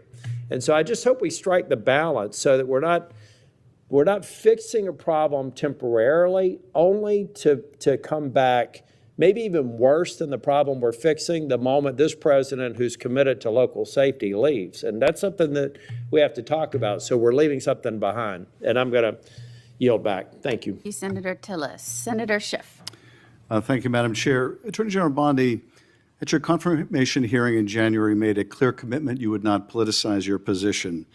We are here today at your first oversight hearing 9 months into your tenure, at a time when hundreds of career prosecutors have quit because they were required to take unethical actions at odds with that promise, or feared that they would have to take such actions if they remained on the job. When over 1,000 former federal prosecutors have sounded the alarm about the unprecedented degree to which the powers of DOJ are being abused to go after the president's enemies. I approach this hearing with a heavy heart. As a former federal prosecutor myself, I served in a department that, whether it was under a Democratic or Republican president, would never use the office to go after the president's enemies or to hide the corruption of his friends. But today, the Justice Department has been used to cover up the possible corruption of the mayor of New York, or of a high-level administration official taking $50,000 reportedly in cash in a bag, or a child sex predator who befriended the president and some of his cabinet members. And instead of preventing partisan weaponization, your department has engaged in a brazenly political prosecution at the president's explicit direction. The department has become President Trump's personal sword and shield to go after his ever-growing list of political enemies and to protect himself, his allies, and associates. My questions therefore focus on these two themes: hiding the corrupt acts of his friends and prioritizing the political prosecution of his enemies. So let me start with the shocking allegations of bribery and pay to play. 2 weeks ago, 4 major media outlets reported that Tom Homan, the president's top deportation official working in the White House, took $50,000 in cash in a bag from undercover FBI agents in September 2024, just over a year ago. According to these reports, Homan indicated he would facilitate securing contracts in exchange for money once he was in office in a future Trump administration. Reportedly, this exchange was caught on tape. Rather than pursue this investigation without fear or favor, the department and the FBI under your leadership or that of your predecessor before you confirmed, quietly shut it down. Once news broke, your deputy and FBI director issued a joint public statement confirming that the Trump administration closed the investigation. White House Press Secretary Caroline Leavitt denied Homan took the $50,000, telling a reporter, quote, "Mr. Homan never took the $50,000 that you're referring to, so you should get your facts straight." So today, I hope you can help us get our facts straight. Was that true, what the White House press secretary said when she denied Homan took the money? Did he take the money? Senator Schiff, as I stated earlier, I was not in office. I was not confirmed when that was handled. So does that mean? Deputy Attorney General Blanche and Director Patel said that there was no evidence that Tom Homan committed a crime. Yet now you're putting his picture up to slander him. No, I'm putting as his, much I'm as you putting his can. picture up showing an interview he gave with, I think, Fox, in which he was asked explicitly about these allegations that he took a $50,000 bribe, and he refused to answer. He said he didn't answer the question whether he took the money, so I'm asking you the question. Did he take the money? Senator Schiff, I answered that question multiple times. And frankly, you know. Well, I don't think, with respect, I don't think you did. But in case I just didn't hear you, what is the answer? Did he take the money? Senator Schiff, that happened prior to my confirmation as Attorney General. Do you know, I said that. Do you know, sitting here, whether he took the money? All I know is that Deputy Attorney General Todd Blanche and FBI Director Patel said there was no case. And Caroline Leavitt is one of the most trustworthy human beings I know. So and, was she? You know, was Senator Schiff, was she if right? you worked for me, you would have been fired because you were censured by Congress for lying with your we can egregious stipulate to, you can stipulate to all your personal attacks on the Democratic members of the committee. personal attacks. You've been attacking my FBI director. You've been attacking my office. You've been attacking. But we're interested in. Borders are. What we're interested in is the answer to these oversight questions. Want your, so no, you were asked by my colleague. You were asked by my colleague. Attacking good people. Regular order, Madam Chair, so I can ask a question. You were asked by my colleague from Vermont whether you will support providing a video or audio tape, if it exists, of Mr. Holman taking $50,000 in bribe money from the FBI. Will you support a request by this committee to provide that tape or tapes to the committee? Yes or no? Senator Schiff, you can talk to Director Patel about that. Well, I'm talking to you about it. You're the Attorney General. This will be your decision.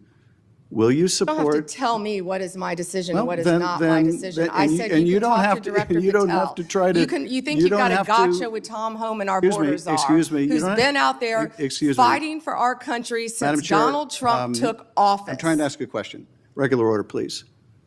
And you don't have to defer to the FBI director to pass the buck. So I'm asking you, will you support a request so that the committee, or indeed, I believe the American people should be able to see that video or audio tape? Will you support that request? Will you apologize to Donald Trump So for I trying guess, to I guess impeach the him answer is you won't support that after request. you now know that So Joe let me- Biden let tried me to cover up do Hunter this. Biden's involvement with Excuse me, Ukraine? let me do this, because I think it's valuable that the American people get a sense of what you've refused to answer today.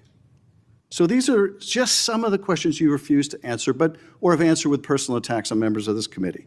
You were asked whether you consulted with career ethics lawyers, as you promised you would do during your nomination hearing, when you approved the president receiving a $400 million gift from the Qataris. You refused to answer that question.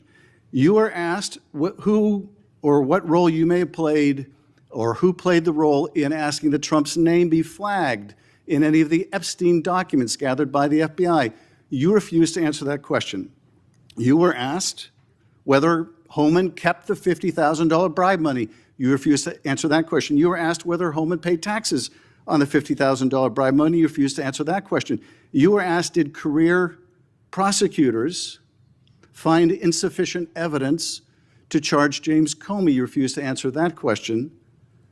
You were asked, how are military strikes on these boats in the Caribbean legal? And you refused to even answer that question.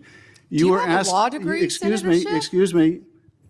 You were asked, did you discuss indicting James Comey with the president? You refused to answer that question.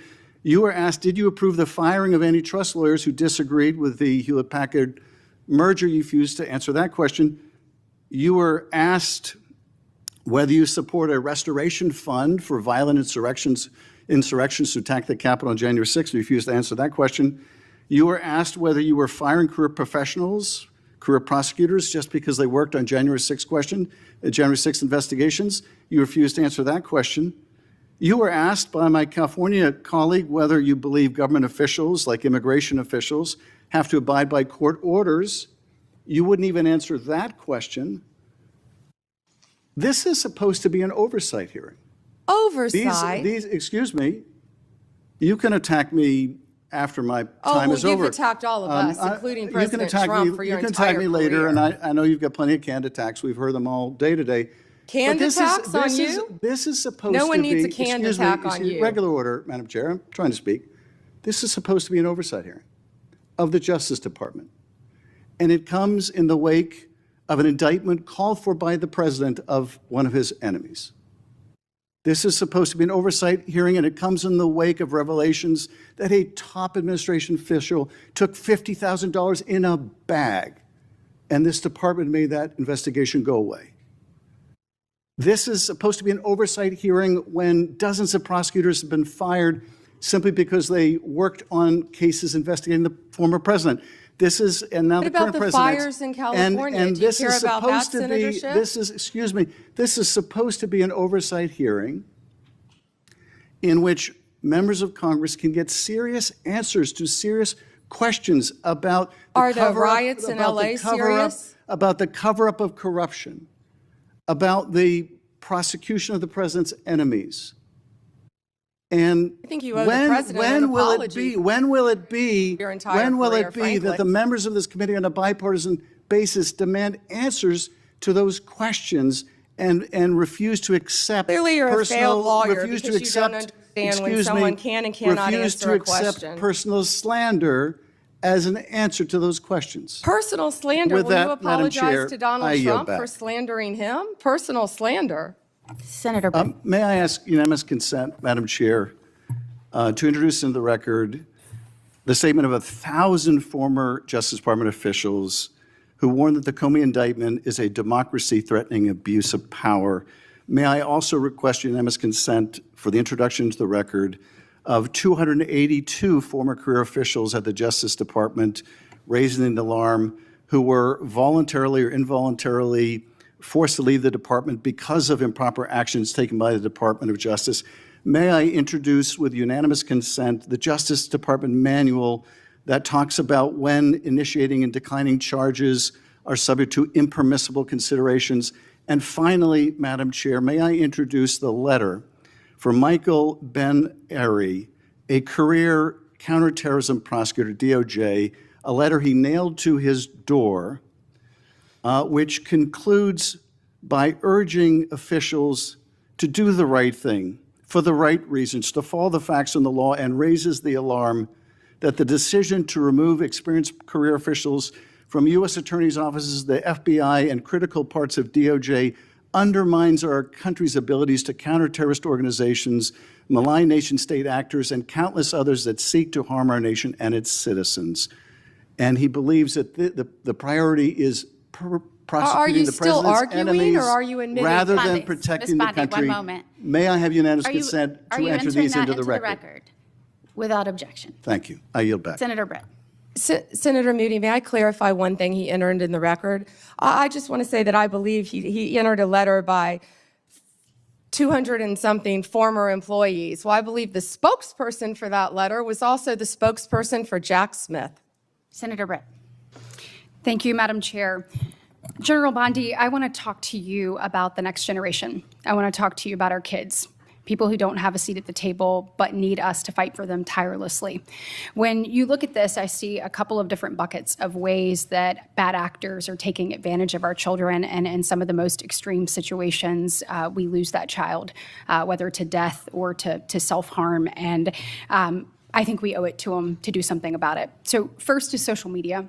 Tell me, what are you doing? I have sat across from a number of parents who have talked to me about their child either falling victim to sextortion, different schemes that are online. We also know that there is an element of human trafficking that comes here.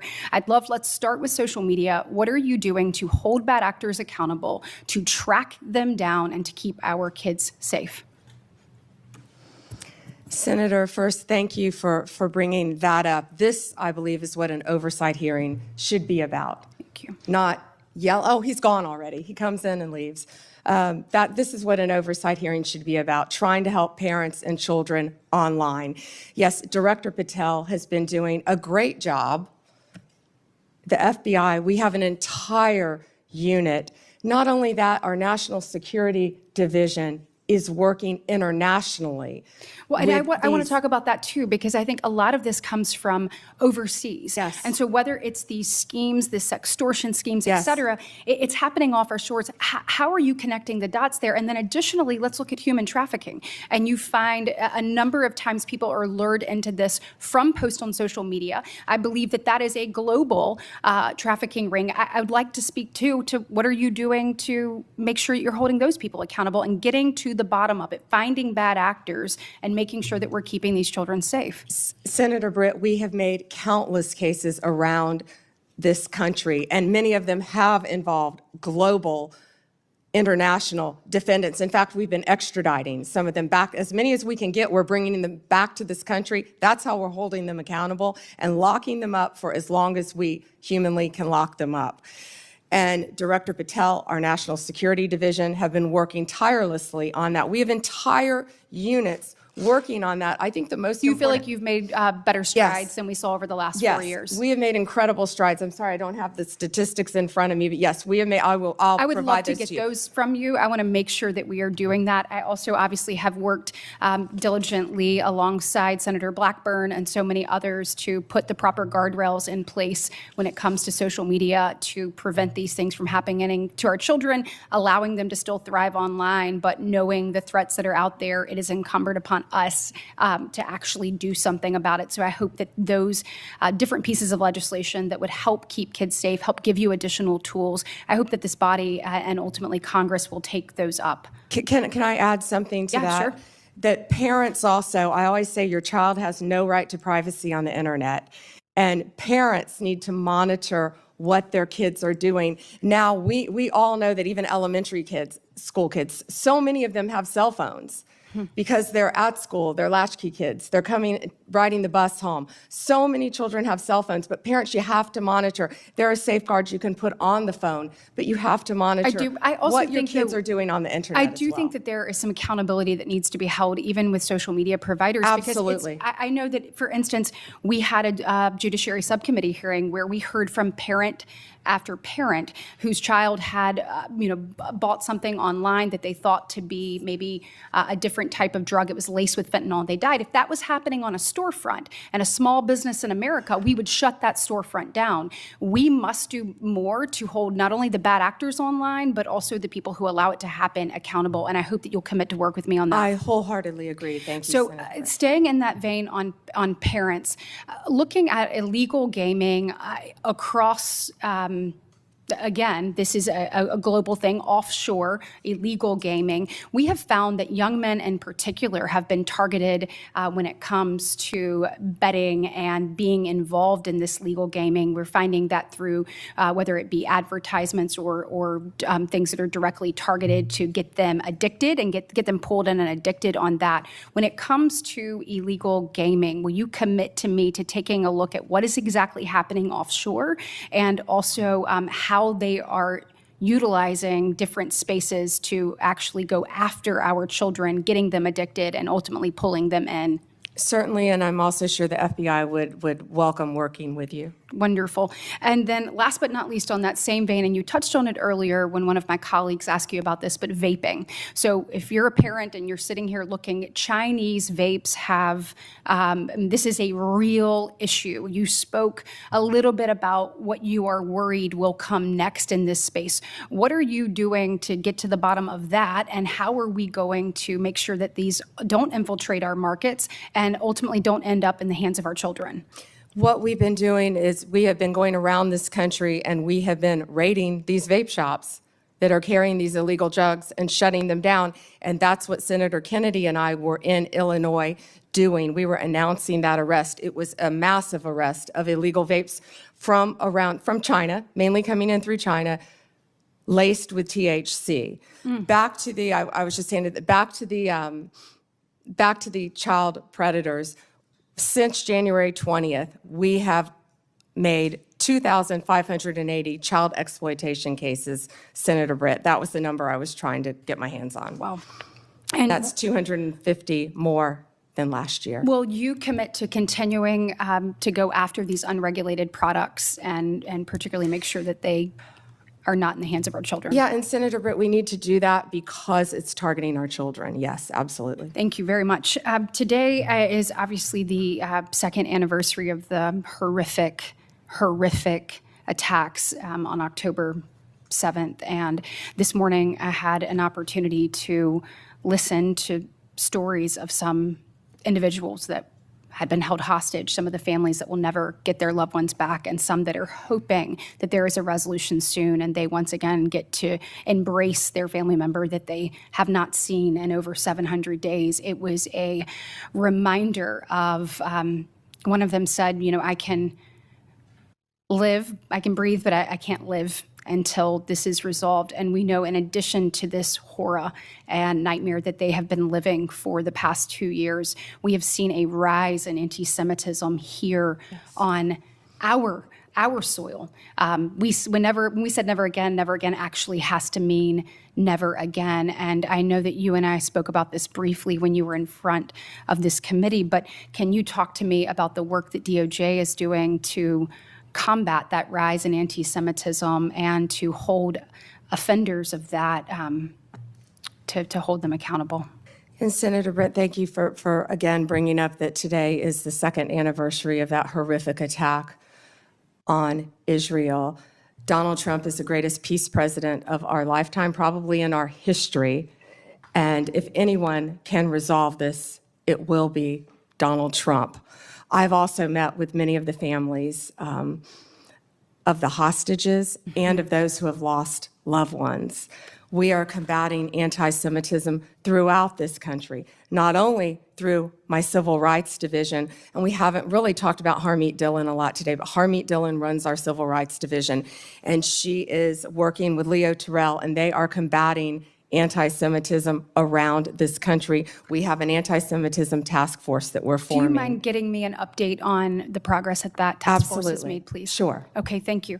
And last, in my last remaining minute, certainly appreciate the work that you're doing. I know my colleague, Senator Lee, already asked you about the attacks on ICE officers. Thank you for working to keep our federal agents safe, federal law enforcement safe. So thank you for the work that you're doing there. I do want to just talk a little bit about crime in American cities. We had a horrific event occur in Montgomery, Alabama over the weekend, and 14 people, 2 people are no longer with us, and 12 people injured. My heart breaks for every one of the victims and their families and the community at large. I'd like to know a little bit about your interagency work and talk to me about things that you find, because we have to find solutions in this space.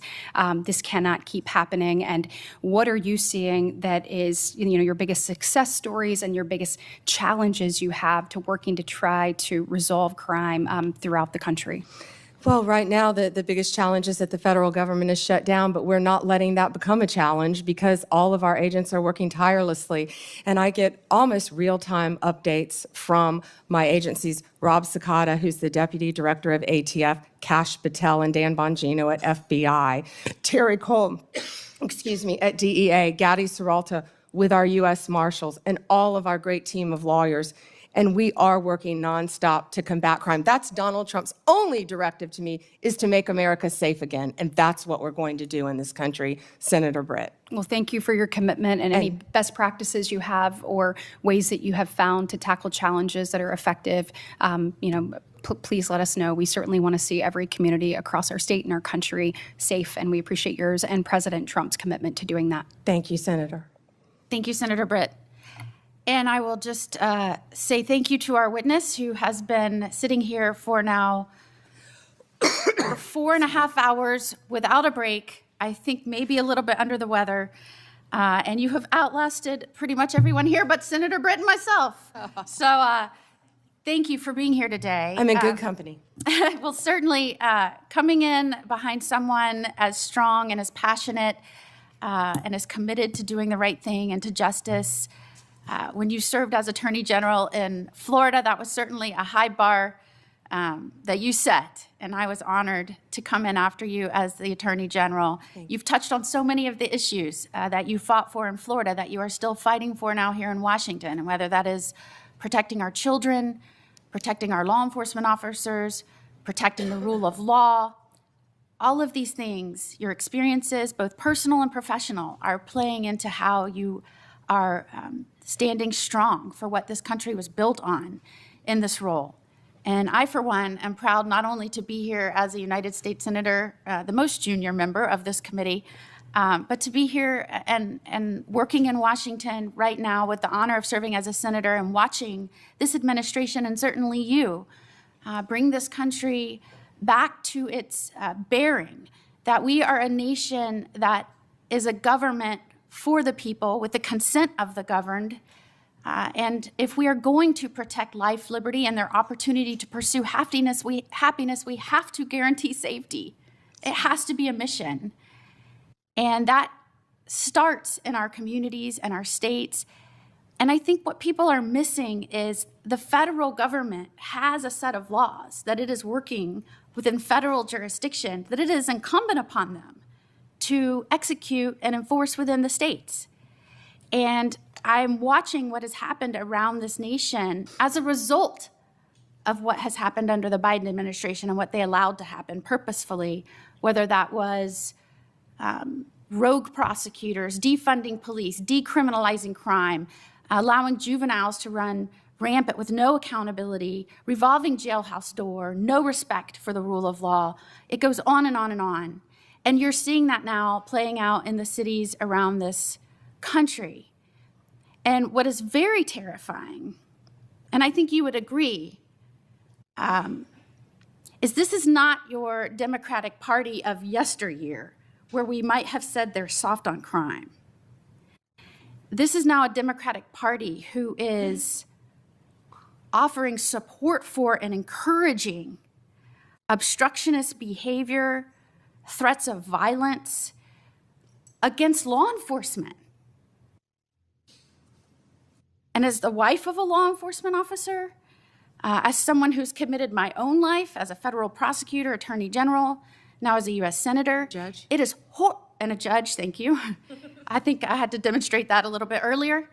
It is horrifying to me that where we used to talk about differences in policies, where one party was thought to be tough on crime and one party was thought to be soft on crime, we're not talking about the fundamental ideals and structure on which this country was built.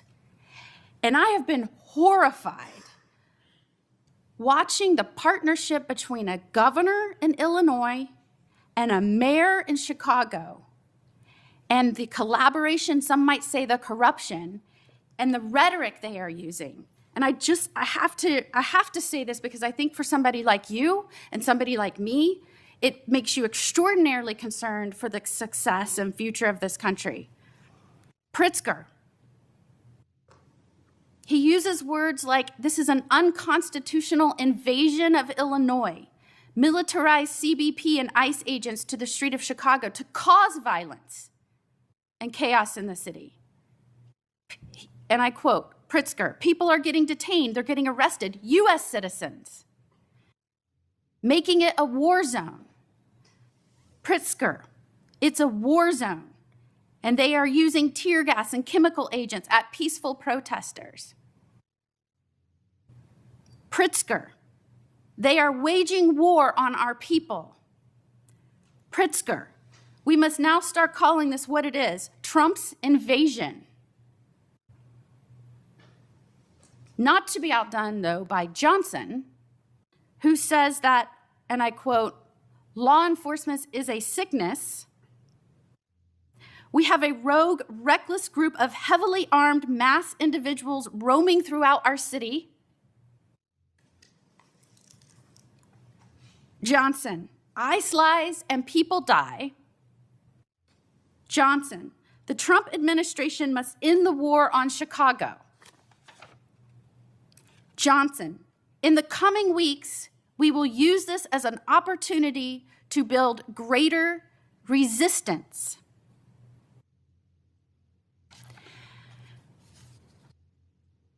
I am wondering if Pritzker and Johnson understand that there are federal laws that criminalize inciting violence against law enforcement and federal agents. I am wondering if they are concerned at all about what their speech is doing and the danger it's putting not only federal agents in, that, by the way, swore an oath to protect other people, but the danger it's putting the citizens of their community in. Anytime you start pitting your own people against their own government, a government is only there at its core to protect rights and the safety of its people, that is incredibly dangerous. And I hear this rhetoric, and I think to myself, every foreign adversary of the United States of America in this country is saying thank you to the governor of Illinois and the mayor of Chicago. Thank you for doing their jobs for them, for undermining the strength and safety of this country,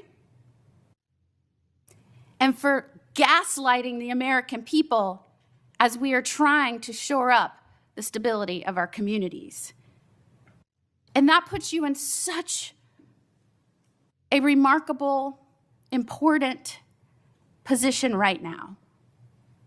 You are the top law enforcement official in this country. And you have a responsibility to call out this rhetoric. And when it violates and crosses over from free speech into inciting violence, we have to call that out.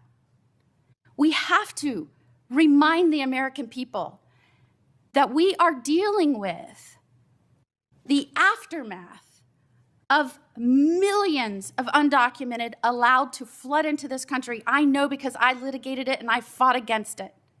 And when I had to get through litigation documents that showed their plan was to step back and let the border be overrun, when nobody believed that was happening, it was people like us that said, this is happening. They're allowing our country to be overrun. They're allowing, through rogue prosecutors and an undermining and demoralization of law enforcement, for our cities to fall prey to criminals. They are allowing this to happen. And they are doing so, trust me, cheered on by our adversaries. And it takes someone with strength and the ability to take the criticism for 4 hours and 40 minutes and sit here resolute in your commitment to uphold the rule of law. And I know the only reason that you can do that is because what you went through in your prior life, working hand in hand with law enforcement, seeing what their families went through, holding the hands of victims, not letting these people turn our heroes into villains, and certainly not letting these people make the United States of America appear anything other than what it is. It is a country that protects, first and foremost, our people's rights, and we do so by also guaranteeing, with the consent of our government, that we'll focus on their safety. And that is why I was so glad you started out this hearing with my mission is to protect the people and prosecute violent crime, and to make sure the corruption that happened again under the last administration can never happen again. And as you sat here today and you heard the affect of the people whose friends and colleagues, and indeed even members of the judiciary, whose phones were analyzed and traced from grand jury subpoena, and they're just finding out last night, assuring them that you understand what that feels like and that you will not let it happen again, no matter how much they want to disguise accountability as weaponization. Thank you for being you, Pam the prosecutor, Pam the person that cares about this country and its people and the future of America. Thank you for being here today. Would you like to end with any comments? Thank you, Senator Moody. And you know, they may try to destroy our country, but they won't. They won't be successful, nor will our foreign adversaries, because we have the greatest president in Donald Trump, and he will make America safe again, and he will keep us safe. Thank you, Senator, and thank you for all you do. And we will keep the record open for a week. I know Senator Whitehouse wanted to offer some comments for the record and any other additional questions, and we'd ask that you respond to those. I'm sure he invited. did. Thank you so much. And with that, the hearing is adjourned.